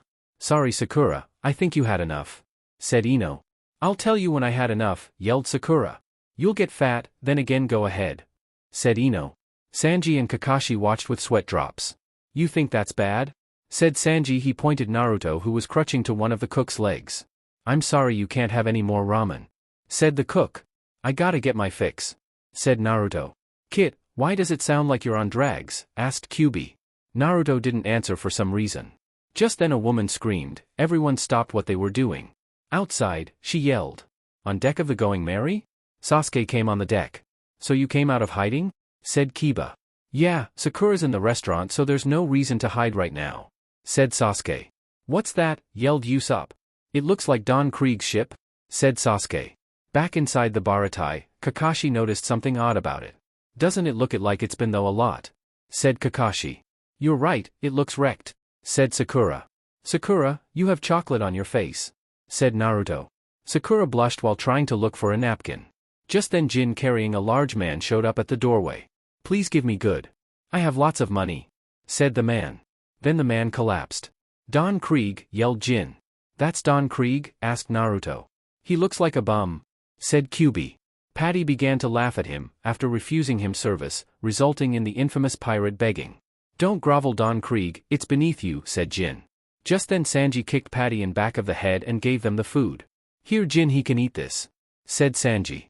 Thank you Sanji, said Jin. Sanji, stop right now, yelled a cook named Karn. Why should he? That man was starving, said Ino. You should stay out of this, Ino, said Karn. It's true, he was starving, however people have been known to change their ways during a life and death situation. While I have heard stories about Du Krieg, I wouldn't be surprised if Don Krieg has changed after starving, said Kakashi. When Don Krieg finished his food he clotheslined Sanji. Sanji, cried Ino. Don Krieg, you promised. You swore you wouldn't hurt anyone if I brought you here, yelled Jin. That was good food, I can feel my strength return, said Don Krieg, grabbing Jin's arm and seemingly crushing it. So I was wrong? Said Kakashi. This is a nice place you have here. I'll take it, said Don Krieg. All the customers other than Kakashi began to evacuate. Why would want this place? Asked Karn. My ship is a wreck, once I'm done with all of you I plan to dump you, but for now I need 100 rations of food. My crew is starving and some have already starved to death. Those that are still alive need food, said Don Krieg. You accept us to feed 100 pirates, yelled Karn. That wasn't a question, that was an order, and no one defies me, yelled Don Krieg. I'm sorry Sanji. Ino. I didn't know this was going to happen, said Jin. All the other chefs turned their attention to Sanji, who was walking away. Where do you think you're going? Asked one of the chefs. I'm to going make some food, as a chef I can't let people starve, said Sanji. The chefs surrounded Sanji while all around him they were holding pistols. Please stop this madness, yelled Ino. Ino, said one of the chefs. You always blame Sanji for everything? I helped feed Jin as well, yet I get none of the blame, said Ino. Sanji sighed. That's right, he said. I bet she's going to use her devil fruit powers, said Kyubi. She has devil fruit powers, thought Naruto. Yep. I guess I forgot to tell you, said Kyubi. How do you know? Asked Naruto. It's a secret, said Kyubi. Ino placed her hands in front of her face as if aiming for something. I swear I will use it, said Ino. Just then Patty ran behind Sanji and hit him in the head. When Sanji was on the ground the chefs restrained him, they also restrained in a strange position. The way you have him, I might hit Sanji, said Ino. Patty went into a cupboard and pulled out a shrimp-shaped bazooka and shot Don Krieg. That's a relief, thought Naruto. He's still alive, kid, said Kyubi. He's still alive, yelled Naruto. What? Yelled everyone else. That brat is right, said Don Krieg, getting up. His upper body was covered in a golden armor. His body is all shiny, said Luffy. It's armor, said Kakashi. The cooks of the Baratai were going to jump him with giant knives, forks, and spoons. However, parts of his armor opened up reveling guns. The bullets shot out at the chefs. Fortunately, a small army of Kakashis showed up and blocked the path of the bullets. All them turned to water, mud, or disappeared in puffs of smoke. What was that? Yelled Don Krieg. Oh, I guess you never heard of clone users, said Kakashi, walking up to him, taking out his book. Of course I have, you just caught off guard, said Don Krieg. And do you have to read that book when you're talking to me? Oh, I just want to see what happens next into book, as you were saying, said Kakashi. Why is Kakashi reading that book? Said Sakura with a sweat drop. It's a tactic to get their opponents angry, as a way to blind them with rage. This way they will make the wrong moves in battle, said Ino. Amazing, said Sakura. He's so cool, said Naruto with his eyes sparkling. I will show you why no one defies me, with the armor made of indestructible wood steel, dimmed fist that can crush steel. I command 50 ships and 5, I'm a mage, the commodore of the pirate armada, I am the don of it. I have never lost a battle, yelled Don Krieg. Kakashi didn't really pay attention to him. Oh, did you say something? He asked. Don Krieg was about to attack the Kage when Zeph showed up with a large sack of food. Here, your men can have this, said Zeph. Zeph, what are you doing? Yelled one of the men. Did you say Zeph? Asked Don Krieg. Chef Zeph, if you do that then they'll overrun the ship, yelled one of the cooks. No, if they are spineless dogs, said Zeph. So you heard about that? Well, said Kakashi. Yes, you went to the Grand Line and ran away scared, said Zeph. Everyone was surprised except for one. I thought as much. I have seen the faces of those who have been to the Grand Line many times in my long life, said Kyubi. Your red shoes, Zeph, said Don Krieg. Red shoes, Zeph, repeated Naruto and Sakura in a confused tone. Zeph used to be an infamous pirate, infamous for the fact that he was also a cook. He never used hands to fight, but his kicks were known to destroy bedrock and leave sore prints in steel. they say that the blood of his enemies dyed his shoes and that's why he had his nickname. Explained Ino. Whoa cool, yelled Naruto. That little beach said it all, said Don Krieg. Ino glared at the pirate, he would get his soon. Not only that but he went to Grand Line and returned. Said Don Krieg, they also say he had a logbook, give it to me now. You really been to the Grand Line, old man? Asked Luffy. I've been to the Grand Line yet no one's ever paid attention to me. Said QB. A, you're a fox demon and B, you're sealed within me and I'm the only that can hear you. Thought Naruto. Oh yeah? Said QB. It's true and I do still have that logbook, it's a testament to those who sailed the Grand Line with me. I can't let you have it. Said Zeph. Then I'll just take it from you, yelled Don Krieg. When I went to the Grand Line the only thing I lacked was knowledge. I had the ships, the men and the ambition. With the logbook I will assemble another armada. I will capture the One Piece and lord over this great age of piracy. Oh no you're not. I'm going to be king of the pirates, yelled Luffy. Chore boy, yelled the other cooks. Stay out of this kid, yelled Patty. I can't, not out of this. Said Luffy. What did you say boy? Asked Don Krieg, unless you want to take it back. Nope. I said just stating the facts. Said Luffy. If it wasn't the facts right not all he had was gun I'd be saying that your brother's an idiot. Said QB. You always call Luffy an idiot. Said Naruto. This isn't a game kid, yelled Don Krieg. Obviously. Said Luffy. Didn't you hear Luffy? The Grand Line was too much HHMHMH, yelled a voice that became muffled. Everyone turned around and saw Sasuke, Zoro, Kiba, Akamaru who was Kiba's clone and Usopp at a table. Kiba was pushing Usopp's face into the table while the other Kiba sighed. Just ignore that. Said the real Kiba laughing nervously. So Luffy need help fighting? Asked Sasuke. Guys, you're here, but I think I can handle him on my own this time. Said Luffy. Don Krieg began to laugh. That's your crew, pretty thin ain't it? Laughed Don Krieg. Hey us three are members too, said Naruto. Although I'm not officially a member yet. Said Ino. And there's one more. Said Luffy. He didn't notice but Sakura gave a heavy sigh. Don't be cocky kid. I had 5,000 men and 20 ships but we were demolished in 7 days, yelled Don Krieg. 7 days, yelled just about everyone the restaurant surprised. Did you hear that 50 ships in 7 days? Said Usopp in a very scared tone. Kiba began to cough and sounded a little like wimp. Sounds interesting. Said Zoro. HN. Said Sasuke showing indifference. No listen carefully I will give this food to the men on my ship then I'm coming back. Anyone who doesn't want to had better be gone when I return, all I want is the logbook and ship. If you're still here when I come back I'll bury you at sea. Said Don Krieg as he was leaving. And he called Chore Boy Kaki. Said Kakashi. Sanji. Ino, forgive me. I didn't know he would do this. Cried Jin. It's not your fault. Said Zeph, the cooks here helped bring this on us as well. Chef are you crazy? Sanji caused this all. Yelled Patty. It's all his fault? Said another. Sanji wants to destroy your restaurant? Said another. He's do anything to be chef. Said yet another. Shut up. You're saying it's all Sanji again, yelled Ino, remember I helped feed Jin too. Ino is right. Said Zeph, and besides have any of you ever been really hungry before? Have you gone for days without eating? Have you ever felt that agony? So what, said Patty. If you're going to keep miming that just leave right now. Said Zeph. All the cooks stayed on? Are you all crazy? You saw what Krieg can do, just run.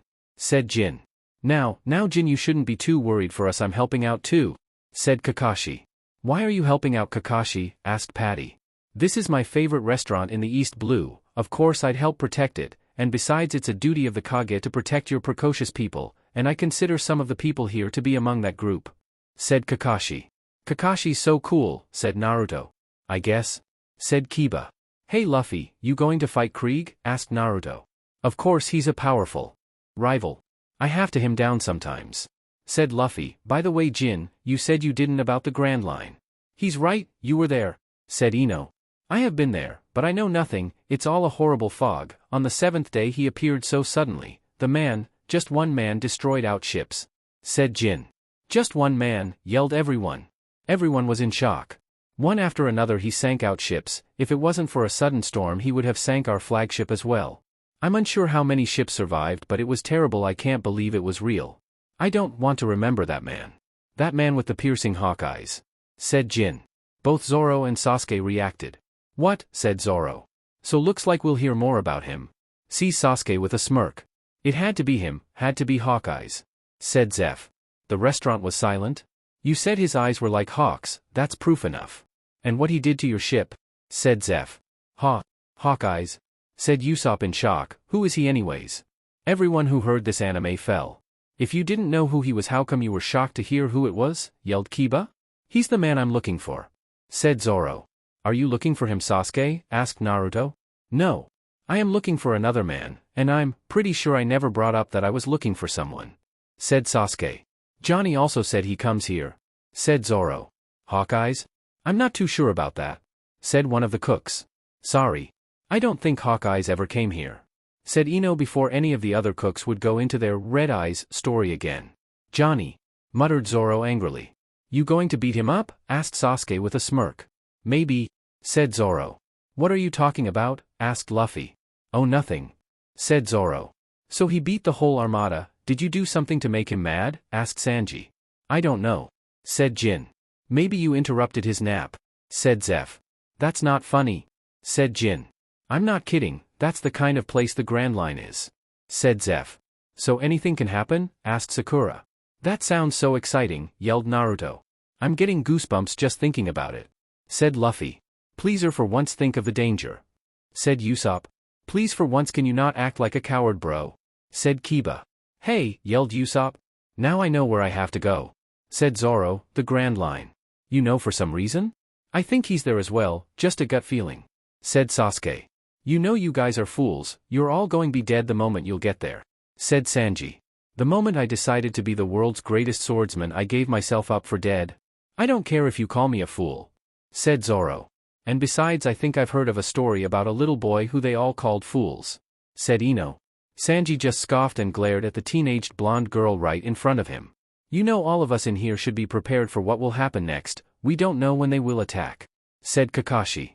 He's right, we have to be ready. Said Sasuke. Everyone waited on pins and needles. Just after they heard the battle cry, something happened to Don Krieg's ship, something so big as that has caused the sea to get rough. We better go check on the Going Merry, said Usopp. Nami, please don't use this chance. Thought Sakura. Luffy, Naruto, Sasuke, Usopp, Kiba, Akamaru and Sakura ran outside to find the ship was gone. Johnny and Yasaku were trying to stay afloat in the water. She's gone. Said Yasaku. Sister Nami took the ship? Said Johnny. After a moment of awkward silence, she yelled the remaining straw hats. Well, Akamaru just barked. What happened? Asked Sakura. Well, it happened like this. Said Johnny. Johnny and Yasaku found Nami still looking at the wanted poster. After talking, Nami took their treasure. After tricking by saying that she was going to change on the deck, she pushed them off while they were looking away. Naked Nami. Drooled Kyuubi. Please, this is serious. Thought Naruto.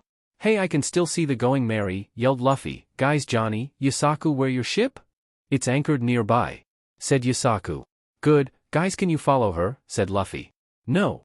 Said Zoro. She tricked us, we should just leave her. Said Sasuke. What about the ship? Said Kiba. Kaya's ship? Said Usopp. Akamaru barked in agreement, which was an odd sight considering he was Kiba's clone at the moment. Wait, Sakura, did you have anything to do with this? Asked Zoro. No. I had no idea she was going to do this. Said Sakura, holding back tears. Is that why you were gorging yourself on cake? Said Naruto. Sakura socked him and then kicked him into the nearby wall, cracking it. Fine. Said Zoro. Brother Zoro, we the boat ready? Said Johnny. Luffy, aren't you coming? Asked Usopp. Nope, the Baraty's still in trouble. Said Luffy. I'm staying too. Said Naruto, getting from Sakura's assault. I want to see Kakashi in action. I'm staying too. Said Sakura quietly. Okay. Said Kiba as Akamaru reverted to back being a dog. Be careful, it could get dicey. Said Zoro. It's him, yelled a member of Don Krieg's pirates, the devil that sank out ships. He's back. He's come to kill us. All the straw hats there turned their attention to what was happening. There was a small boat with a man sitting in it with a large sword strapped to his back. Is that him? Asked Zoro. So that's the man that destroyed 50 ships. Said Ino. I don't see any special weapon. Said one of the cooks. It's that sword strapped to his back. Said Zeph. Hawkeye is a master swordsman, he's the world's greatest swordsman. While everyone was paying attention to Hawkeye, when one of Krieg's men was yelling at him, Zoro managed to sneak onto the wreck of Don Krieg's ship. When the member shot a Hawkeye, he missed. He missed, yelled one of Krieg's men. It's not use shooting at him, he deflected with his sword. Said Zoro behind Krieg's men. Who are you? Demanded one of Krieg's men. I have never seen such subtle sword work, said Zoro. Without subtly a sword's just an iron bar, said Hawkeye. You truly are the greatest swordsman. You sliced a gallon on half, said Zoro. Wait, 3 swords could he be, said one of Krieg's men. Me and partner went out to sea to search for 2, both of us had a specific target, you were the one I was searching for, said Zoro. Why? Asked Hawkeye. To be the greatest, said Zoro, tying his bandana to his head, looking for some fun, then fight me.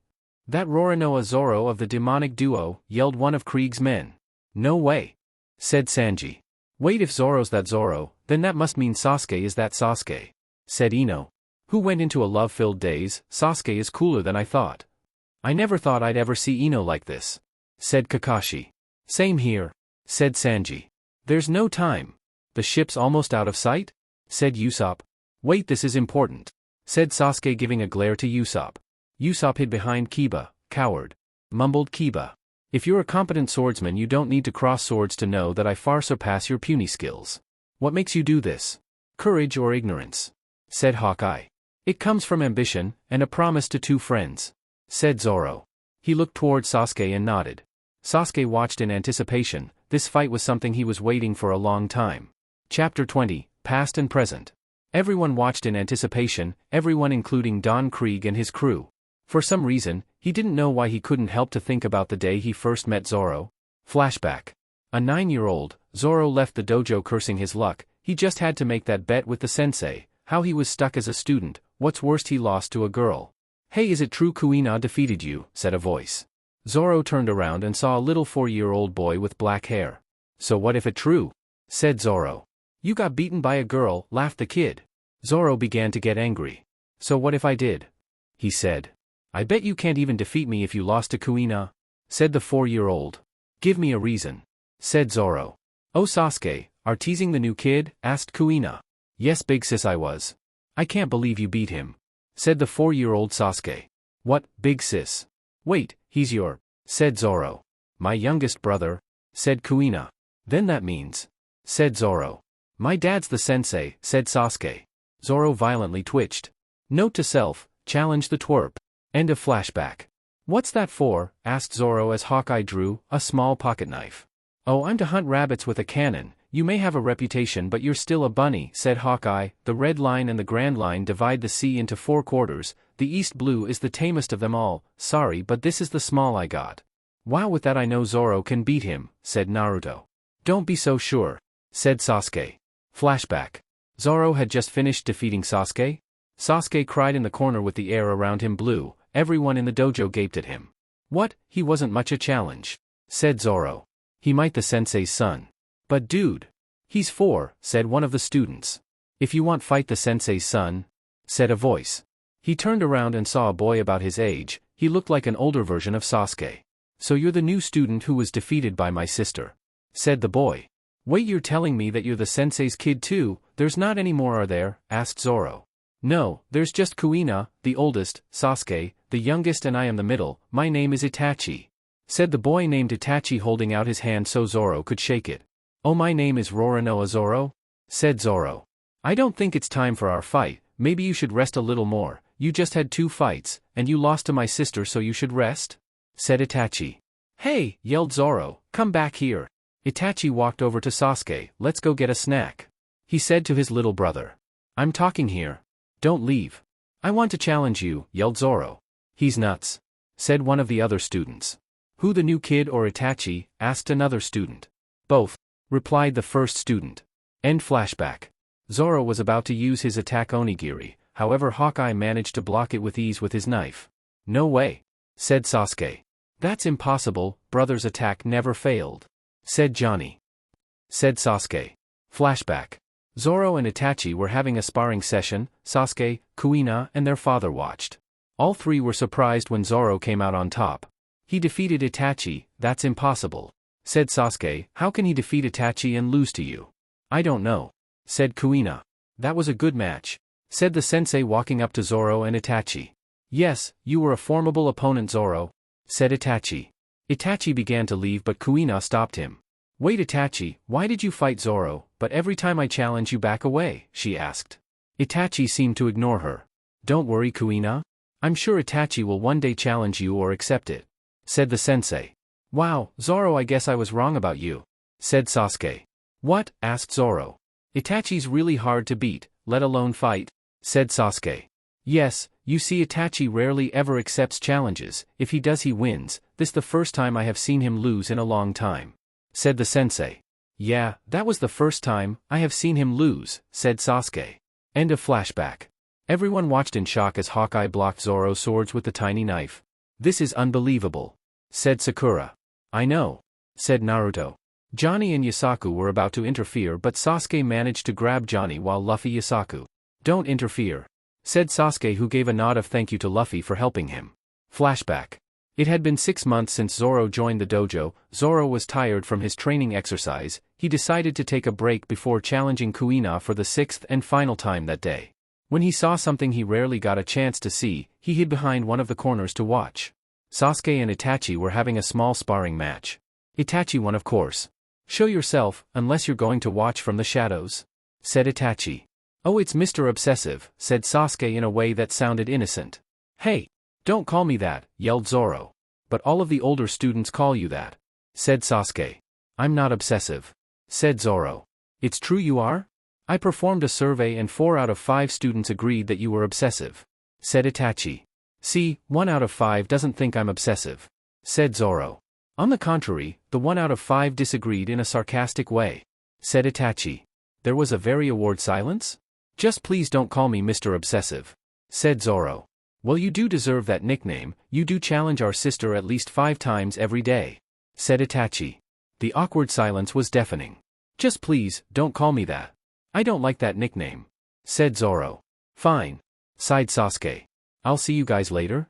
I have to do something, said Zoro, walking away. Challenge our sister again? Asked Itachi.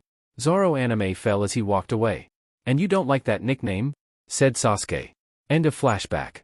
As Zoro fought Hawkeye, he couldn't help to think of various things that happened in his life, such as his conversations with Kuina, when he and Sasuke first met Johnny and Yasaku, when he first met Luffy, and one day in particular. Flashback. It had been 1 month since Kuina's accidental death. The only 2 that knew the truth were Sasuke and Zoro. Zoro was training when a bunch of teenaged students ran to him yelling, "Help us, Zoro!" cried one of the students. With Kuina's, well, said the student. And Itachi missing, you might be the only one who can do it, said another of the students. Wait, back up, what are you talking about? Said Zoro. The students led Zoro to the dojo. Sasuke was fighting one of the older students. What was worrying was that the 5-year-old wanted to kill his opponent, which was extremely hard to do with a wooden sword. The sensei watched this as well with a look of worry. He tried to get his son to stop, but Sasuke, please stop, yelled Zoro. Sasuke noticed that Zoro was in the room, the only who he told. This match is over, said Sasuke. The sensei sighed as Sasuke left with Zoro. What was that about? Asked Zoro. Training, to kill Itachi, said Sasuke. To kill him? Asked Zoro. Zoro was unnerved. One thing is that he had no idea that Sasuke wanted to kill Itachi, another was that Sasuke was just 5, a 5-year-old talking about killing was just wrong. Yes. I asked Dad if I could have his sword. If he does return, which I'm sure he won't, I will give it back if he wants it. With that sword I will kill him, said Sasuke. Now, wait. I don't think killing will be right, said Zoro. Even if what he did was awful, if you do what he did, you're no better than he is. What, in the future you might kill people as a swordsman, said Sasuke. But that's different, it's not like I'm planning to kill my brother, said Zoro. He's your brother, and if you kill him then you are no better than he is. You already said that, said Sasuke. Because it's true, please, don't do this, just work on defeating him, and besides, you might want to know why he did it. If you kill him, then you won't know why, said Zoro, and please, don't take out on the other students. Sasuke began to think what he said, as Zoro left. End of flashback. Hawkeye knocked Zoro to the ground. He got up. He was about to use his attack tiger trap. Right when he was about to spring it, Hawkeye stabbed Zoro in the chest with small knife. No way, yelled Sakura. Brother, yelled both Johnny and Yasaku. Zoro, yelled Sasuke. Flashback. Zoro was in his rigorous training. When Sasuke walked up to him, because of his, Zoro took a break. I thought about what you said, said Sasuke. What do you mean? Asked Zoro. I don't want to kill him anymore, said Sasuke. Zoro gave a small smirk. Is that so? He said. Yeah. I was hoping that you would help me in my training to defeat him, said Sasuke. I already promised that to you, remember? Said Zoro. Oh yeah? Said Sasuke with a bit of a sweat drop. But you must promise me one thing, you must not kill on purpose, if you do, it has to be an accident? Said Zoro. Right? Said Sasuke as the two shook hands. End of flashback. After Zoro explained why he couldn't retreat despite the wound he just received, he would rather die than face defeat. Because of this, Hawkeye gained a respect for Zoro. Tell me, what is your name? Said Hawkeye. Roronoa Zoro, replied Zoro. I'll remember it. It's been a while since I met one so brave. I will honor the swordsman code. And send you to your death with this black blade, the finest in the world. Said Hawkeye drawing his sword.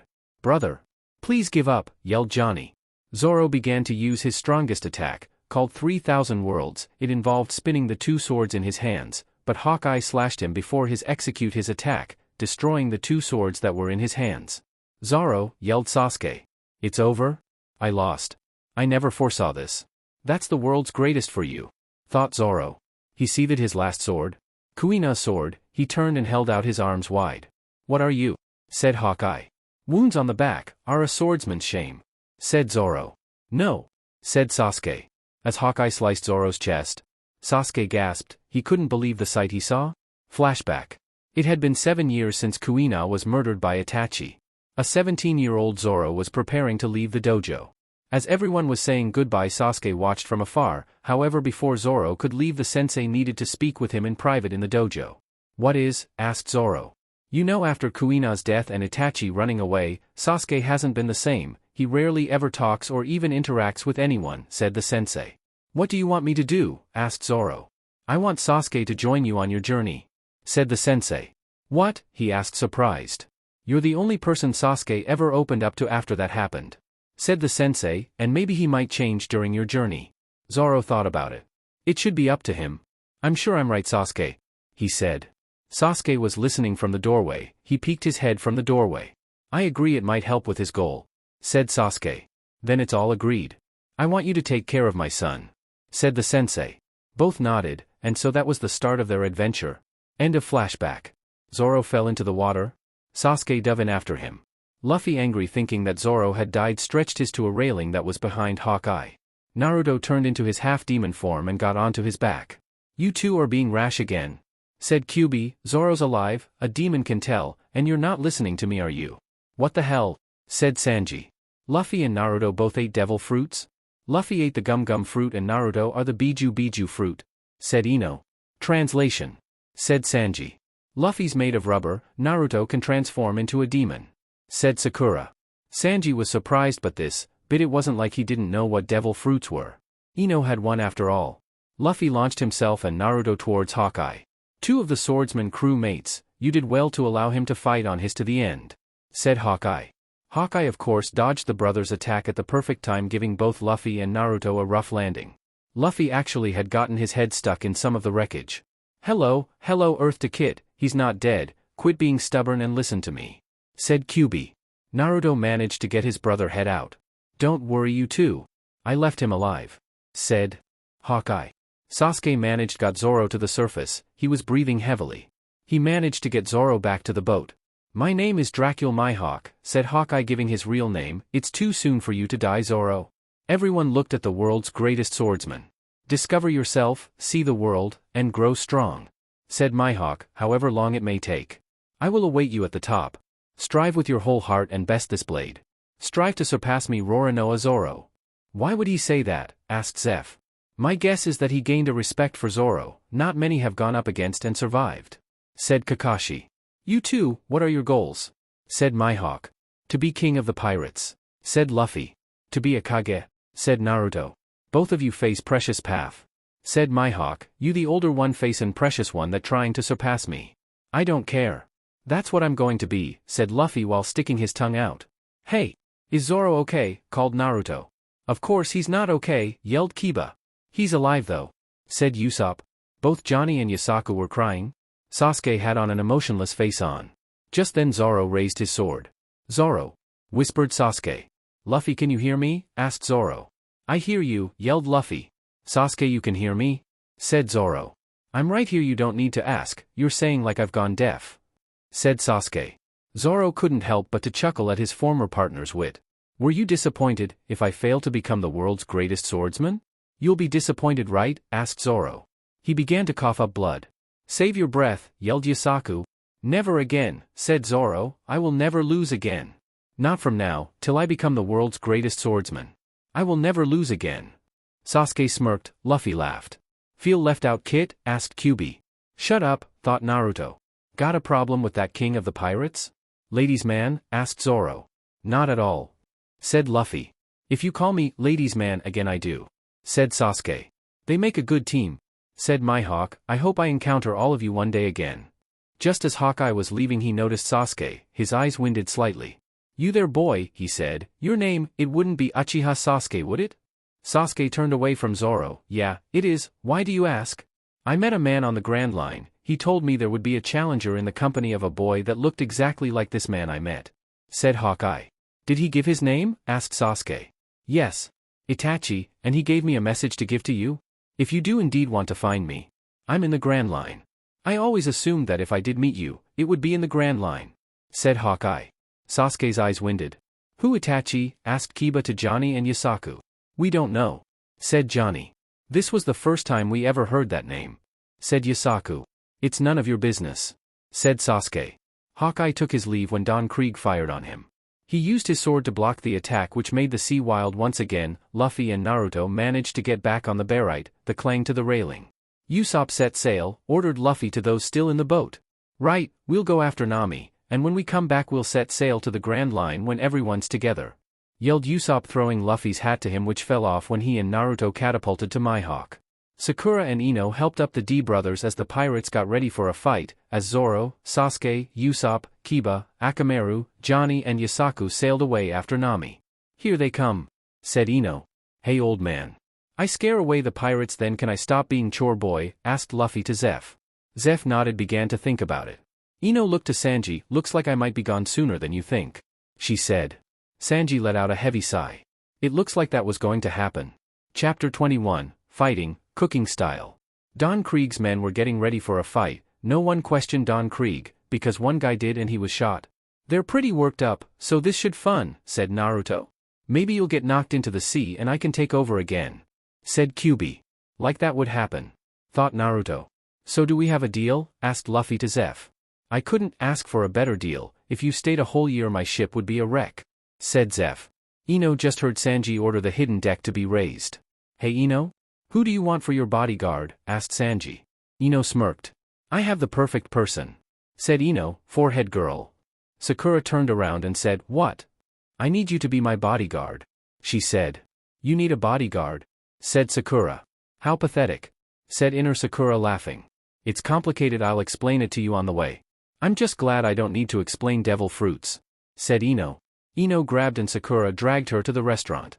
Hey, I didn't agree to it yet, said Sakura. How is she doing this? Asked Inner Sakura. Meanwhile Luffy used Gum Gum Rocket followed by Gum Gum Giant Sickle, a huge clothesline. This took out a lot of Krieg's men. Way to go chore boy, cheered one of the cooks. All right bro, cheered Naruto. Luffy landed on a pole, however. Kit. I think he's stuck, said Kyuubi. Yeah, thought Naruto with a sweat drop. Naruto, before things really get started, said Kakashi walking up to him. What? Asked Naruto. You know if you fall in the water he might take over your body, right? Asked Kakashi. Yeah, but he's taken over my body before and he didn't hurt any of my friends, and he's mellowed over the years. Other than taking out the crew the worst I think he'll do is steal you book. I wouldn't put it past him to do that, he's such a pervert, said Naruto. Kit, said Kyuubi in an angry way. Kakashi's sweat dropped. That's good to know. I think, said Kakashi. That's it. I won't teach you another trick until after we get to the Grand Line, and knowing this crew this won't be for a while, said Kyuubi. Ah?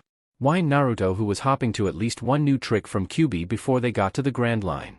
The ship's fish head relived itself to be a small boat on its own, one that launched bombs, which was being driven by Patty and Karn. Whoa, yelled Naruto. This is the first time I have ever seen this, and I have to say I'm impressed, said Kakashi. Then something else happened to the barite, a deck came out from under the water. Cleaver, a fighting deck so the restaurant won't get damaged, said Kyuubi. Many of Krieg's men got onto the deck, just when the fight was about to really get started. Patty and Karn tried to attack Don Krieg in the fish boat. he however threw it back the barite. "Oh my god," said Sakura, who arrived at the upper deck with Ino. "I didn't think anyone had that kind of strength," said Ino. Sakura's sweat dropped. It was best she didn't tell Ino just yet. "But it's heading right for us," said Sakura. "Don't worry," said Ino. Just then Sanji jumped up and kicked the fish boat away from the restaurant. However, it landed with a crash on the fighting deck.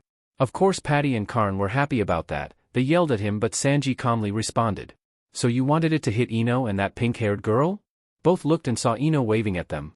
"No matter if those two are the of greatest military assets, she may the greatest of all them," said Sanji. "You're just saying that because you've been her victim," said Karn, suppressing a laugh. "So have I," sighed Patty. Karn's sweat dropped. "Oh yeah, Ino, you have a target," called Sanji. "Nope. I need to explain to Forehead here about my devil fruit," called Ino. "You ate a devil fruit?" asked Sakura. "Oh, I guess I forgot to tell you guys when I was introduced fully to the crew," said Ino. "I ate the mind fruit. It allows me and other minds that I create to possess people. However, when I possess a person, my body is physically asleep, so I need a bodyguard in case they try to attack me," said Ino. "And since you look weak—" "Hey, I'm not weak," said Sakura. "Say that to someone else," said Ino. "I will get her someday," yelled Inner Sakura. "What's worse is that if I miss I can't get back to my body for several minutes," said Ino. "Then why are you doing this? Can't you use something else?" asked Sakura. "I won't. I want to fight them myself instead of relying on some other mind. He called me a beach. And he's going to pay," yelled Ino. "Okay," said Sakura with a sweat drop. "Oh great," said Ino. "What?" asked Sakura. Ino pointed to most of the cooks beaten up. "When did that happen?" asked Sakura. "When I was explaining it to you," said Ino with a sweat drop, "but they're all standing still." "That's great." She placed her hands in a way as if aiming. Mind possess," she yelled. She fainted and Sakura caught her before could fall. Meanwhile the Don Krieg's men were telling that they could never be beaten, but one of them faltered for a second, a man with a long sword. "Hey, you okay?" asked one of the pirates near him. Suddenly the pirate began to attack his comrades. "What are you doing?" yelled Don Krieg. "Sorry, but this member's no longer in control," said member. "What is he doing?" asked Naruto. "It's Ino," said Kakashi. "Ino," said Naruto. "She ate devil fruit before I met her," said Sanji, getting into the conversation. "It's the mind fruit, it allows her to possess people," said Kyubi. "Whoa," said Naruto. "Well, isn't someone going to help me?" yelled the man Ino possessed. "Oh right," said Kakashi, making some clones. Kakashi and his clones began to fight. Naruto made some shadow clones as he hasn't perfected his water clones yet. When No was paying attention, a very powerful member of Krieg's crew arriving on the deck. "What the hell is that?" yelled Naruto. Said Kyubi. The member addressed weird, very weird armor decorated with giant's pearls. He hit a Kakashi clone and Naruto clone. Of course the man was surprised when one disappeared in a puff of smoke while the other just turned to mud. "What was that?" yelled the man. "Well, I guess you never dealt with clone users before," said Kakashi. "What was he raised in the jungle?" asked Naruto sarcastically. "Well, actually Pearl was," said one of Don Krieg's men who overheard that. Naruto anime fell. "It figures he was Kit?" said Kyubi. "Who would have thought?" thought Naruto. Pearl, as the weirdo was called, quickly figured out that if how it took out those that weren't the guys he just hit, then he would be able to hurt them, so he knocked out Patty and Karn. "That guy looks tough?" said the man Ino possessed. "I don't think I'll be able to read my book now," sighed Kakashi. There was an awkward silence. "Too much information," said Naruto. "We'll get rid of the rest of the guys," said the man Ino possessed. "She's right," said Kakashi. "And your idiot brother is still stuck on that pole," sighed Kyubi. "Yeah," thought Naruto with a sweat drop.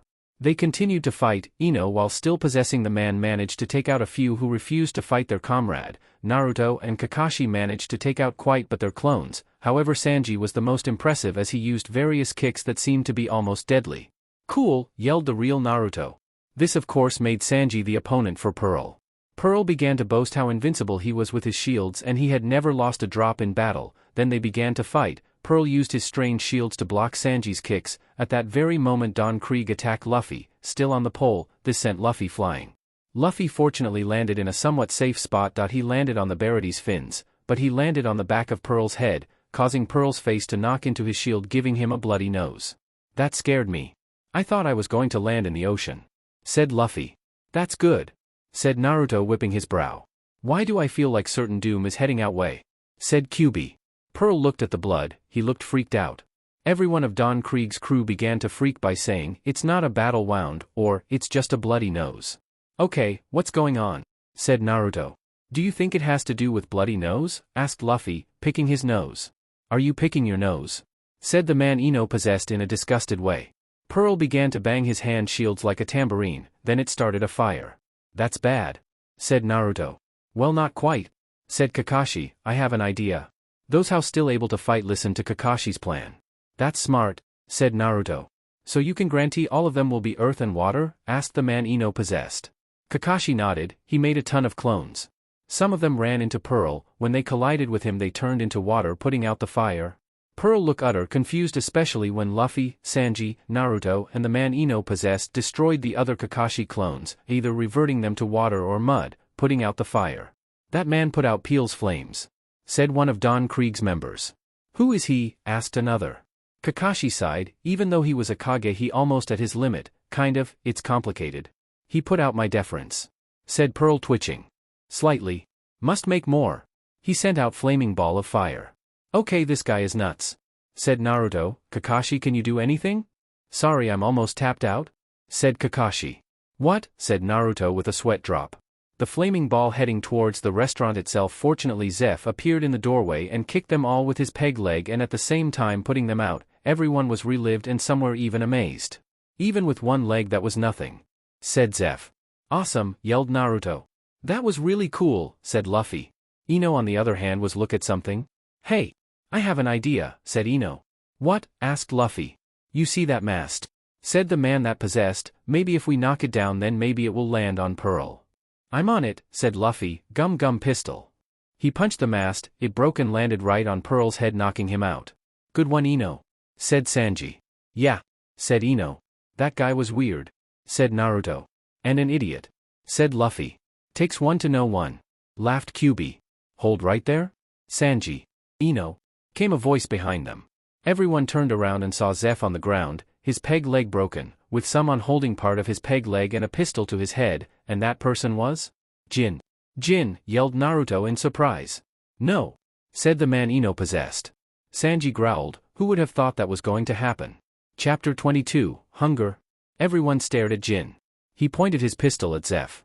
"Well, I didn't see this coming," said Kakashi putting some humor on the situation.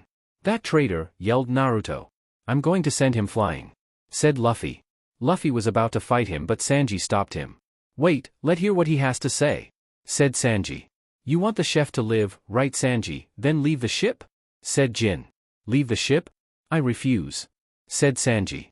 "Sanji," said the man Ino possessed. "You look pathetic crap geezer, want to set a bad example for the fighting cooks?" asked Sanji. "I don't want to hear nothin' from you eggplant head," said Zeph. "Jin, aim your pistol at me," said Sanji. "Sanji, are you crazy? You can't be serious," yelled the man Ino possessed. "No way," yelled Naruto. "He can't be serious," yelled one of the cooks. "Sanji, why?" said Jin quietly. "If you want to die so badly," said Pearl getting up, "to think the invincible Peel would get 2 bloody noses in one battle. I'm feeling threatened so don't move or I'll blast your chef to kingdom come." Pearl launched his attack against Sanji by smashing one of his shields in his face, but someone got into the way. It was the man that Ino possessed. The man's body was bloody as it hit the railings. This shocked Sanji, Zeph, Kakashi, and the other cooks. "Ino," yelled Sanji. "I don't get it, if the guy that Ino possessed is injured then why is everyone concerned for Ino?" asked Luffy. Before anyone could answer the question there was a scream. It was Sakura's. The reason, Ino's body began to bleed on its own. "What's going on?" she yelled. "If Ino gets injured while she's possessing someone that injury will appear on her body as well," explained Kakashi. "Why did you do that Ino?" asked Sanji. "Don't you think things though sometimes? You really want to throw your life away, idiot," said the man who Ino possessed. The body faltered for a second then collapsed. "Sanji, why didn't you duck? If you had then Ino wouldn't have gotten hurt," yelled Luffy. "Because that crap underling will kill the chef," said Sanji. "Jin, I can't do what you ask." "Why not?" "It's easy, you go in," said Jin. "I can't," said Sanji. "This ship is the old man's pride and joy." Everyone was shocked at this statement. "I took everything the old man had, his strength, his dreams, that's why I'll never let anything else be taken away from him again," said Sanji. "You idiot," yelled Ino who was back in her own body. She was still wounded from the fight, and injured badly. "Ino, please stay down," said Sakura. "You think you're the only he took things from him? We were both there," yelled Ino. "But you don't remember anything from before I met you, you lost things too, and that's why this time I won't let you help me, you deserve a chance to regain those things," said Sanji. Said Ino. Pearl came up from behind Sanji. "Watch out," yelled Kakashi. Pearl used his shields as symbols and hit Sanji in between them. "I was tired of hearing his problems," said Pearl. "Why you?" said Ino, who collapsed from her wounds. "We're going inside." "I should treat your wounds," said Sakura. "No, I'm staying, treat them out here," said Ino. After Sanji collapsed, Pearl jumped into the air and landed a dive bomb head but on Sanji. Everyone was shocked. "Sanji," cried many of the cooks. "Don't worry, he's still alive," said Kyuubi to Naruto. "If you say so," thought Naruto. As Sanji passed out, he began to remember things from 9 years before. Flashback. When Sanji was 10, he was a cook's appetence on a ship called the Orbit, but one night it was attacked by pirates. Zeph's crew. The night was also very stormy night. Then he woke up to a little 5-year-old blonde girl. "Hey old man, he's awake," said the girl. Sanji had recognized the girl, he had seen her among the passengers. "So look like it's no prank this time," said a voice. Sanji got up and looked around. It looked they were on a rock. Then saw Zeph. "Pirate," said Sanji. He tried to get up but was in pain. "Don't get up. I was in your body and it's painful," said the little girl. "What?" asked Sanji. Zeph chuckled. "It's exactly how it sounds like, she took over your body to make sure you were alive. I'm surprised she ended up on this rock with us, consider she's a hammer," said Zeph. "I ate the mind fruit," said the little girl. "Right," said Sanji with a sweat drop, not understanding her. "Wait, the ship? With that storm I bet it was wrecked, and my ship was mashed. Judging by the wreckage, it's cold comfort that I haven't seen any corpses," said Zeph. "The storm was 2 days ago, you, me, and the little brat." "Don't call me brat," cried the little girl. "Got tossed up on this barren rock," said Zeph, finishing his sentence, ignoring the little girl. "No fruits, no animals, we can't even fish from up here. The rock's been craved by the sea. Once you fall down there's no getting back up. There's no way to get food. Does it make you want to cry?" "I already cried," said the little girl. "I mean eggplant head," said Zeph. "Not me," said Sanji. "It's all your fault. I'll bash your head in." "Quit yappin', I could slit your throat and eat you," said Zeph. "Please don't eat him, that's so gross," said the little girl. "That was an empty threat?" said Zeph with a sweat drop. "Oh?" said the little girl. "So right now all we can do is sit and wait," said Zeph. "We could get lucky and help arrive tomorrow, or we could wind up as sun-bleached bones." Both Sanji and the little girl were shocked. "Here's your cut," said Zeph, giving Sanji a small bag while Zeph had a big bag. "A little grub landed with us. If we eat normally then it will last 5 days, but if you're smart we can get it to last longer. By the way, you're sharing with the brat." "What?" yelled both Sanji and the little girl. "Why can you share yours?" "I want my own bag," said the little girl. "This will be a life lesson on sharing," said Zeph. "That's your excuse," said Sanji.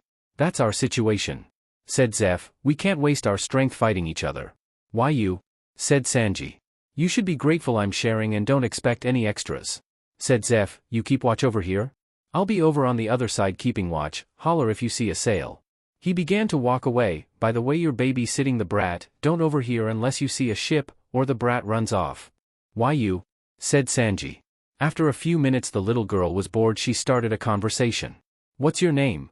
said the little girl. "Sanji," said Sanji. "I'm Ino.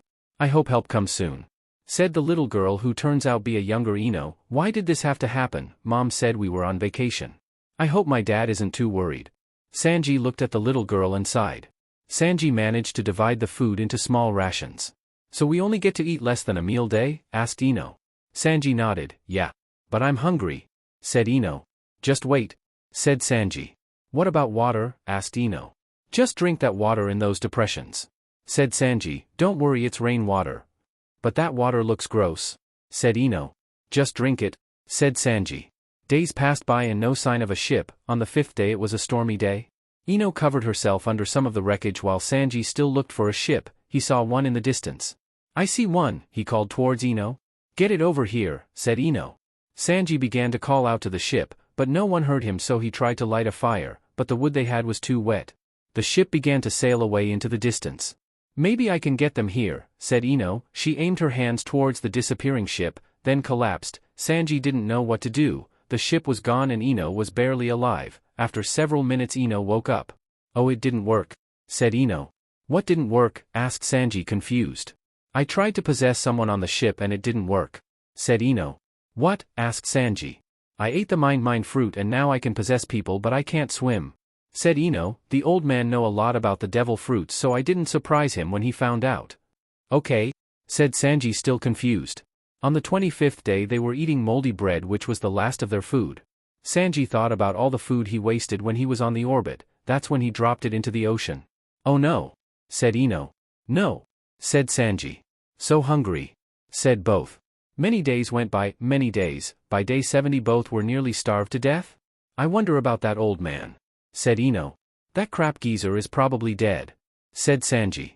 "Let's go see," said Ino. "Okay," said Sanji. Both climbed the rock to see the other side. They saw that Zeph was still alive. Not only that, but he didn't eat any of the food.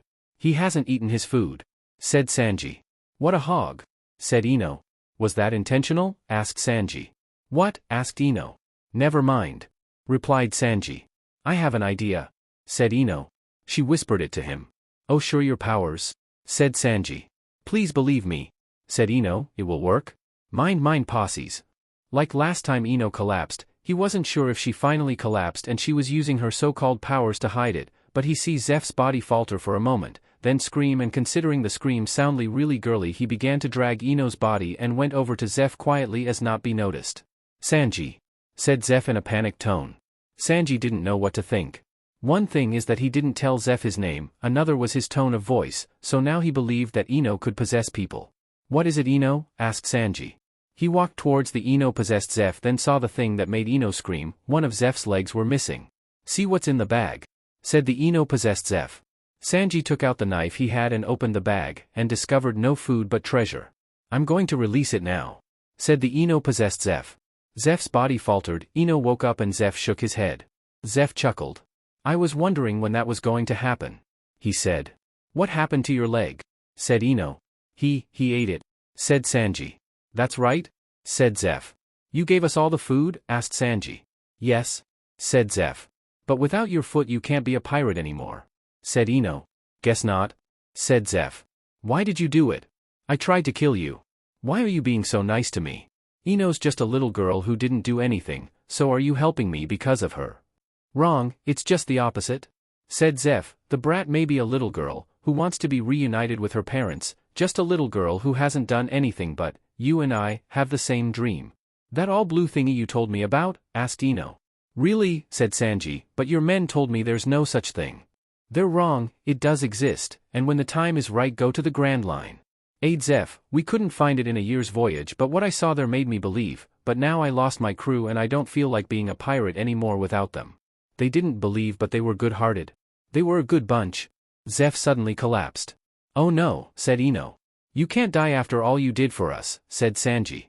"In all my years as a pirate I've been in a lot of tough like this, where there's nothing to eat, and I always thought, what if there was a restraint in the middle of the ocean?"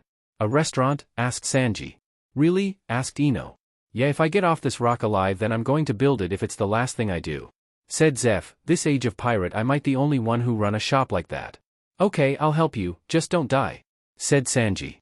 "Yeah right, like a little eggplant can help me," said Zeph. "Please stop fighting you too," said Ino. 15 days later, the ship that Sanji saw on the 5th day showed up again, and found all three of them unconscious but alive. End of flashback. "You ate your foot so that me and Ino can have all the food, you saved our lives," said Sanji, getting up. "See, told you, he's alive," said QB. "You were right, I was wrong, big deal," thought Naruto. "He's getting up," said Luffy. "My attack didn't have an effect," said Pearl. "Sanji," said Ino happily. "I won't let you have the restaurant. And I won't let you kill the crap geezer. That fool sacrificed himself to save a worthless boy and a girl who would lose everything. I don't care what Ino does. I'll defend this restaurant and repay my debt," yelled Sanji. Ino smiled, then looked at Jin. "Maybe I have some more in me," she thought.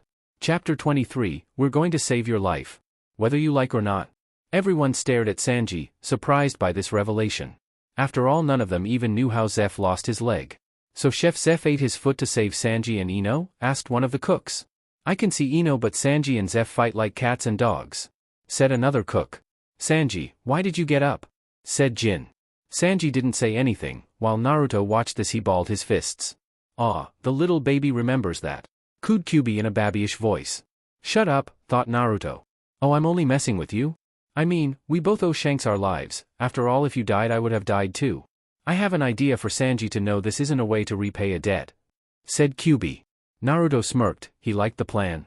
Pearl ran toward Sanji, but Sanji just stood there. Then for some reason Pearl stopped. He blinked and began to rub his eyes.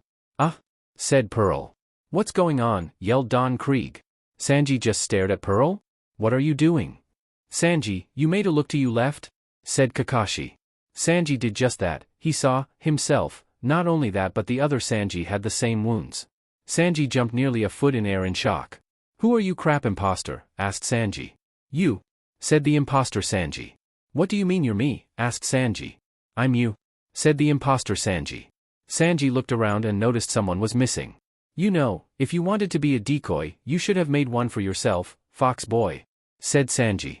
It's Shadow Fox, yelled the Sanji imposter who turned out to be Naruto.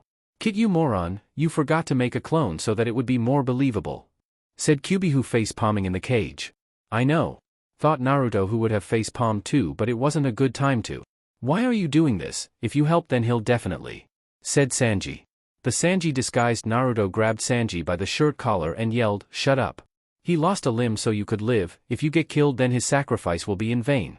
So you're seriously going to let that happen? Sanji grabbed the shirt collar back. How else can I save him and this ship? Sanji yelled back. I don't know, but it shouldn't be throwing your life away, yelled the Sanji disguised Naruto. Sakura and Ino watched this. I wonder why Naruto is doing that, said Sakura. He just wants to help, said Ino. She got up and began to walk. You shouldn't move, said Sakura. I'm just walking over there. I have a plan, said Ino to the area above the door where Zeph was being held hostage. Back below, the two Sanjis glared at each other. Stop now you two, said Luffy. I don't think that will work, said Kakashi with a sigh. I'm guessing something happened to him that's similar to what happened to Sanji. Luffy just sighed, knowing the exact reason why Naruto was getting involved. After all, he went through it too. To be honest, he probably would be the one doing this to Sanji if Naruto hadn't beaten him to the punch. I'm taking that as a yes, and you went through the same thing, said Kakashi. However, Luffy didn't say anything, which Kakashi took as confirmation. Just then Jin's body faltered. When he regained balance, he took the pistol and threw it into the ocean. Jin, what are you doing? Yelled Don Krieg. Sorry, but Jin's no long in control, said Jin. Ino, said Zeph. That's right, said the Ino-possessed Jin. He began to walk away from Zeph. I can't hold this for long because my injuries, so someone should go help him. Kakashi, Karn and Patty ran over to the fallen chef to protect in case anything happened again. Looks like everything turned out in the end, said Naruto, turning back to himself, and you should say thanks for saving you at the perfect moment. When did you do that? Yelled Sanji. Oh, by the way Sanji, next time make sure I can use my powers before you do something stupid, said the Ino-possessed Jin. Hey, yelled Sanji as Jin's body faltered again. Ino re-entered her body. She got up before falling to her knees again. Now you really need to rest, said Sakura. No, said Ino stubbornly. Fine, just don't complain to me when you're sick tomorrow, said Sakura. Back on the deck, Jin was confused. What just happened? He asked. Sorry to say, but you were possessed by Ino and now you lost the hostage, yelled Naruto. Do you have to be so loud? Asked Sanji. Yes, said Naruto, who then pointed to Pearl. You're not invincible and I'll show you why. Pearl began to laugh, like some little kid will defeat me. Want to make a bet? Said Naruto, who summoned 4 shadow clones. 3 of the clones ran towards Pearl, but he wasn't sure which one was the real one, and that's when all 3 of them kicked him into the air while shouting, Sha, Dao, Fox. The 4th clone gave Naruto a boost. Midair, Naruto changed to his half-demon form, then began to pound Pearl while shouting, Naruto combo, with the final blow being a kick to the ground. When Pearl landed, his armor shattered. That's what he gets for underestimating me, he yelled while giving an awesome post. When did he do that? Yelled practically all of Don Krieg's conscious men. Actually he did, but that's beside the point. He really wants to get that name out there, said Kakashi. He sure does, Orange Book, said Zeph. Suddenly Jin ran towards Naruto while taking out what looked like batons mixed with maces. Kid, you might want to, said Kyuubi, but it was too late. Jin struck Naruto from behind. Naruto fell unconscious. Naruto, shouted Luffy. Chapter 24, the fight continues. Luffy glared at Jin. He wanted to sock Jin in the face, however something held him back, and it had pink hair. Sakura, when did you get here? Asked Luffy, realizing the one holding him back was Sakura. Well, said Sakura. Flashback. It was right after Ino refused to go back inside. Now you just stay put unless you're going inside. I'm going to help my captain, said Sakura. Whatever. Billboard brow, said Ino. Miss Piggy, said Sakura. The two glared at each other, then Sakura left to go downstairs. End of flashback. You two need help, and since I haven't fought yet I thought I should, said Sakura, referring to the fact that unlike the others she wasn't injured. Okay, said Luffy, can you let me go now? I think Sanji should fight Jin, said Sakura, no matter what he did to Naruto. Why? Asked Luffy. Don't you want to fight Don Krieg? Asked Sakura with a smirk. She knew this will make Luffy change his mind quickly. Oh yeah, said Luffy. Sakura let go of him. So what are you going to do, Sakura? Asked Luffy. I'm going to take care of the rest, said Sakura, looking at the other crew members. Much of Don Krieg's crew who was there on the deck still laughed when she said that. You little girl are going to take us out? All of us out? That's a laugh, said one of the men. Sakura simply walked over to the man who said that and pushed him off the deck, which was quite a feat as the man was pretty far from the ocean. Oh my god, said another of the men. Get her, said another. Sakura began to fight men. Many were punched out, other were kicked, some of them she simply flicked their foreheads. Of them had the same results flying in the ocean. When she was done everyone stared at her, even Don Krieg. How did you do that? Said Don Krieg. Well, ever since I was a little kid I had impossible strength. Now one knows why, not even my grandfather, and he's a doctor, said Sakura with a shrug. That was so awesome, yelled Luffy. That's impossible. That little girl, said Don Krieg, glaring at Sakura. With Ino she was in shock. Who knew Forehead had such amazing strength? She said in disbelief. Back on the battlefield, you have to join my crew, said Don Krieg. Thanks but no thanks.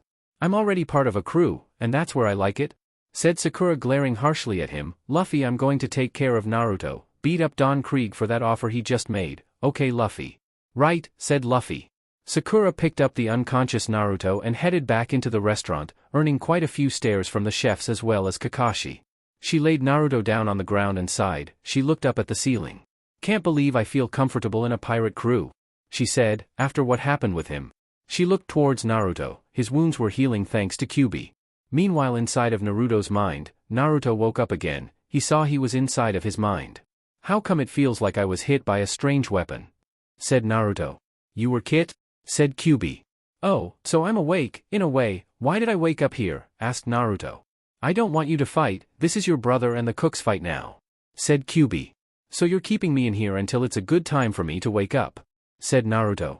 Yup, said Kyuubi. This guy is Luffy's rival for the one and only title of King of the Pirates. I know that, said Naruto.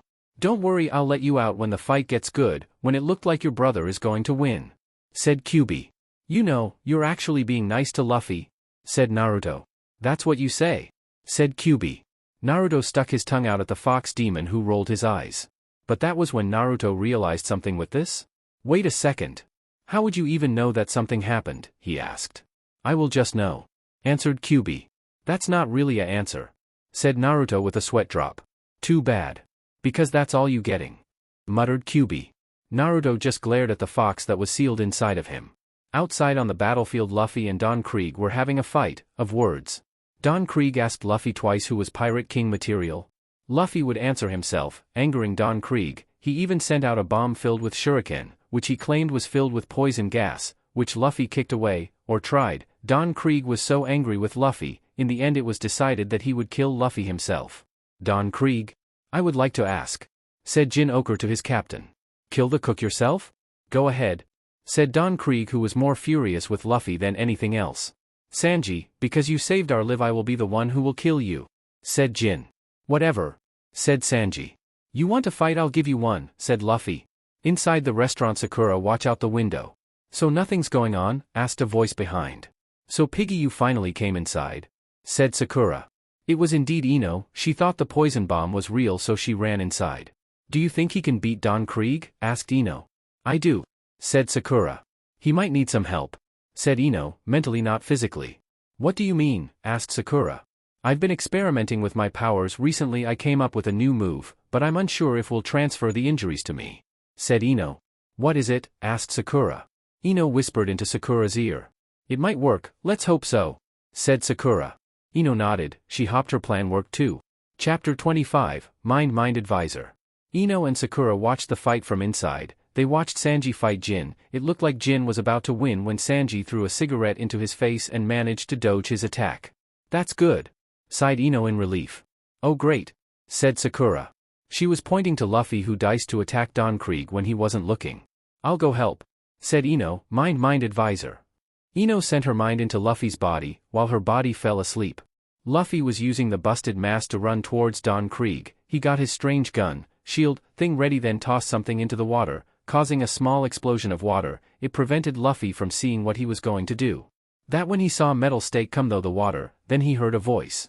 Left. Luffy listened to the voice. Right, said the voice. Luffy listened to the voice.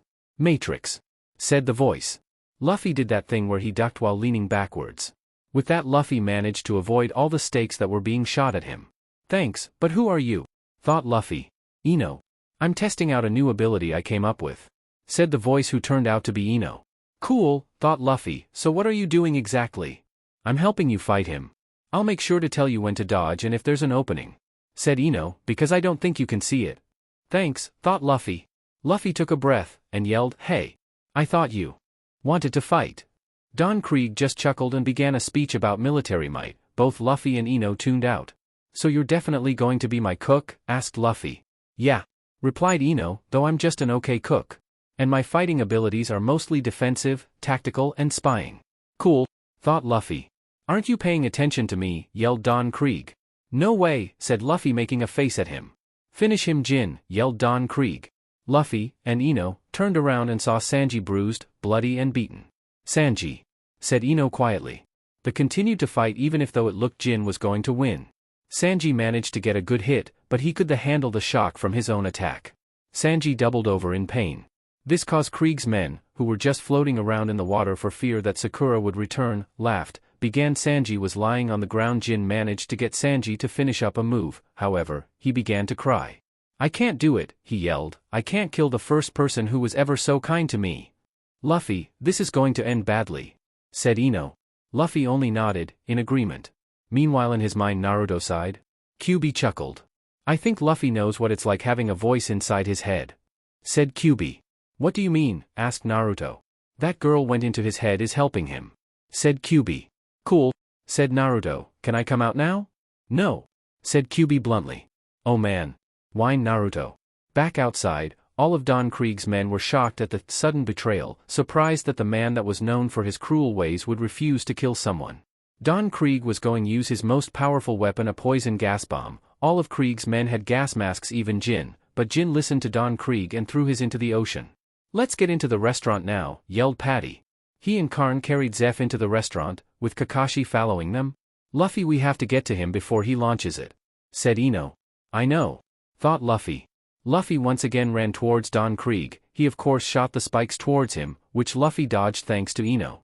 This angered Don Krieg, who began to break the mast. He used a bridge as it began to sink. Luffy ran back to the special deck. Great, said Ino, we couldn't even get close to him.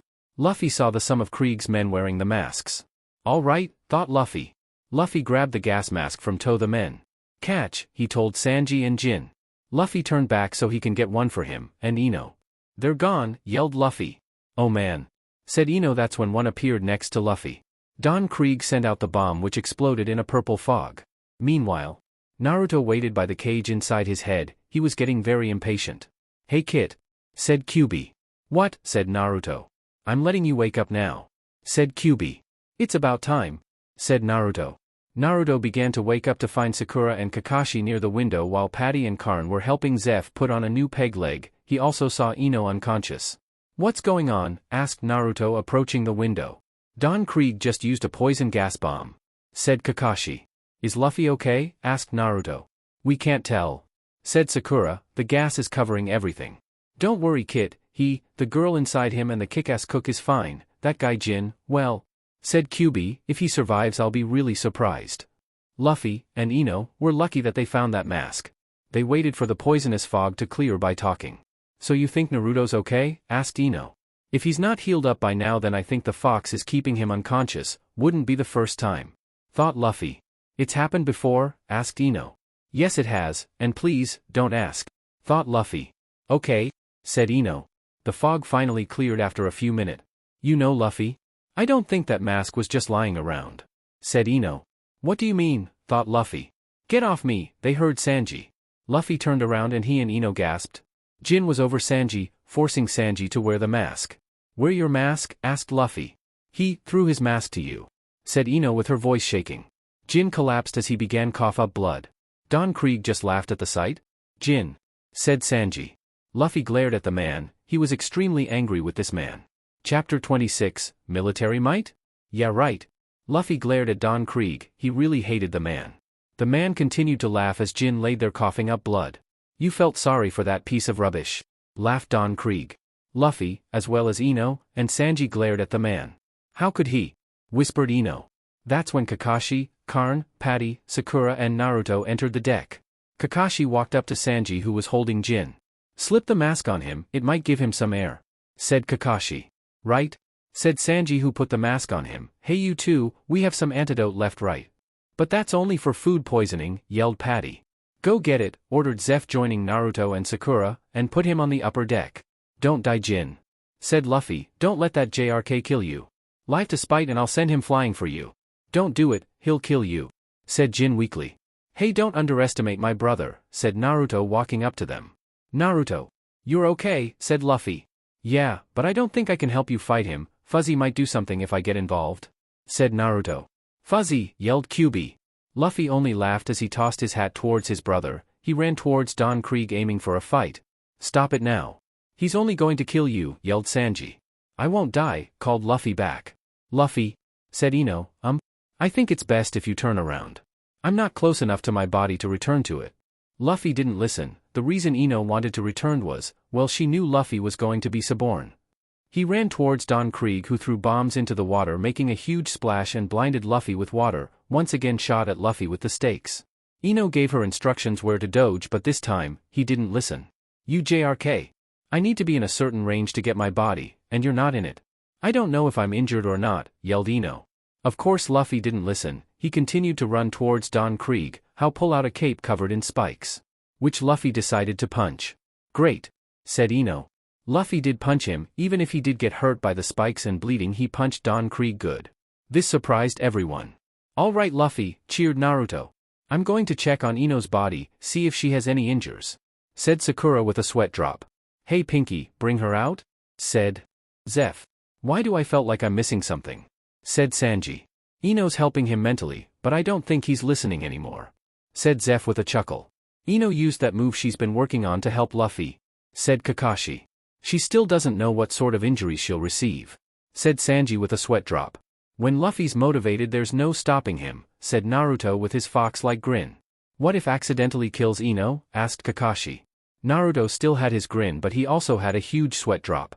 He right you know, sighed QB. I still don't think he can win, said Sanji.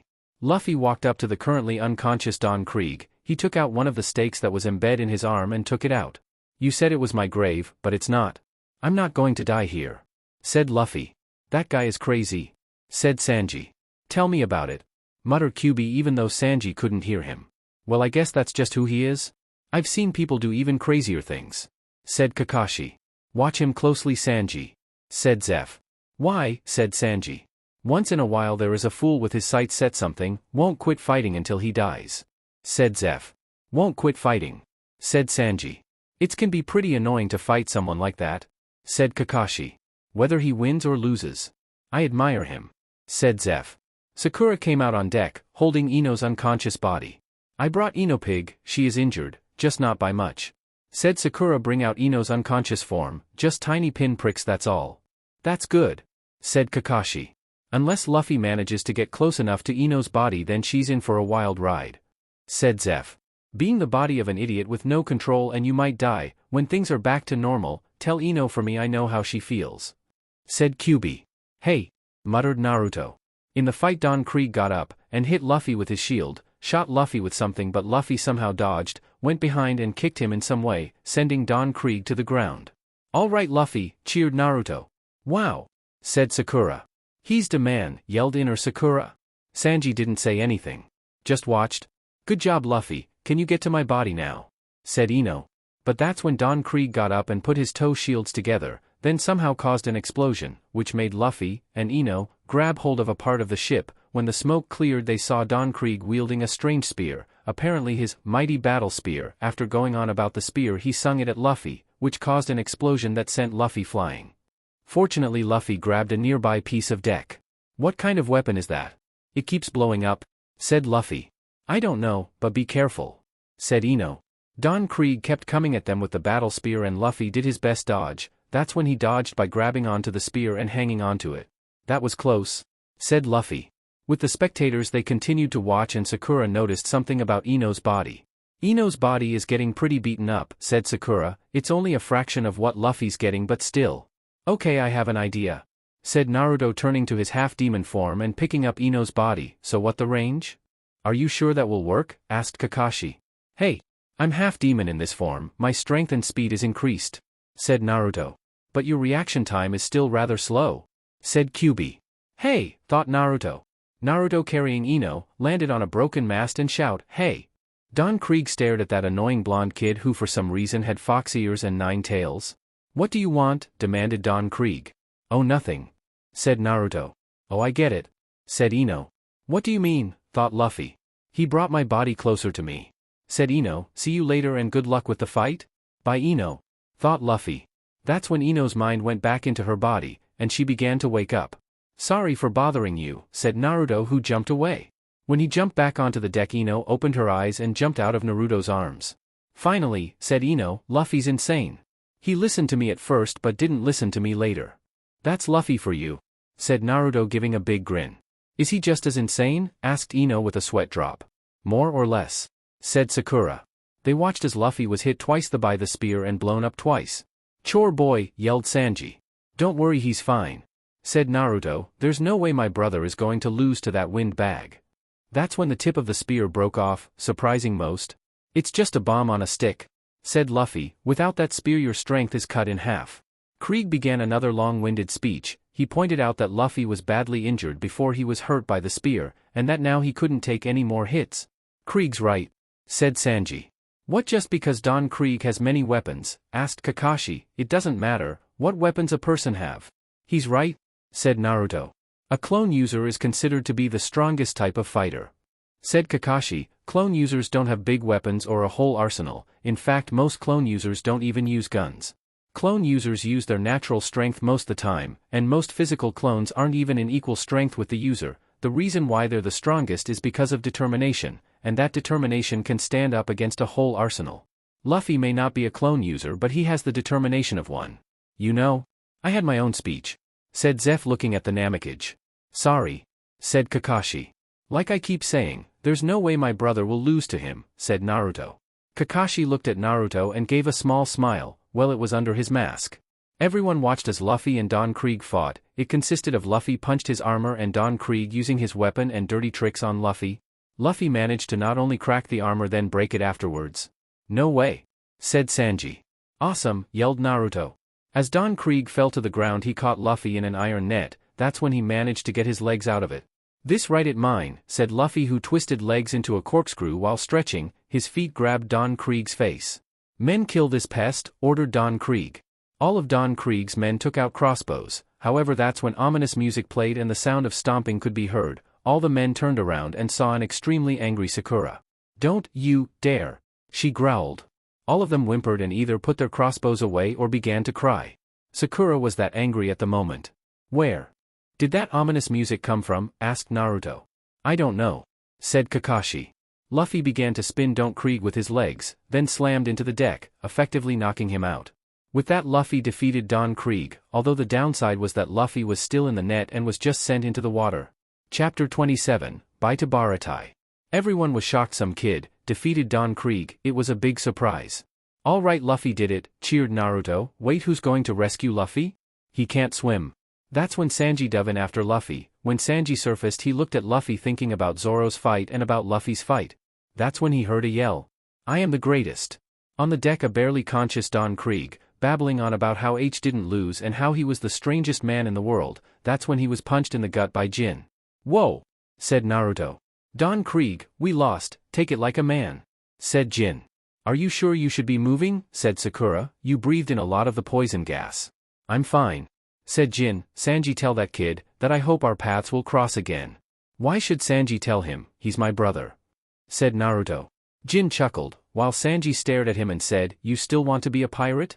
Jin began a long speech about how Luffy showed him that he must follow his own dreams rather than stay in the shadow of someone else. Patty Karn, get them the supply boat, said Sanji. Before they could argue, Ino made the hand sign, I know the words to the Barney song and I'm not afraid to use it. The two ran away, to get the boat. When they loaded the boat of all of Don Krieg's men, it seemed like it was going to sink. But Naruto was looking for something on the boat. Naruto, what are you doing? Asked Sakura. There I found him, said Naruto pointing. I found Panda Man. Wasn't he supposed to be in the last chapter? Said Kyuubi. I don't know, thought Naruto. After Jin said some parting words to Sanji, they sailed off, to either adventure or certain doom. This writer really hates Don Krieg, so I'm pulling for certain doom. Sometime later Luffy woke up covered in bandages. My hat, he yelled. Here, said Naruto, tossing it to him. It landed on Luffy's head. 200 points, cheered Luffy, throwing his hands up. All right, cheered Naruto as they gave each other a high. Honestly, you two are so immature, said Ino in the doorway. You agreed to join up with them, said Sakura, who was sitting next to Naruto. Luffy was covered in many band-aids, began to take them off. Sorry, we ran out of bandages, said Sanji. I don't need them, said Luffy. Really? Said Sanji. Luffy heals quickly, but not as much as me, said Naruto. He hopes to see you there, said Sanji. That's what Jin said. He hopes to see you there? Asked Luffy. That was to you. Idiot, yelled Sanji. I was supposed to tell him, yelled Naruto. Oh yeah. I'm no longer chore boy, said Luffy. Good for you, said Sanji. So will you, said Luffy. Hey, we already agreed, I'm joining, said Ino, then I can get to know Sasuke. Hey Ino pig. Sasuke is mine, said Sakura. So back off, yelled Inner Sakura. The two girls began to argue about Sasuke. This is going to be gold, laughed Kyuubi. What do you mean? Thought Naruto. You'll see soon, said Kyuubi. Yo, said Kakashi, joining the group. Hey, said Luffy. I was wondering if I could talk to Naruto in private, said Kakashi. Sure, said Naruto. They went to another part of the boat, to talk. So what did you want to talk about? Asked Naruto. Naruto, do you hate the fourth Hokage, for what he did to you? Said Kakashi. Sort of, said Naruto. Well, it's because of him growing up most of the town hated me, but, without it I wouldn't be the person I am today. The Kyuubi is more like a friend than anything, a perverted friend that criticizes me, but a friend nonetheless. Thanks, said Kyuubi very sarcastically. But other than that I admire him, and that's one of the reasons I want to become a Kage, said Naruto. Is that so? Said Kakashi happily. Yeah, said Naruto. You know the fourth Hokage was the one that taught me everything I know about clones? I was his apprentice, said Kakashi. I heard about that, said Naruto.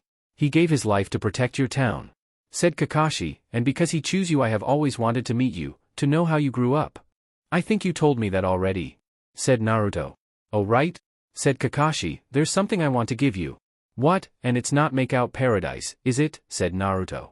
Please let it be Make Out Paradise, said Kyuubi. Kakashi took out an old picture of him as a child about the age of 10, patting his head. Was the fourth Hokage. He looked a little like an older version of Naruto, though Naruto was staring at Kakashi in the picture. You wore the mask when you were 10? Asked Naruto. Yeah, sighed Kakashi. Hey, said Ino, lunch is ready. All right, cheered Naruto. Kakashi merely laughed. Naruto, Luffy, Kakashi, Sanji, Ino and Sakura got to the second-floor staff dining room. They saw that the table was full. Hey, where's our food? Said Naruto. And chairs, said Sanji.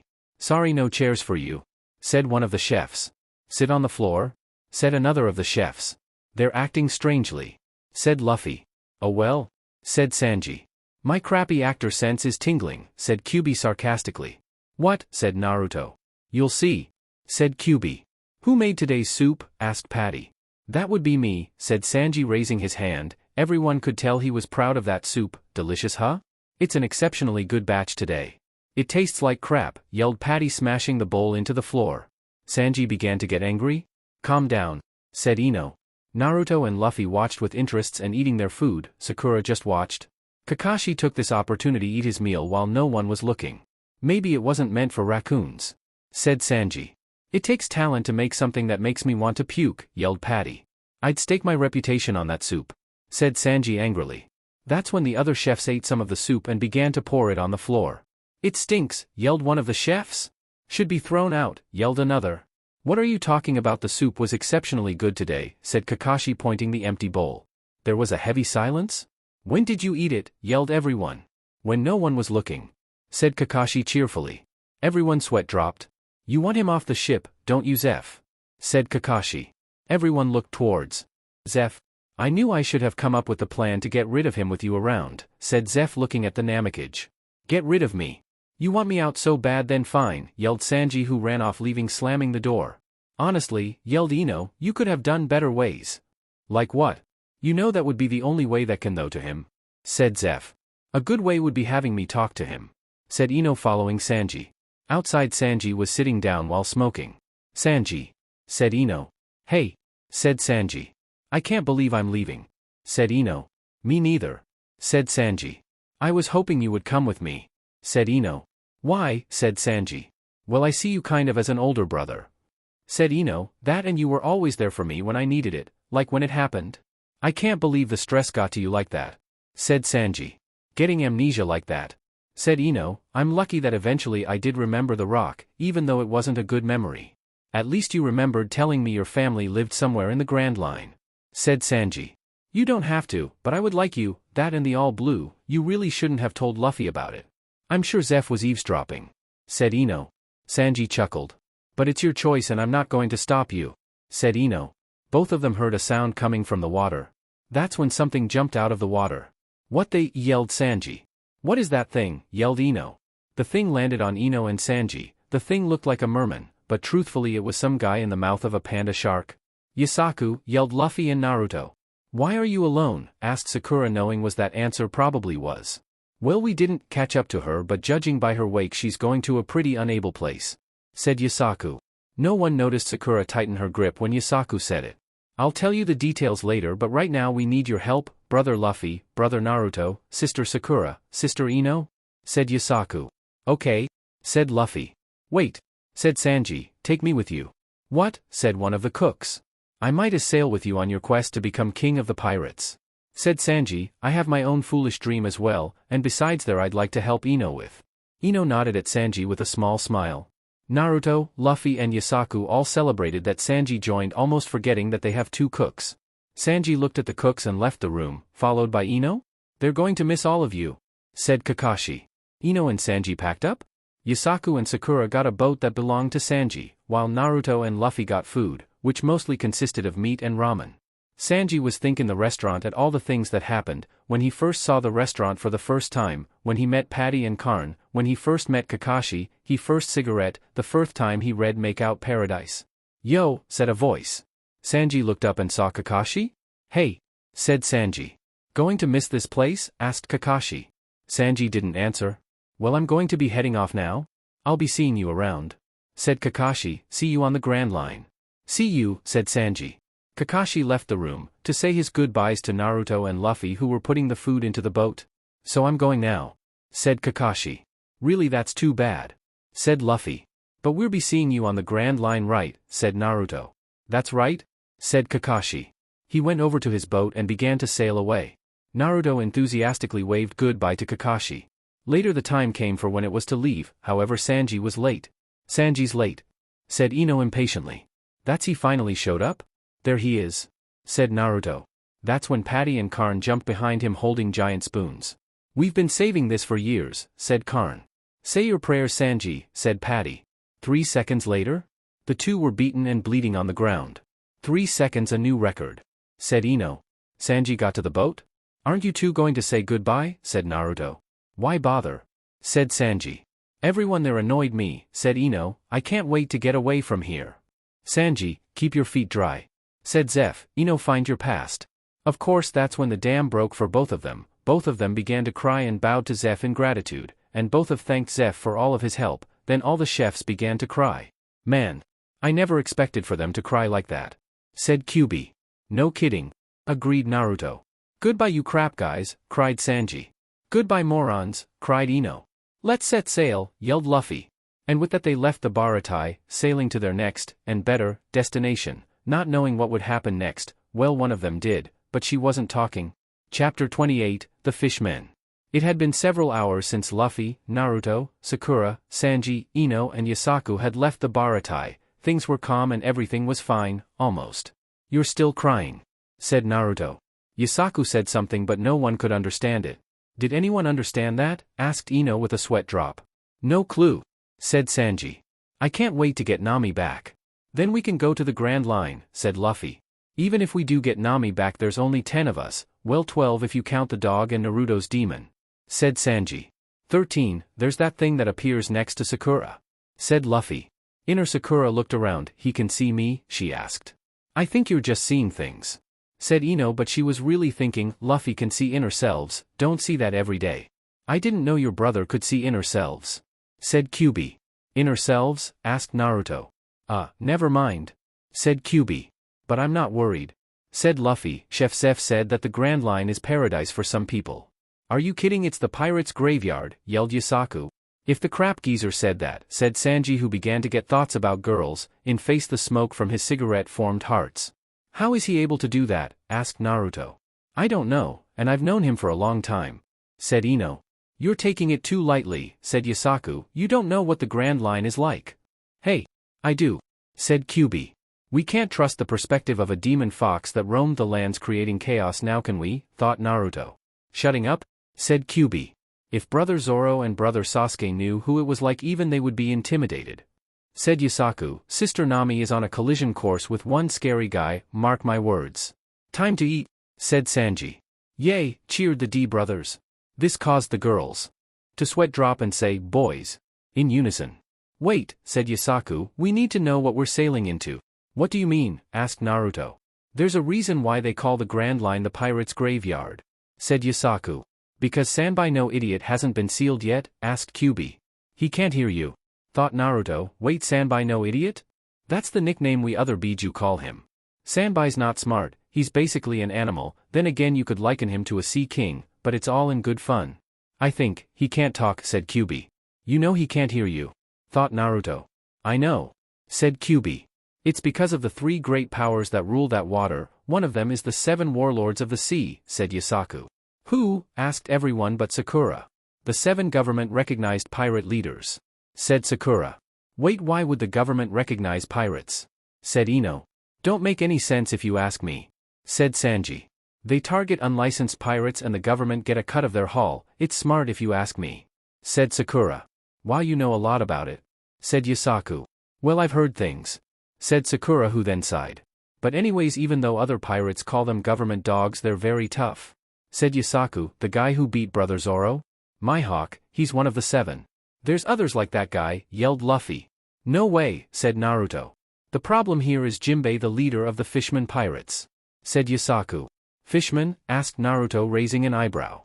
"Fishman, huh? I heard Fishman Island is famous," said Sanji, who began to think of the mermaids there and began to smoke pink hearts again. "Seriously, how does he do that?" said Naruto. "I still have no idea," said Ino. "In order to become one of the 7 warlords of the sea, he released an unholy terror onto the East Blue," said Yasaku. However, Luffy was a little busy with a sketch pad.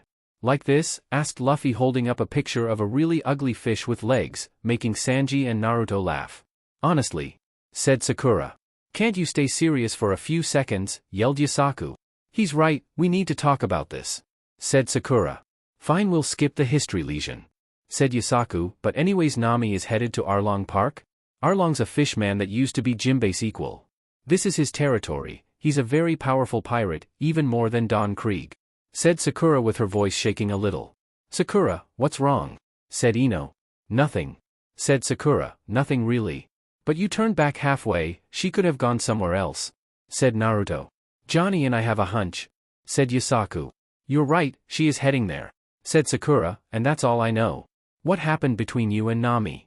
said Naruto. "After all, whatever got you upset made you hit the cake hard," said Ino. "I don't know why she left or anything else. All I know is that she left," said Sakura with a sigh. "Tell them," yelled Inner Sakura. "Shut up," thought Sakura. "Just tell them. I'm sure Luffy or Naruto could kick his butt easy," yelled Inner Sakura. "Shut up," thought Sakura. Sakura, what's wrong? Asked Luffy. It's nothing, said Sakura, I'm going to sit over there, and if you're going to make something I'm not hungry. After all that cake you ate it's no wonder, said Ino with a snort. Just up Miss Piggy, said Sakura. At least I don't eat like one, said Ino. You see how upset Sister Sakura is, she's probably scared out her mind, said Yusaku. After all, a fishman are stronger than a human. I doubt it, you haven't seen her strength, said Luffy. He's really, really strong, said Naruto. She scares me, said Kyubi. So, said Sanji, what do you want to eat? Meat on a bone, said Luffy. Miso ramen, yelled Naruto. Stir-fried bean sprouts, said Yusaku. Odd tastes, said Ino. I'd rather be cooking for Nami, muttered Sanji. Yeah, I'd rather be cooking for Sasuke, said Ino. No too far away with Zoro, Usopp, Sasuke, Kiba, Johnny and Akamaru. They were riding in front of Arlong Park. So that's the place, said Usopp shaking. Doesn't seem that scary to me, said Kiba with Akamaru nodding in agreement. That's the place, said Johnny. Now all we have to is find where Sister Nami docked the ship, said Johnny. So we hack our way in? Asked Zoro. Sasuke shook his head while the two older ones yelled at him. We don't know anything about that place, yelled Usopp. We can't just barge in, yelled Yusaku. I thought they were concerned about his health, said Kiba. I did too, said Sasuke. 5 minutes later they found the Going Merry docked in an odd place and also managed to tie up Zoro. Untie right now and I mean it, yelled Zoro. No can do Zoro, said Sasuke. You're still recuperating from your fight? I bet that you'll do worse with your fight with Itachi when you find him, said Zoro. I'm untying you, then we're going to fight, said Sasuke. Oh no you're not, said Kiba, who grabbed Sasuke from behind while Akamaru became his clone and blocked Sasuke from the front. You know he's still injured. And he almost untied me too, said Zoro. I hate you so much, muttered Sasuke as Kiba let him go. Don't worry, I'll find Nami, said Usopp. You certainly become brave once we found it's not at Arlong Park, said Johnny. Of course. I'm intrepid adventurer about to set foot on explored land, said Usopp. Translation, it's safe here so of course I'm brave, translated Kiba. I shall call this adventure, The Great Adventure of Usopp the Man, said Usopp. Translation, I'm really delusional and a liar and make sure people will think I'm brave. I'm giving this adventure a cool title to make it about me, translated Kiba. Will you stop doing that? Asked Usopp. No, said Kiba. As they sailed towards the ship, they saw 3 fishmen near it. Ah, crap, said Kiba. Full steam ahead, said Usopp. We're sailing right past it, yelled Zoro. Usopp and Johnny shushed him. Did you see them? Yelled Usopp. I don't want to die, that's so bad. So I guess your life is more important than the ship? Said Kiba. Interesting. I'll take note of that. It's no use, these waters are Arlong's lake, said Johnny. It's no use. We'll have to turn back and tell Luffy that we couldn't find her, said Usopp. Untie me you idiot, yelled Zoro. Hello. That won't work, yelled Kiba. And besides I don't think Luffy left you in charge, said Sasuke. Of course this wasn't heard. Hello, yelled the 3. That's when some fishmen showed up. Oh no, yelled Johnny. Abandoned ship, yelled Usopp. Kiba and Sasuke decided to untie Zoro, but Usopp and Johnny grabbed them and jumped ship before they could do it. Hey, yelled Zoro, I can't believe you left me here in the water nearby. Oh Zoro? I'll tell Luffy that you died with bravery, cried Usopp. Brother Zoro, it's sad we had to part this way, cried Johnny. When we see Luffy we're telling him the truth, said Sasuke. Oh yeah? Said Kiba. Bark, barked Akamaru nodding. All of them managed to swim to dry land, to find a town that was nearly destroyed. What happened here? Yelled Kiba. This must be Gosa, said Johnny. Arlong went on a rampage a few weeks ago. The houses have been flipped over, said Sasuke. Unbelievable. Fishmen are strong, said Johnny. They have 10 times the strength of humans. I can see that, said Sasuke. This is the kind of power you can find on the Grand Line, said Johnny, and this is the fate of a village that deifies Arlong. I can't believe it, said Kiba. Well I think, said Sasuke. All them saw that Johnny ran away. I'm going to kill him, muttered Sasuke. Why did he run? Asked Usopp. That's when a fishman appeared behind them. Refugees. I didn't think there were any left, he said. All 3 of them ran away with Akamaru on Kiba's head. Ran away. Why are we running? Asked Sasuke. Because that thing is 10 times stronger than any man, yelled Usopp, and as since I'm older than you, you have to listen to me. So that's why we are? Said Sasuke. Let's just wait until Luffy's here, said Kiba. Or at least Naruto. said Sasuke. That's when a boy holding a sword appeared in front of them and tripped Usopp, causing both Sasuke and Kiba to stop. Take for fishman. This is for my father, said the boy. Wait, said Kiba. Fortunately a woman with periwinkle hair and many tattoos hit the kid in the head. Look carefully, he may look like Arlong but he's human, said the woman. Sort of, yelled Usopp. Kiba began to laugh. That's a good one. He's gaining on us, said Sasuke. A fishman, said the kid. A real one, said the woman. Stay back, I won't let him harm a woman and child, said Usopp. I think I can take him. So what you think will happen? Asked Kiba. The fishman will come close and he'll run away, said Sasuke. Usopp prepared his slingshot, but before he could fire, the woman took out a small hammer and hit Usopp in the head with it. Didn't see that coming, said Sasuke. You knocked out my brother, said Kiba. Sorry, said the woman. Nice work. Do you know how many times I've always wanted to do that, said Kiba. This made the woman, the boy and Sasuke sweat drop. Sometime later they at the woman's house. The woman's name was Nojiko and the boy's name was Chabwa. That's when Usopp began to wake up. And if he claims he's captain, don't believe him, he's full of it, said Kiba. I see, said Nojiko. Hey, where am I? Yelled Usopp. So you're awake? Said Sasuke. Who's she? Asked Usopp. Her name's Nojiko, she grows tangerines, said Kiba. That's right, said Nojiko. What about the fishman? Asked Usopp. I ditched him, said Nojiko. So everything's fine, for now, said Kiba. Hey, wait a second, she hit me, yelled Usopp. I know, that's something I always wanted to do to you, said Kiba. Hey, yelled Usopp, don't you know she was protecting the fishman? I saved your life, you outsiders don't understand, said Nojiko. Except for you too. We're more mature than my brother, said Kiba. He thinks just because he's older than us thinks he can boss us around, said Sasuke. Hey, yelled Usopp. Anyways, said Nojiko turning to Chabwa, you're from Gosa, right? If you laid one fingers on a fishman, they'd kill you, and you should know that all too well. I know, but those fish heads kill my father, said Chabwa. I have to get back at them, even if it kills me. So I take it something horrible happened to make you like this, said Sasuke. They sicked huge monsters on us, destroyed the village, stole almost everything and kill a lot of people, said Chabwa. I gotta make them pay. Huge monsters, said Kiba. Then those strange grooves on the ground, said Usopp. The monsters made them, they're gigantic, said Chabwa. There's monster here too, yelled Usopp. I just hope they not unsealed Biju, they're the most dangerous of all, said Kiba. I went to Arlong Park, said Chabwa, but this lady stopped me, she's a witch. I want to kill her too. Fine, get yourself killed, said Nojiko.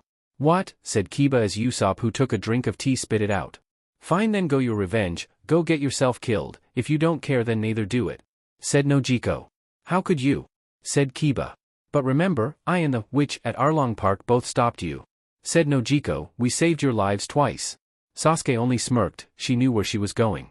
Drink your tea and shove off, said Nojiko. I can't stand ungrateful brats.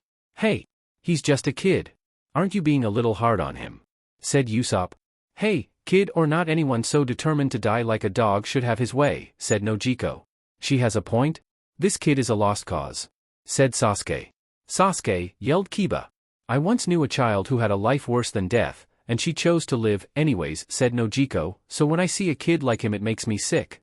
To see someone so cowardly to die like that. Chabwa began to cry. What should I do? He cried. I'll endure.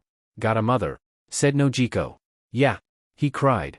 She must be worried, go him to her, said Nojiko. And so Chabwa left back home to his mother. You're not so bad, even with the tattoos, said Usopp. Why should I care what you think? I barely even know you, despite the fact I know you're liar who's full of himself, responded Nojiko. Kiba and Akamaru laughed. Thanks for telling her that, muttered Usopp. We're looking for a woman named Nami, you know her? Asked Sasuke. Yes I do, said Nojiko. That's when laid down a big bombshell. She's a member of Arlong crew, yelled Usopp, Kiba and Sasuke. That's right, she's famous in these parts, said Nojiko. Remember what that boy said about the woman who was like a witch? That was her. It figures, muttered Sasuke. Well, this is the house where she grew up? Nami is my stepsister, said Nojiko. What? Yelled all three again. With these interesting turn of events, who knows what would happen? All that was known was that Nami might have been playing with another team the whole time. Chapter 29, The Witch. Kiba, Usopp and Sasuke were still shocked at the information they just received, first was Nami being part of Arlong's crew. Now it was that they were staying at her house. Yes, this is her house. She and I were orphans, but the one who raised us is dead, said Nojiko, but years ago the three of us lived happily together here in Kokoyashi village. She betrayed her own people to join Arlong's crew. That's horrible, said Sasuke. So what is your business with her? Asked Nojiko. We came looking for her, said Sasuke. She was supposedly our navigator. She helped protect our village, and she was very friendly on the ship, but, said Kiba. And she was planning to ditch us the whole time, yelled Usopp. Really, she was a friendly? The witch, said Nojiko. She was good, but wait, there's something I don't get, said Sasuke. Do you know who Sakura is? She's a girl from the village. After her parents were killed by Arlong, she mysteriously disappeared. I'm only one that knows what happened to her. Something snapped inside her and she started stealing from pirates with Nami for some reason, said Nojiko with a shrug. Well, on the plus side, she's not fooling us, said Sasuke. She had no part in stealing the ship, but I bet she knows what happened. She was pretty upset before Nami left. Maybe that's why she gorged herself on cake, said Usopp. We won't know until Sasuke talks to her, said Kiba. Why me? Said Sasuke. You know why, said both Kiba and Usopp. Sasuke's sweat dropped. He did know why, he just didn't like to be reminded. So what are we going to do? Go get the ship, find Luffy and tell him the truth, said Kiba.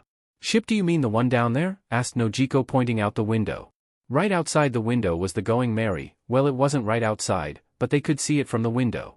I think I'm getting the idea of the layout of the island, said Usopp. Me too. The village center is west of us, said Kiba. You know, before we can leave we have to do something, said Sasuke. What? Said Kiba and Usopp. Hello, we have to rescue Zoro? Said Sasuke. He was captured, remember? Oh man, yelled Kiba. He was half dead when he was captured, but if he tries anything he'll be full dead, said Usopp. Full dead? I don't think that's even the correct phrase, said Sasuke with a sweat drop. That doesn't matter, we have to get him back, said Kiba. Meanwhile in Arlong Park, sat on the ground tied up, glaring at the fishmen that held him captive, especially Arlong, a big saw fish-like fishman. I told you I'm looking for a woman, you DMN dirty half-fish, said Zoro. That's when a blue shark-like fishman slammed some sort of giant sword that was covered in bandages. Honestly, human, do you think you can get away by saying those things? Said the fishman. I think I can, said Zoro with a smirk. Kisame, said Arlong. I don't think cutting him to ribbons will help anything. He must understand that we fishmen are superior to humans. We fishmen are evolved humans who have devolved the ability to breathe underwater. We can do a lot of things you can't do. We fishmen are the lords of creation, and Arlong, I'm tired of that theory of yours, said a very familiar voice. It belonged to Nami. Nami, said Zoro, shocked. Now Nami, don't be offended, you are different, said Arlong. You're my talented and esteemed surveyor, the pride of my crew. My brain's just different than yours, it works, said Nami. Surveyor? Nami, are you in cahoots with them? Said Zoro. So Nami, do you know him? Said Kisame. Not at all, just some guy I stole treasure from, said Nami as she walked towards Zoro. He just followed the loot? I knew he would follow me but not make it this far. So this is the real you, said Zoro. Surprised? I was an offer in Arlong's crew the whole time, said Nami. What, your friend? Said Zoro. Oh, her, she's just someone I used to get me treasure, you have to admit. Sakura's strength is amazing, said Nami. Arlong laughed. I don't know what you're talking about, but it sounds like she tricked more than you. After all, trickery is her specialty. She's someone who even forgave a death of a parent for money. Nami flinched when she heard that sentence. Trickery and treasure stealing is her specialty? Arlong merely backs her up, said Kisame. I see. I always thought you couldn't be trusted. I'm not surprised, she could even be a murderer, said Zoro, glaring at Nami. That's okay, and now that you know the truth, just forget me and the treasure, just leave, said Nami. That's when Zoro dove into the water behind him, still tied up. Most of the fishmen thought various things, that he was escaping, that he was committing suicide, but Kisame put in his own 2 cents. That human has a death wish, his chi is very weak, a sign of a life-threatening injury, not to mention he's tied up, he's going to die, said Kisame. Let him drown, said Arlong. However, something surprising happened. Nami dove in after him, and pulled him. What were you thinking? What kind of cold-hearted witch can't stand to see a man drowning? Said Zoro with a smirk. Nami just glared at him. Well, aren't you going to help me? I almost died, said Zoro. Nami stomped on his back, then pulled him to eye level. Never mess with me again, or you're dead, said Nami. Just one thing, you have a life-threatening injury, don't you? That's none of your business, but these bandages? I just ran out of clean clothes, said Zoro. Nami punched him in the gut, and began to walk away. So what should we do to him, Nami, said Arlong. Just put in the dungeon. I'll deal with him, said Nami, walking away. It's a shame. I want to have some fun with this one, said Kisame. Arlong, said a fishman running to the compound, there are 3 more that got away, a guy with a long nose and 2 teenagers. Usopp, Kiba, Sasuke, they found them, thought Zoro. I think they fled to Kokoyashi, said the fishman. Kokoyashi? I have some business there, said Arlong. Not too long in Kokoyashi village, Arlong showed up with several members of his crew showed up to talk to a man with many scars and appeared to be a sheriff. Not too far away, Usopp, Kiba, Sasuke, Nojiko, and Akamaru watched. So that's Arlong? Said Sasuke. He's huge, yelled Usopp. Of course, they aren't human, said Nojiko. But look at him, yelled Usopp. Sasuke shushed him. I want to hear what's going on. They listened to what was going on, especially the part about the tribute. Tribute? Asked Kiba. The money we pay each month, we give them money to not pillage or slaughter us, and if they don't get enough money from each person they tear down the village, said Nojiko. That's what happened to Gosa. One person didn't pay, then they destroy the whole town. That's what happened to Gosa. Just one person, said Usopp. That's Arlong's policy, but if one person manages to pay enough, then only that person dies while the rest of the town is spared. That's how Sakura lost her parents. That's horrible, said Sasuke, thinking about how much Sakura went though. Oh, I know that look, said Kiba. Will you shut up, said Sasuke, glaring at the beast clone user. Well, sorry. Kiba, rolling his eyes. That's when they heard Arlong saying how it will help him start his empire. An empire? Said all 3. They want to turn the whole East blue in his own county, said Usopp. What will happen to our village? Said Kiba. And my home? Said Sasuke. Only the gods know, all we can do is endure for now, said Nojiko. For now, said Kiba and Usopp. There's something she's not telling, thought Sasuke. That's when they heard a scream. Genzo, yelled Nojiko, who ran off. All 3 of them watched Nojiko try to help the man they assumed was named Genzo. We have to do something, said Usopp. We shouldn't, we should think of rescuing Zoro, said Sasuke. I have an idea, yelled Usopp. He began to climb to the top of a house. Don't do anything stupid, yelled Kiba. What do you take me for, said Usopp. A cowardly lying idiot, said Kiba. Hey, yelled Usopp. Just ignore him, what's the worst he can do, said Sasuke. Sadly, Sasuke had to take back those words, as Usopp launched an exploding star at Arlong, causing the head fishman to go nuts, nearly destroy a building. Oh man, said Kiba. Is one of you adapted? Said Sasuke. No, said Kiba. Let's go come up with a plan to rescue Zoro and Usopp, said Sasuke. Both went to hide somewhere, unknowingly that Nami had let Zoro go and that Nami was about to entire the town. Meanwhile, with Luffy, Naruto, Sakura, Ino, Sanji and Yasaku, they were eating lunch. Almost everyone. Sakura just watched the water and wasn't hungry. After a few fights over food and other things, that's when a giant sea monster attacked. It resembled a giant cow mixed with a fish. It's a sea monster, yelled Yasaku. Look at all that beef, said Luffy. Cool, yelled Naruto. Hee hee, moo, said Kyuubi. A huge swimming cow, or is it a hippo? Said Sanji. Definitely looks like a cow, said Ino. Mamu, whispered Sakura, who went pale. That's that doing in the East Blue, that's a Grand Line monster, said Yasaku. Hey, monster from the Grand Line often come to the 4 Blues, like the Kyuubi, said Naruto. Mamu, as identified by Sakura, began to sniff the food. It wants the food, said Yasaku. The food, said Naruto and Luffy at the same time, ain't going to happen. Naruto summoned 2 clones. Do it, bro, said one of the clones. Luffy grabbed both of them and threw hard into the monster. One was going to perform a kick, the other a punch. At the same time, Luffy used Gum Gum Pistol. All 3 of attack hit dead on. You keep your flippers off our food, yelled both of them at the time. That's when Sakura punched both D brothers in the head, hard. "Aye, idiots," she yelled. Both managed to get up and rub the extremely sore bumps on their heads. "What?" said both. "She's right, the poor thing might be injured, it might not be able to get food on its own," said Sanji. "No, that's not it," said Sakura. "Then what's it?" said Ino, looking at the pink-haired. It's, said Sakura. While Sakura was trying to figure out the right words, Sanji decided to feed the monster, only to kick it in the face. "What was that for?" yelled Yasaku. He was trying to eat me, said Sanji. Momo's coming to sink the boat, yelled Sakura. Okay Naruto, are you ready? Said Luffy. Wait, I'll handle it, said Sanji. Sanji used his move Coiler Coup on Momo, knowing the sea cow out. All right, let's eat, said Luffy. Yay, cheered Naruto. All of you are crazy, said Yasaku. Sakura, said Ino, you that thing's name, don't you? Sakura looked down to the ground. I don't want to talk about it. Sakura walked to the back of the boat with Ino looking at her, not knowing what was going on or what would happen next, or not even knowing what was going on with everyone else. Sakura just hoping that both Sasuke and Nami were okay. Chapter 30, Murder Mystery.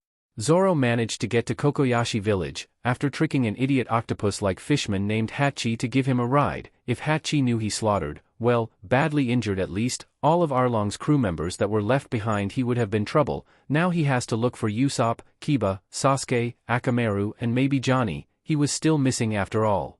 Hey, said a voice. Zoro saw that Sasuke, Kiba and Akamaru were fine. Good, you stayed out of trouble, said Zoro, but where's Usopp? Unfortunately for all of us, he didn't stay out of trouble, said Sasuke. Meanwhile in Arlong's Fortress of Doom, Arlong Park. Arlong had found his men several injured and sprawled all over the place thanks to Zoro, where a living fishman told Arlong that their captive was indeed Zoro of the demonic duo. That's when a fishman with Usopp captive showed up. So does this mean that if the one that was here was Zoro, you must be his partner Sasuke, said Arlong. Usopp's sweat dropped. No, I'm just friend, honestly haven't you heard the stories? I'm older than Sasuke, said Usopp. I see, said Arlong, no matter. Usopp began to shake a twig, especially when Arlong placed a dagger at his neck, and in the presence of Nami no less. Meanwhile with the ones that were on the way there, they had managed to make Momo pull them there like a horse would a carriage. I can't believe it, thought Sakura. I know they kicked Momo's but good, yelled Inner Sakura, I think they can take on Arlong no problem if they took down Momo without a sweat. I wish Nami understood, thought Sakura, maybe if I run into her then maybe I should tell her this. Whatever, said Inner Sakura. Back at Arlong Park they were questioning her loyalty, especially after letting Zoro, who people still think is a bounty hunter, and he's after Arlong's head. Of course she managed to get them back on her side, but still she felt bad for Usopp. The bounty on my head is 20 million berries, the biggest in the East Blue, any bounty hunter would go after my head. Tell me where Zoro is now, said Arlong as he placed the dagger to Usopp's neck. I think he's in Mexico, cried Usopp. He said Zoro, not Zoro, said Kisame. I don't know where he is, yelled Usopp. Don't lie, we know you're after Lord Arlong's head too, you're beyond saving now anyways, said an extremely girly-looking fishman named Chu. That's when Usopp began to panic, and when he panics he does best lie, saying that if they hurt him the demonic duo would strike because he was friends with both of them. Nami just turned him out as best she could. Nami, you've gone pale, said Kisame. What? Still don't trust me, said Nami. You are a crafty one, said a ray-like fishman named Kurubi. We've known you for too long, Nami, said Kisame. If they get any more suspicious they'll kill me. I can't let that happen, not when I'm almost there, thought Nami. You disgust me, Nami. You are a witch, yelled Usopp, even after you left Luffy still trusts you. He trusts you compete even now. The only thing I believe in is money. Luffy is an idiot, so is his demon of a brother, said Nami. That's when the idiot, octopus-like fishman Hachi showed up. When they found that idiot towed him to Kokoyashi village they realized, well more like an incorrect theory, that Zoro was indeed after Arlong. That when Nami took out her staff and attacked Usopp. So you want to fight, said Usopp. You're in the way. You shouldn't have attacked Arlong. It was my mistake that brought you here and I'm not going to let you guys ruin 8 years of hard work, said Nami, so I'll be the one that will eliminate you. Eliminate me, huh? Don't make me laugh, I'm not so weak that I can beaten up by a little girl, said Usopp. I'm not the girl you knew and besides I heard from your brother that you've beaten up by a dog many times, said Nami. That's different. He transformed into a clone of my brother, yelled Usopp. And so the two began to fight. Usopp used a smoke star that blinded everyone and decided to escape in the water by Nami found him, hit him with her staff, pulled him up, and stabbed him in the gut. Sorry, nothing personal and it was just business, said Nami. Usopp collapsed to the ground? Die quietly, said Nami, kicking him into the sea. What Nami didn't realize was that a certain slightly cowardly bounty hunter watched from the sidelines. He had also heard about the possible treasure that was in Kokoyashi village, and that Nami wanted to buy village. Meanwhile with those heading towards the village. There's Arlong Park, yelled Naruto. That's when Momo began to veer off course. It's that way you hippo, yelled Sanji. It's going to crash, yelled Ino. Mamu did indeed crash, the boat was sent flying. Wow, we're flying, said Luffy. No, we're falling, yelled Yasaku. They landed on the ground was still going. At least we're on the ground, sighed Ino. But we're still going, said Sakura. Meanwhile Zoro, Sasuke, Kiba and Akamaru was running towards Arlong Park. At the exact moment the boat crashed through the trees. Hey Zoro, yelled Luffy. Emo chicken boy, yelled Naruto. Don't call Sasuke that, yelled Sakura. What the hell, yelled Kiba. Crash. The boat crashed into the fore and kept going until it hit a rock. The boat was a wreck and the only ones that seemed phased the least bit were Yasaku and the ones it hit. What the hell was that, yelled Kiba, Zoro and Sasuke. Hey, are you okay, said Ino to Yasaku. There was no answer. Hey, where's Usopp and Johnny, asked Naruto. Oh man, yelled Kiba. What happened, asked Sakura who became very concerned. Usopp did something extremely stupid and Arlong has him, yelled Kiba. And if we don't him soon he's going to be, said Zoro. Usopp's dead, yelled a voice. Johnny, said Luffy. You're too late, Usopp's already dead, and Sister Nami was the one that did it to him, said Johnny.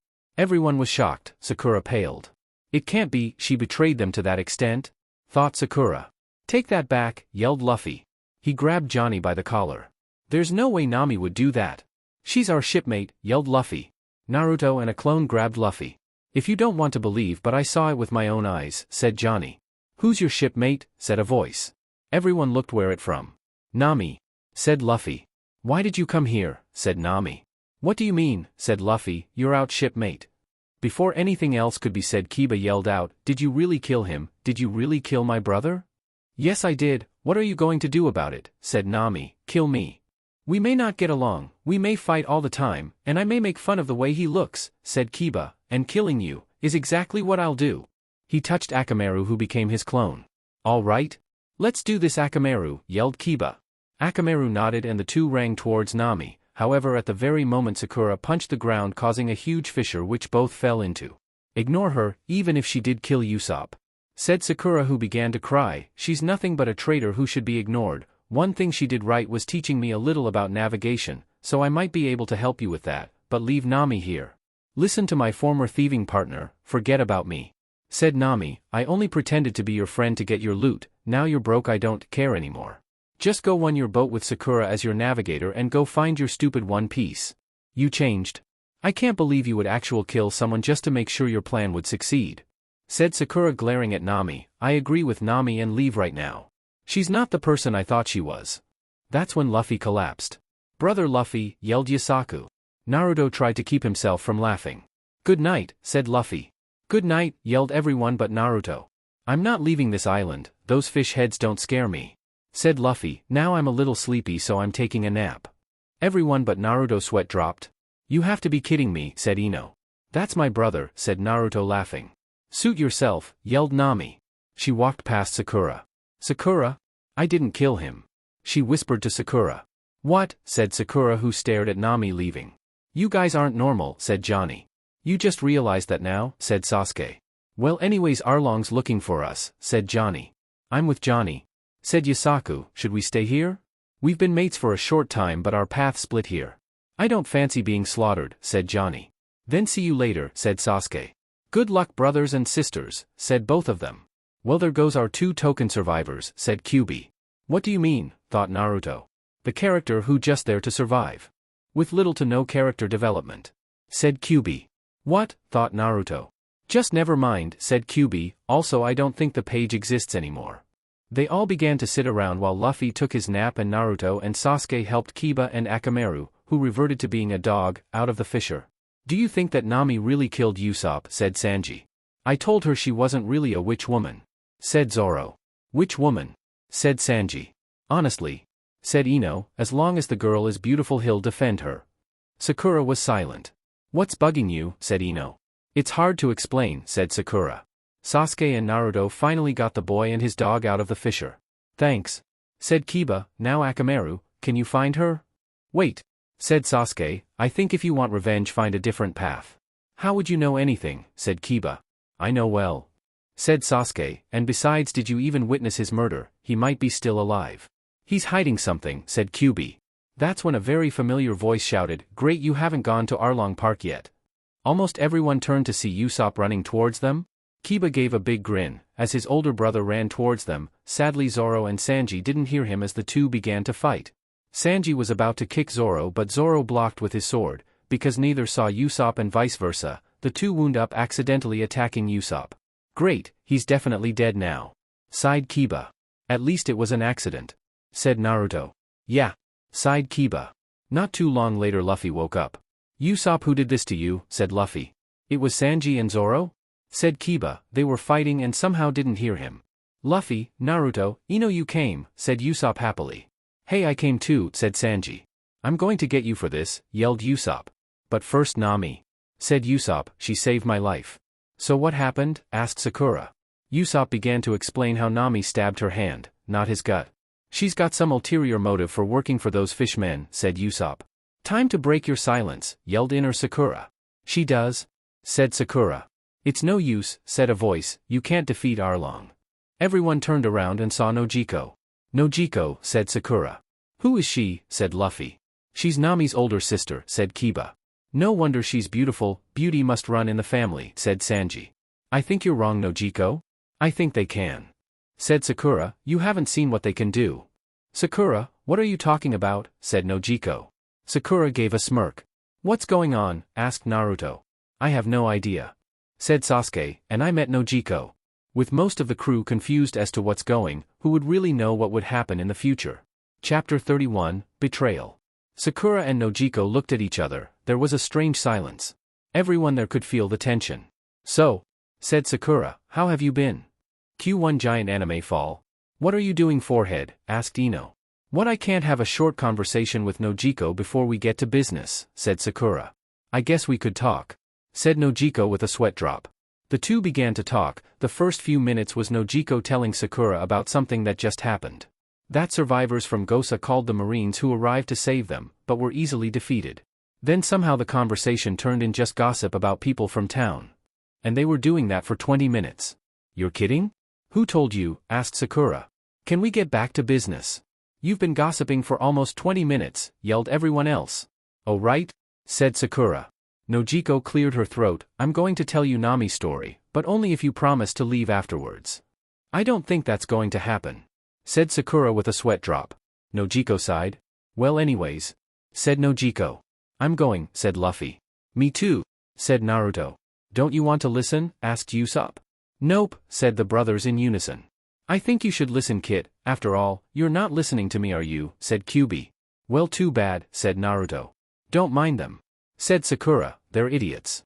I see. Said Nojiko with a sweat drop. Don't I'll listen to the story, but I'll doubt I'll learn much, said Zoro leaning against a tree. That's because you're already asleep? Said Sasuke with a sweat drop as Zoro fell asleep. Don't mind him, he's just recovering from his fight. Don't worry, I'll listen to it, said Usopp. Me too, said Kiba. Of course I will, said Sanji with love in his voice. I will, said Ino. Fine, said Sasuke. Sakura nodded to Nojiko to start the story. About how both were orphaned during a war and a former marine tangerine farmer named Belmere found them and raised them as her own. Nami would often cause problems like stealing books and always wish that they were rich or was found by a rich couple. Then that one day Arlong took over the island and demanded money from everyone. 100,000 for the adults, 50,000 for children. 100,000 was all Belmere had left, which she used to pay for Nami and Nojiko. Arlong killed Belmere right in front of the two girls. One of the fishmen found a map Nami made and Arlong kidnapped her. Later Nami returned, however as it turned out she joined Arlong's crew. All the villagers hated her when they found out, especially when she claimed it was about the money. However it was a lie, she had joined because she made a deal, if she paid him 100 million berries then she can buy back the village, and since then she's been stealing the money. Ever since that day. Said Nojiko. That monster. I'm going to kill him, yelled Sanji. Sakura, lightly, punched him in the head. Sanji was currently barely conscious in a crater. Sakura, you're a freak, said Ino. Shut up, said Sakura. Is he going to be all right? Said Kiba. The thing is, said Sakura, Nami doesn't want anyone else to get killed by Arlong. It took a lot for her to even let me join her. How did you join up with her anyways? Asked Kiba. Wap began to poke Sanji with a stick. Well, it happened 4 years ago. My parents couldn't pay up anymore. Said Sakura, my father couldn't work after sustaining several injuries when I was 3, so money was tight. What kind of injuries? Asked Ino. Did you hug him so tightly that you broke some of his ribs? Sakura sighed and began to cry anime tears. Yes, she said. I was just joking, said Ino. My parents tried their best to pay Arlong, but when I was 10, they couldn't pay anymore. They had enough money to bribe him into not destroying the town and to make sure I had enough, said Sakura, who then began to cry. I had overheard Nami and Nojiko talking and I waited until Nami got back. Flashback. Nami and Nojiko were drinking tea. So what happened since I was gone? Asked Nami. Nojiko sighed. You know the doctor's daughter and her husband, said Nojiko. Yes, what about them? Don't tell me that there was another accident involving Sakura's strength, said Nami. Well, I guess Arlong didn't tell you, but they couldn't pay up anymore, said Nojiko. What about Sakura? Asked Nami. She didn't go try to fight Arlong, did she? No, said Nojiko, but the doctor is taking care of her now, but everyone's sure she might try to fight them. With her strength anything is possible. That's when the door came flying into the room. It was Sakura who had apparently kicked open the door. The door was unlocked, said Nojiko with a sweat drop. Nami, yelled Sakura. Is she going to take out her parents' death on me? She thought. I want to help you, cried Sakura. What are you talking about? Said Nami. I overheard one of your conversations with Nojiko. You're trying to buy back the town from Arlong, aren't you? Said Sakura. Nami was silent. Please don't get involved, she said. You can't do this alone, no one can, said Sakura. If you change your mind, I'm going to practice controlling my strength. Sakura was about to leave when Nojiko yelled, Hey, what about my door? Oh, I'm sure Minatomo-san will fix it, said Sakura. And with that Sakura left, while Minatomo-san randomly showed up and repaired the door. Nami and Nojiko talked. Are you going to let her join you? Asked Nojiko. I don't know, said Nami. You know, Sakura would help you a lot, and she knows what you went through, said Nojiko. I don't know, said Nami. Something later. Nami was watching, trying to control her strength, which involved punching boulders. I know you're watching me, Nami, said Sakura. Hey forehead, said Nami jokingly. What, here to make fun of my forehead? Said Sakura. Know what, I was wondering why people tend to associate your big forehead and not your strength, said Nami. Sakura chuckled. I have no idea, especially when I broke my dad's ribs when I was 3, and that time I kicked the bookstore clerk in the shin calling him a rip-off artist, said Sakura. When did you do that? Asked Nami. A year after Arlong took over, said Sakura. I see, said Nami. Nami, I understand that you don't want any help, but I would really like to help, and I would face off against the fishmen, but I'm too scared. I'm unsure if I could beat them, said Sakura. Nami wasn't sure either. Sure, Sakura was massively strong and could break boulders with a single punch and has broken many bones with the slightest touch, but could she really stand up against Arlong? It was good question who was stronger. It would take a lot of thinking. You thinking about whether or not I could beat them? Said Sakura. Yeah, said Nami. There was silence, then Nami broke it by saying, Tell no one but Nojiko. Nami, said Sakura, who was on the verge of crying. I'm only doing this because I'm a little afraid of you, lied Nami. I scare a lot of people, said Sakura, knowing it was a lie. The truth was Sakura's words of how she couldn't do it alone got to her, and that's how the two became partners. Flashback. And since we've been a team, my grandfather pays for me but assumes I live in Nojiko's house for some reason, for months at a time, said Sakura. There was a silence. What I can't believe is that you want them to help out, said Nojiko. You know, if Arlong finds, I have complete faith in them, and it has nothing to do with my feelings for Sasuke, said Sakura. I heard you like emo parrot boy, said Nojiko, laughing. Don't call him that, yelled Sakura. She began to blush and calmed down. I've seen things many times, none of them will give up, even when it looks bleak, that's why I believe in them. I see, said Nojiko quietly, who then left the crew alone. Meanwhile, in the middle of Kokoyashi village, Luffy and Naruto walked along. That's when they saw a group of marines that was being led by Genzo, the old man that Arlong was threatening earlier, the sheriff of the town who wore a pinwheel on his hat.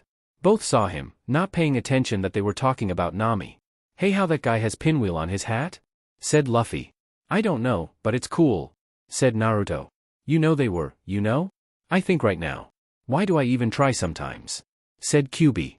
The two went to sit around. Luffy was deep in thought while Naruto was having a conversation with Kyubi. After about 20 minutes, this is what the conversation led up to.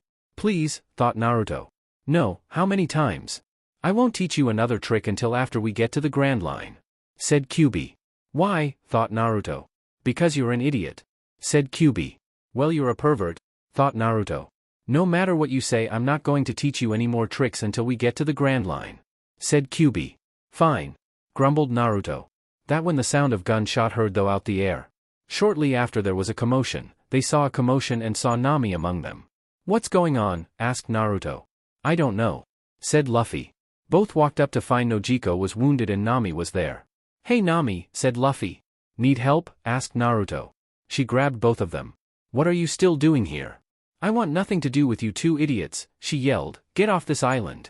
She then literally threw both of them then ran. What's her problem? Said Naruto getting up. I have no idea, said Luffy. I have a theory, said Kyuubi. What? Thought Naruto. Well, if you noticed the group of Marines were talking about Nami and considering one of was distinctly rat-like, I wouldn't put it that he was working with Arlong with something. Arlong asked him to do something with Nami, which included shooting her sister. Of course I'm missing some bits and pieces because I don't know things about her past, but I say my theory is correct, said Kyuubi. Oddly enough, Kyuubi was right. The Marines that passed them were there confiscate Nami's money after being told by Arlong. It was then that Genzo and Nojiko admitted all along and that the whole village knew, even Sakura played her part, that she knew all along, and since Nami's money was in the Tangerine Grove that Belmere once owned, things got messy and Nojiko was shot by the Marines. Should I tell Luffy? Asked Naruto. Oh yeah, said Kyuubi. Naruto him Kyuubi's theory and Luffy thought about it. Makes sense, said Luffy, but why does it feel like we're missing some things? Because we are. If he had listened to the story, then maybe we wouldn't, yelled Kyuubi. Okay, grumbled Naruto. Sometime later, the two brothers began to look around again when they saw Nami, stabbing her tattoo. Luffy ran up to stop her. What are you two doing here? You don't know anything, she yelled. You're right. We don't, said Luffy. This has nothing to with you, she yelled. As long as I say they do, yelled a voice. Nami turned around and saw Sakura crying. I know you better than anyone else. You want their help but you're too stubborn to admit it, cried Sakura. You've wanted their help from the start but you were too afraid. Sakura, said Nami. I may be too afraid to fight Arlong. One of the reasons why I might put my trust in them might be because of Sasuke. But I believe they can do it. And you should too. You can't do this alone, no one can, said Sakura. Nami was silently crying then turned to Luffy. She's right? Please, help. Luffy said nothing but his hat on her head. Okay, he yelled. Naruto said nothing but just smirked while Nami remembered all about the hat. For some reason or another, the rest of the crew was there as well. I have a good question. When did they get there? No, seriously, there are some minor plot holes here, said Kyuubi. Let's go, said Luffy. Right, said all of the guys while Ino and Sakura went up to Nami to help her. And with that the fight with Arlong's crew began. Chapter 32, Shark Skin. Luffy, Naruto, Zoro, Sasuke, Kiba, Usopp, Sanji and Akamaru all headed towards Arlong Park. When they got there, not so surprisingly, Luffy busted down the doors. Which one is Arlong? Said Luffy. That would be me, said Arlong. Who are you? I'm Luffy, said Luffy. Is that so? And what's a Luffy? Asked Arlong. A pirate, said Luffy. After knocking out a few of Arlong's crew members and socking Arlong into a wall, several of Arlong's men. Fortunately Kiba and a human Akamaru jumped in and kicked their butts. Do you really have to jump in like that? Said Kiba. But you know I don't lose, said Luffy. That's not the problem, just save some for the rest of us, said Kiba. You don't have to share with me, said Usopp. That's so nice of you, said Zoro. I really don't know how we're related, said Kiba with a sweat drop. The townspeople of Kokoyashi stared at them. Johnny and Yasaku who blocked the way told them why they were fighting, for Nami. You came here for Nami, there's only 9 of you and you're all from an inferior species, said Arlong who sniffed the air, and one of you is a dog. Is that even possible? Asked one of the fishmen. One of them is a clone user using the beast clone, interesting, said Kisame. That's when Hachi summoned their great monster, Mamu, who was beaten up crying. Oh, it's him again, said Naruto. So he works for these guys, said Sanji. Mamu began to swim away. That is until Arlong egged him and he began to attack the crew once again along with Arlong's lesser crewmen. I've had it, yelled Luffy, this is a waste of time. Luffy stomped into the ground so hard that his feet went through the rock. Kit, tell everyone to run. He has that look in his eye again, yelled Kyuubi. What look? Thought Naruto. The look when he's about to do something extremely stupid, yelled Kyuubi. I don't know what you mean, said Naruto. Just tell everyone to run, yelled Kyuubi. Fortunately for Kyuubi, Luffy began to twist himself around and grabbed Mamu by the horns. Run for it, yelled Zoro. All of them hid when Luffy used a new attack. Gum Gum Windmill.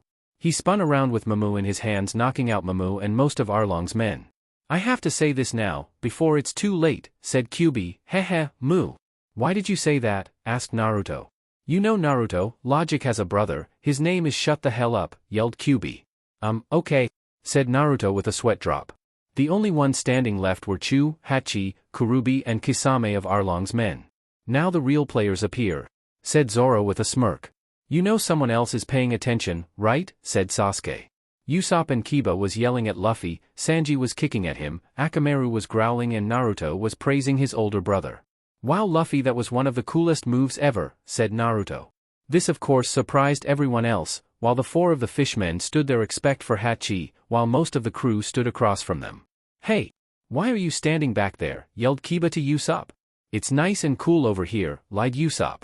That octopus is up to something, said Sasuke. Guys, said Luffy. What is it? Asked Naruto. That when Hachi spat out ink at them and all of them dodged, except for Luffy. Luffy, what happened? Said Naruto. I'm stuck. And now I can't see anything, yelled Luffy. That's when they saw Hachi was preparing to smash him with a huge chunk of building that fell off. That's also when everyone saw Luffy's feet, stuck in the rock, which made everyone sigh. Luffy, sighed Naruto. Like I always say, your bro's an idiot, yelled Kyuubi. Idiot, muttered Sasuke. Oh boy, said Sanji. Why does he always have to? Sighed Zoro. Luffy, yelled Kiba. You did that to yourself, yelled Usopp. Just as Hachi was about to crush Luffy, the chunk of building was shattered to pieces, and there stood Naruto in his half-demon form. All right Naruto, cheered Luffy. Hey, don't smash my brother like that, yelled Naruto pointing at the fishmen. Those ears and tails, said Kisame. You're a Jinchuriki, aren't you? What of it? Asked Naruto. This guy isn't exactly human, so it might be fun, said Kisame. Want a piece of me? Yelled Naruto, who began to produce clones, 'cause you won't want to mess with me. A clone user, that's perfect, said Kisame. That's when Kisame summoned clones as well. Heh, is that all you got? Said Naruto, let's go get them. All of his clones headed towards the fishman and his clones. That's when Kisame drew his sword and barely swiped the clones, and all of them went poof. What they? Yelled Naruto. There's something off with his sword, said Kyuubi. Get Dog Boy over here. Why? Thought Naruto. Just get him, yelled Kyuubi. Okay fine, yelled Naruto. Hey Kiba. Akamaru. I need your help with this guy. Kiba and Akamaru were helping Usopp getting out Luffy from being stuck. Okay. Fighting beat helping my brother anyway, said Kiba. Kiba and Akamaru let go of Luffy. Hey, yelled Usopp, who accidentally let go of Luffy. Whoops, said Kiba with a sweat drop. The rubber man was into Chu, who glared at Usopp. And of course Usopp ran away with Chu chasing him. I saw that coming a mile away, sighed Kiba. Chu stopped for a moment, seeing that townspeople of Kokoyashi had weapons. Surprisingly, Usopp hit him with a flaming star, causing Chu to once again chase him. Okay, I didn't see that one coming, said Kiba with a sweat drop. Akamaru nodded in agreement. Arlong had gotten up and walked over to the straw hats stood. Arlong, don't get angry, said Kurubi. You're mine, yelled Luffy, punching Arlong. I'll clobber you. However, Arlong just grabbed Luffy's arm. You fools think you can beat us? Asked Arlong. Yeah, said Kiba. We actually do, said Sanji. Hey, let go of my hand, yelled Luffy. You have something to say? Asked Zoro. No thank you, said Arlong. He grabbed the ground under Luffy and literally tore off a chunk of the ground with Luffy still stuck in it. Luffy, yelled Naruto. He's going to throw Luffy into the ocean, said Sasuke. Luffy tried to punch him once again, but Arlong bit into him, so Luffy bit back. I really don't want to get more into it, said Kyuubi. Then Arlong threw Luffy into the water. Sanji was going to dive in, but that's just what he wants, said Zoro. They'll have an advantage in the water, said Naruto. Why thank you, Captain Obvious, said Sasuke. Hey, if I could swim then I'd be the one saving him right now, yelled Naruto. We should finish of these costumers first, said Sanji. Hey Naruto, want to take out the clone user? Asked Kiba. That's why I called you, said Naruto. That's interesting, said Kiba with a smirk. It was obvious that Zoro was going to fight the octopus, that Sanji was going to fight the Ray, and that Naruto, Kiba and Akamaru were going to fight the clones user, which left Sasuke out. Sasuke and Zoro had the agreement about getting into each other fights, and he wasn't a clones user, so that just left Sanji. So Sanji, need help with the Ray monster, said Sasuke. No. I don't need your help, said Sanji, glaring at Sasuke. It wasn't that he didn't like him, it was just that Sasuke had more girls he did at that age. Great, said Sasuke, I have to help Naruto and Kiba. He shrugged and joined the two clone users of the crew. Naruto summoned many more clones, this only made Kisame smirk. He drew his swords once again and he slashed it near Naruto and Kiba. That's when all of Naruto's clones disappeared and Akamaru reverted to being a dog. What just happened, said Kiba. One flick of his sword and that was it, said Naruto. Confused are we? Then I'll explain, this is my sword, shark skin, it eats chi from the 3 styles of chi, said Kisame. The styles of chi, asked Kiba who was confused, wait I thought there was only clone users. I've heard there were more. There's also the fighting style called the gentle fist, but it's very hard to master, said Naruto. How do you know that, said Sasuke getting into the conversation. Naruto began to blush slightly then yelled, shut the hell up. That's none of your business. Naruto and Hinata sitting in a tree, sang Kyuubi. Shut up. I haven't seen her in years. And I don't like her in that way. She's just a friend, mentally yelled Naruto. Sure Kit, sure, said Kyuubi sarcastically. Very good boy, now as I was saying my sword can eat the chi of my opponent if they are clone users or use the gentle fist, and not only that, said Kisame who then slashed Naruto with sword, the bangs of sword fell off revealing a strange-looking sword that looked like scales, it shaves rather than cuts. You humans are going to get cut into ribbons. With Zoro fighting the Hachi, Sanji fighting Kurubi, Usopp running away from Chu, Naruto, Kiba and Sasuke fighting Kisame and Luffy trapped who knows what would happen. Chapter 33, Lion's Barrage. The two clones users and swordsmen stared at the fishman. So what are you going to do? He has clones and then there's him, said Naruto. Then again I think they might be water clones, which would be to our advantage. Each water clone has only 10% of the strength of the original. But you need to factor in that fishmen are 10 times stronger than humans, said Sasuke. So we'll just look for the really strong guy, said Naruto. That a surefire way to get you two killed, said Sasuke, after all without your clones you two are pretty useless. Hey, yelled Kiba. What part of backup plan don't you get, asked Naruto referring to Kyuubi's powers. You're still pretty useless without your clones, said Sasuke. And that trick I plan to teach you when we get to the Grand Line will fix that, said Kyuubi. Then teach it to me now, thought Naruto. Sorry. I promise not until after the Grand Line, said Kyuubi. Why you? Thought Naruto. Naruto focus on fighting the clones, said Sasuke. Fine, muttered Naruto. Okay, you think we can handle this? Asked Kiba. Each water clone is 1/10 of the original user's power and since the fishmen are 10 times stronger than most humans then it's be like fighting shadow clones that turn into water instead of going poof, said Naruto. That's fine with me, said Kiba. Okay, let's do this, said Naruto flexing his claws. The two of them ran towards the clones, not knowing their strength. Fortunately they were fairly weak for fishmen water clones, not that any of them ever fought fishmen water clones. I can tell you're the real one, said Sasuke pointing to one of Kisame's. My aren't you a smart one, said Kisame. Fine, I minds as have some fun with you. Sasuke drew his swords. So while you're finally going to use your swords, asked Naruto who just punched away a Kisame clone, all this time I always assumed their decoration. Shut up, yelled Sasuke. Fine, said Naruto with a shrug who went back to fighting the clones. The two of them ran to each other and locked swords silently glaring at each other. However that's when something happened, and it wasn't from either side, but rather from Zoro who collapsed while fighting Hachi, who wasn't doing anything to him at the moment but was rather just hanging upside down from a pillar. What they, yelled Naruto. What happened? Said Kiba. It's his wound from Mihawk, still hasn't healed yet. Thought Sasuke, should have figured, idiot. While Zoro was down Hachi tried to crush Zoro by destroying the pillars he was on, didn't work as Zoro managed to get back up and throw Hachi into the crash, but then collapsed again. Zoro, yelled Sasuke. It's a wonder. That guy is even able to move, with that giant wound, said Kyuubi. Naruto could only stare at what happened. Sadly while everyone was distracted with Zoro, Kisame's clone knocked away Naruto and Kiba into nearby walls. Kisame manages to slash Sasuke's arm and Kurubi punched Sanji through a wall. At the same moment Hachi appeared with 6 saying about his 6-sword style. 6 swords, that sounds pretty stupid, said Zoro who got up. Says the guy who holds a sword in his mouth. I mean come on. I'm surprised you haven't been to the dentist 20 times, said Sasuke also getting up. How could you be standing? Asked Kisame. You barely even nicked me, said Sasuke with a smirk. You look like you can barely go on yet you're going to fight him. Who are you? My mother, said Zoro. Certainly felt like it these past 2 years, said Sasuke. Catch. Sasuke threw his swords at Zoro, who managed to catch them. What are you trying to do? Slice me half, asked Zoro. I knew that you were going to Johnny and Yasaku if you borrow their sword, said Sasuke. But what are you going to do with him, asked Zoro. Doesn't matter, said Sasuke, unlike you. I don't rely on my sword all the time. Oh man. I really wanted to see you use your swords, yelled Naruto, who seemed to have recovered. Just don't hurt yourself, said Zoro with a smirk while tying his bandana around his head. Don't break my swords, said Sasuke. I don't think that's going to be a problem, said Zoro. No using your sword against shark skin, do you want a death sentence? Said Kisame.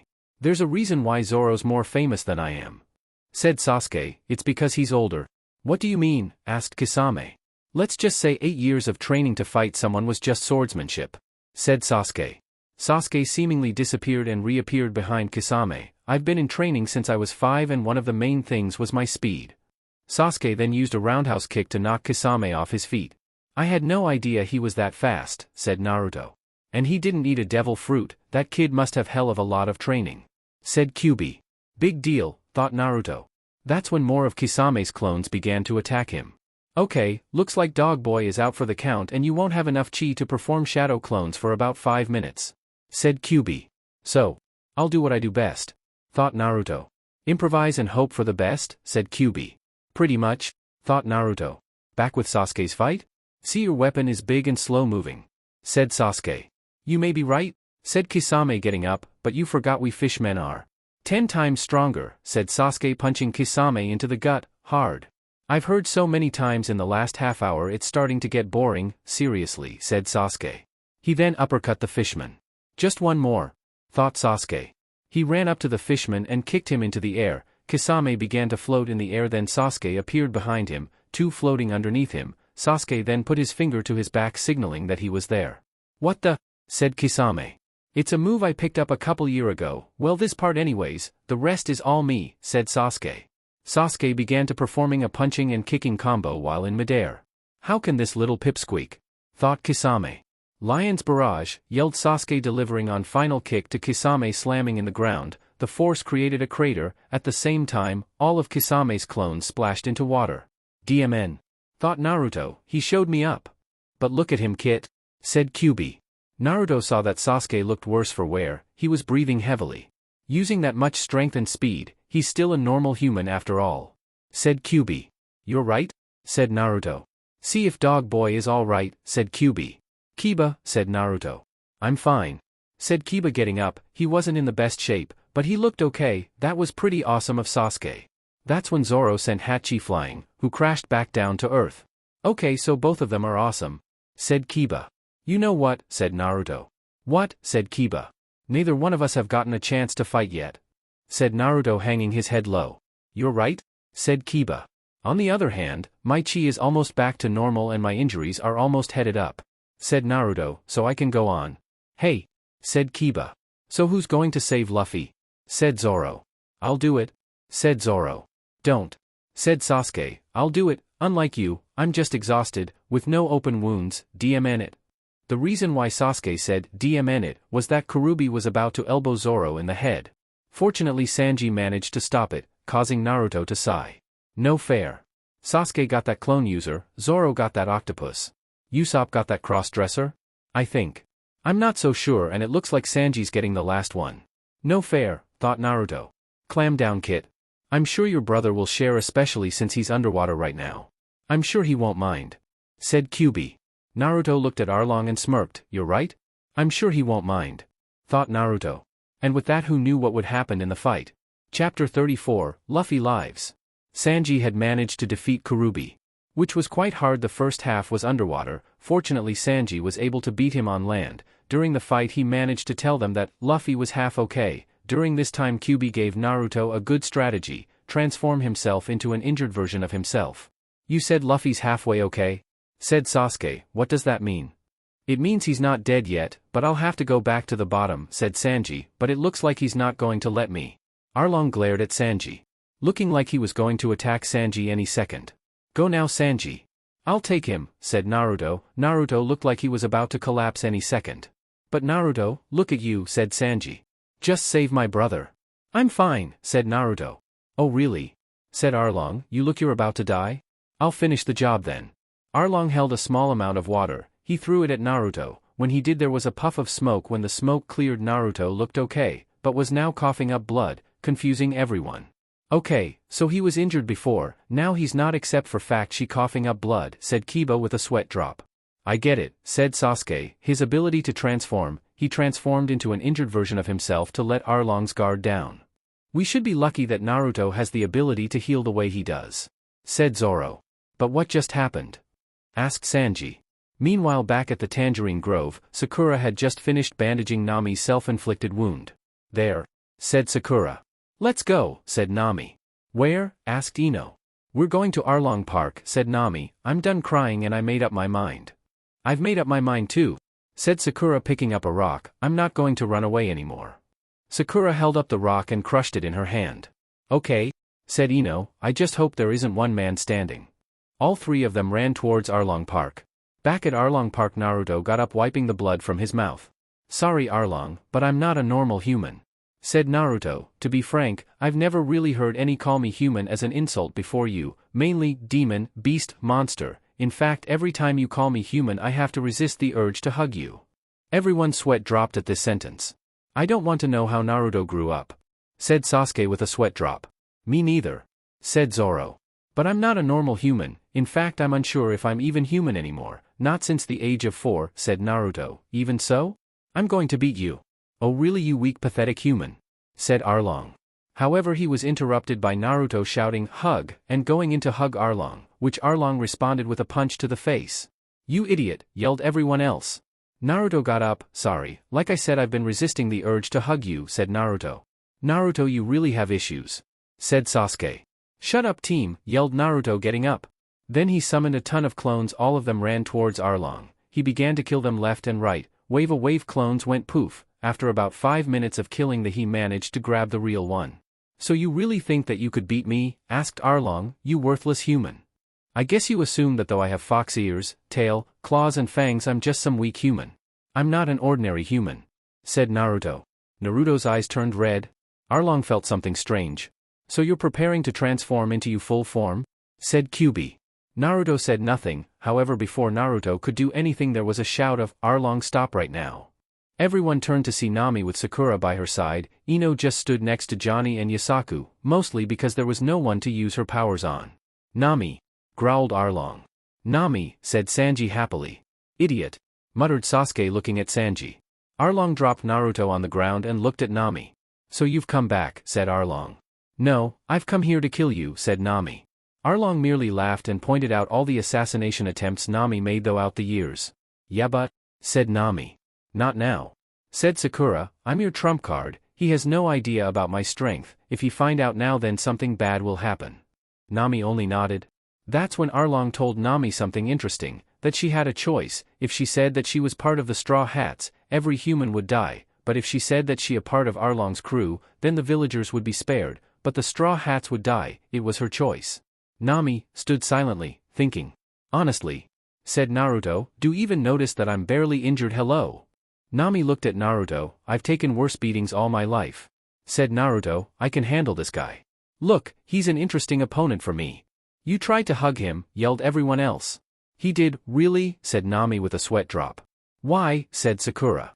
He called me a human, said Naruto, crying tears of joy. Is he crazy? Asked the village's doctor. He didn't have what you call a normal childhood, grandpa, said Sakura with a sigh.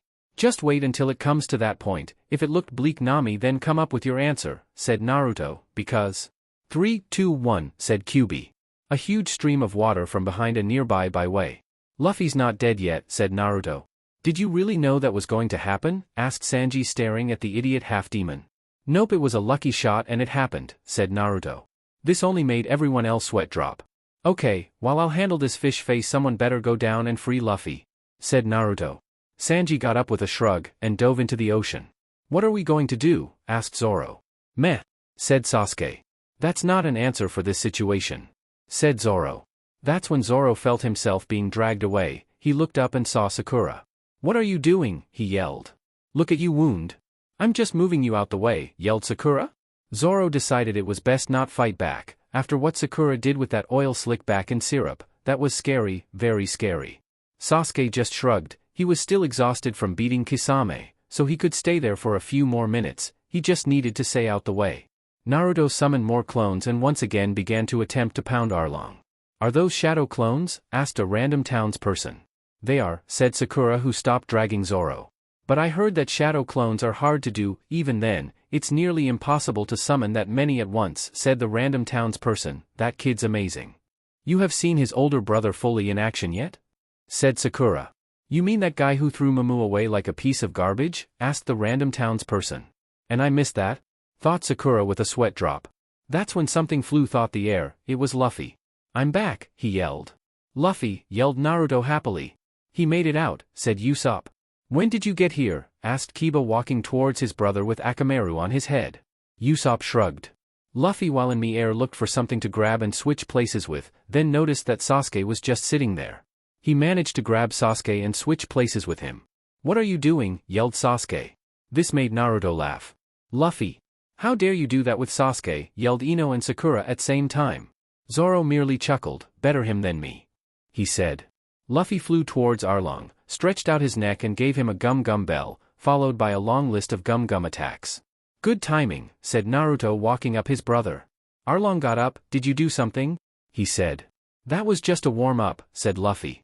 Are you thinking what I'm thinking? Asked Naruto. Luffy only laughed. The two were on the same page. The two slapped each other 5 and nodded to each other. They were going to tag team him, and combine their abilities, and hopefully, that will defeat Arlong. Chapter 35, The D-Brother Tag Team. Luffy was stretching, as in performing stretching exercises, needed. To be clear on that one, to prepare for the fight while Naruto was going through some things in his head. Okay, if things look bleak, then use your full demon form, it will scare the townspeople, but I'm sure Sakura will keep them in line, said Kyuubi. Okay, sighed Naruto. Do you think brother Luffy is alright?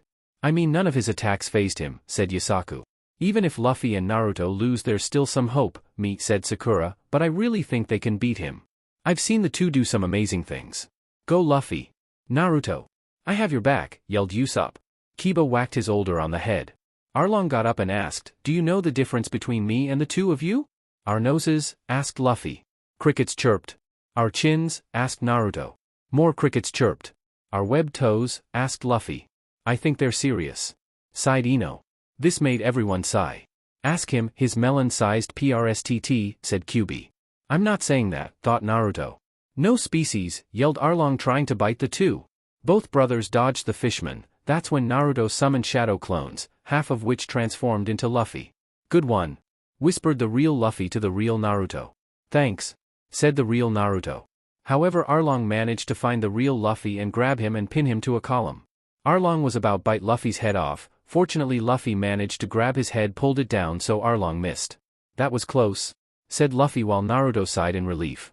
While Arlong bit the column, it began to crack until it crumbled to bits. No way, yelled Naruto. Such is the power of a fishman, said Kyuubi. Luffy managed to escape Arlong during an fray and stand next to his younger brother. That was very close, said Luffy. Naruto only nodded. I'm going to do it, said Naruto. Luffy knew what he meant. But in front of a big group of people. I know, but right now it's the only way, said Naruto, but I need to mentally prepare myself. Luffy only nodded. Is he going to stop ranting anytime soon? Asked Luffy. You know those big windbags, said Naruto with a breath. Sure do, said Luffy nodding. Luffy got the gist of what Arlong was saying, and crushed the remaining pillar with his bare hand. You need sharp teeth to break a pillar, yelled Luffy. And then the fight began once again with Luffy picking up 2 discarded swords. Your brother's an idiot, said Kyuubi. Can't you come up with some new material? Thought Naruto.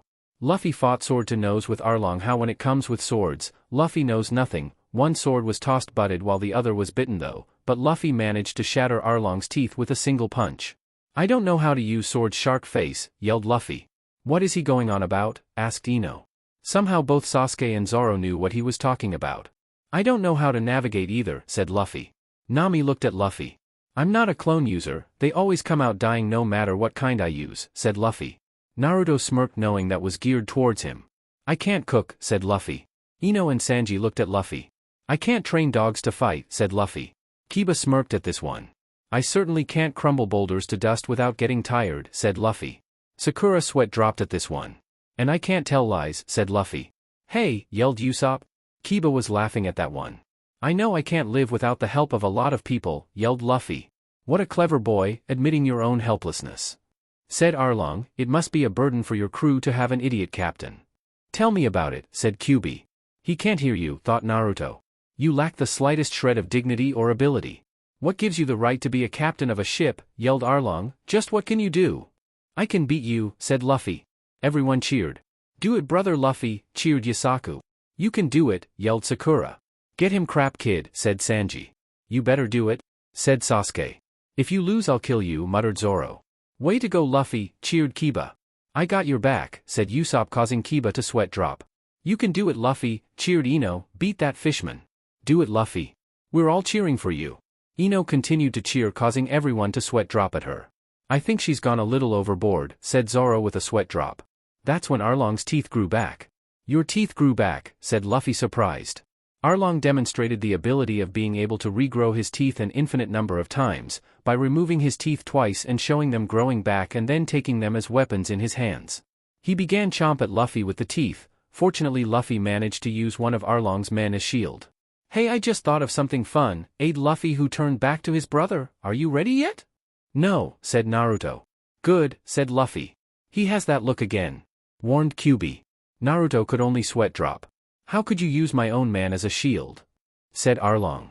You attacked first, said Luffy. The two fought once again, with Luffy dodging the shark teeth and Arlong trying to dodge them. Everyone figured that Luffy had an idea. That's when Luffy once again knocked out Arlong's teeth. All right I did it, said Luffy. What did he do? Said Sakura. Luffy grabbed the discarded teeth and put it in his mouth. Look, I have shark teeth now, said Luffy. That was a big plan, yelled everyone else. That's it? Said Kyuubi. Naruto sweat dropped as he heard someone walking down a staircase then slamming the door. What was that, thought Naruto. Are those sound effects doing it for you? Asked Kyuubi. No, thought Naruto. Note to self, never use sound effects again. Said Kyuubi. The two continued to fight, with Luffy attempting to use the teeth while Arlong used the teeth in his hand. It was during this that someone finally noticed. Why is Naruto just standing there? Asked Ino. I don't know, said Zoro. Come on Naruto. Do something, yelled Ino. Not yet, thought Naruto, I've never had to do this in front of a larger crowd before. You've rarely done because the day you usually did it some townspeople would come and beat you. This isn't Fuchsia Village Naruto, said Kyuubi. I know, said Naruto, but Luffy doesn't need my help right now, he's handling it. He thought. That's when Luffy got bit in the gut, so Luffy bit back. Arlong let go and Luffy left the teeth in Arlong's shoulder. Luffy managed to the teeth out. How does it feel to get bit by your own teeth? Asked Luffy.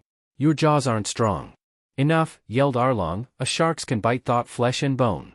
That's when Arlong bit into Luffy's elbow. That's enough, yelled Naruto extremely loudly. Everyone looked at Naruto, his eyes were once again red. Now let go of my brother right now, yelled Naruto. A strange chill fell through the air, and everyone in the area began to get scared. What this feeling? Asked Ino. I remember this, said Sakura, who remembered having the same feeling when they fought Buggy. It's Naruto, using his full demon form. What wait, at Syrup Village he did it, said Zoro. I think it has something to do with the fact that Kyuubi was in control during the fight, said Sakura. Everyone watched as Naruto began to change from being a half-demon fox to a full-on evil-looking fox. It was then that Luffy managed to get free? Luffy seemed to be the only one unaffected by the aura. Arlong got up and looked at the fox demon. So you ate a devil fruit? Said Arlong. He looked a little scared but seemed to be overcoming the fear. Not only that, you're a Jinchuriki, aren't you? A Jinchuriki? Asked one of the townspeople. A person with a demon sealed inside of them, explained Sakura. Shortly after Naruto was born, a demon was sealed inside him to protect his town. As a child, said Naruto, most despised me. They called me demon, beast, monster, and I admit, in a way I am part demon, and I maybe have a demon sealed inside of me. I know for a fact that I'm no monster. It's someone like you who's a monster? I have abilities that could kill a person.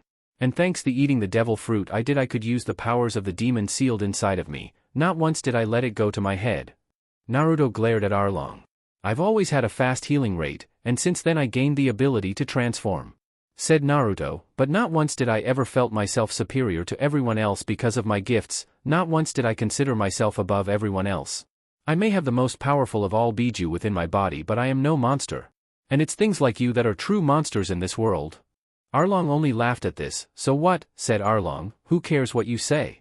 Luffy took the teeth that was stuck in his stomach area and tossed them aside. All right, time for the ultimate combo, said Luffy. Luffy climbed onto his brother's back and was ready to ride him. Where did he go? Asked Naruto. I think he went underwater, said Luffy.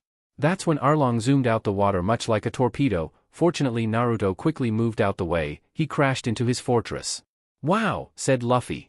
It's a good thing I was able to dodge it, said Naruto. That's when Arlong once again tried to spear him with his nose, but fortunately the two brothers dodged. Sorry, but right now my speed is better than yours, said Naruto. Like I'd believe that, said Arlong. Arlong continued to spear the two brothers not before diving into the water. It's anyone's game now, said Sakura. Luffy looked into the water. Naruto, don't dodge. I have an idea. Okay, said Naruto. Luffy stretched some of his fingers slightly, in preparation for Arlong's attack, and then it came. Arlong appeared to have gotten to Luffy. Luffy, cried Ino. Oh? Said Sakura. However, it was Luffy who was winning. He managed to keep Arlong's nose away from him. And then smashed Arlong into the fortress. No way, said Kiba. That's my brother for you, said Naruto with a smirk. Naruto jumped towards Luffy, however Arlong managed to hit Luffy in a surprise attack. Nice going, kid, muttered Kyuubi. It was his idea. Don't blame me, thought Naruto, then said out loud, are you alright, bro? I'm fine, said Luffy, grabbing on his brother's back. Arlong noticed the two brothers were back together and aimed for the older of the two. After right now it was better to deal with the human rather than the mini Biju. He aimed towards Luffy, but Luffy had a better idea. He wove his fingers then stretched them out into a net. Now it's your turn, said Luffy. All right, yelled Naruto. Luffy let go of the fishman, and then Naruto pounced on him, causing great injury to Arlong, causing him to cough up blood. The entire village cheered and cheered. Is he dead? Asked Luffy. No. I don't think so, said Naruto. That's when Arlong opened his eyes. They had a crazed look in them. That meant danger. Oh crap, said Kyuubi. What? Asked Naruto. Tell your brother that this fight isn't over yet, it's just began, because Arlong is in berserker mode, said Kyuubi. And with that the fight for the village had only just began. Chapter 36, Rage. Everyone stared at Arlong. The look in his eyes was crazed. No one had ever seen Arlong look like that. He had managed to grab Luffy from off of Naruto's back in a surprise attack. Your bro looked like the Scream when he did that, laughed Kyuubi. Arlong then flung Luffy into some debris. Hey, you caught me off guard, yelled Luffy. That's when Arlong was about to punch him hard, but Naruto managed to get onto a ledge and let Luffy grab onto one of his tails before the punch could connect. You okay? Asked Naruto. I'm not hurt, said Luffy. Good, said Naruto. Arlong's punched when though the wall which he pulled out a giant sword saw thing. What they, yelled Ino. It's the shark saw, said Nami. Arlong went after the two brothers with the saw-like sword. Of course they continued to dodge by climbing up the fortress, however Arlong got closer and closer to them, to such an extent that one was about to strike but both of them ducked and the fight spilled out into the adjoined room. The top room on the left, said Nami looking at the room. Isn't that the chart room? Asked Sakura. Nami could only nod. Inside the tower. Stay out of my little rubber man and demon, said Arlong. Oh, now you call me a demon, growled Naruto. What is this room? Said Luffy, and what with all this paper? These aren't paper, these are charts that Nami spent the last 8 years making, said Arlong. Fishmen are excellent at gathering oceanic data, but without a good cartographer it's useless.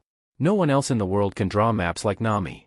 And she's got a great wagon too, said Kyuubi. Shut up, thought Naruto. Nami's a genius, said Arlong.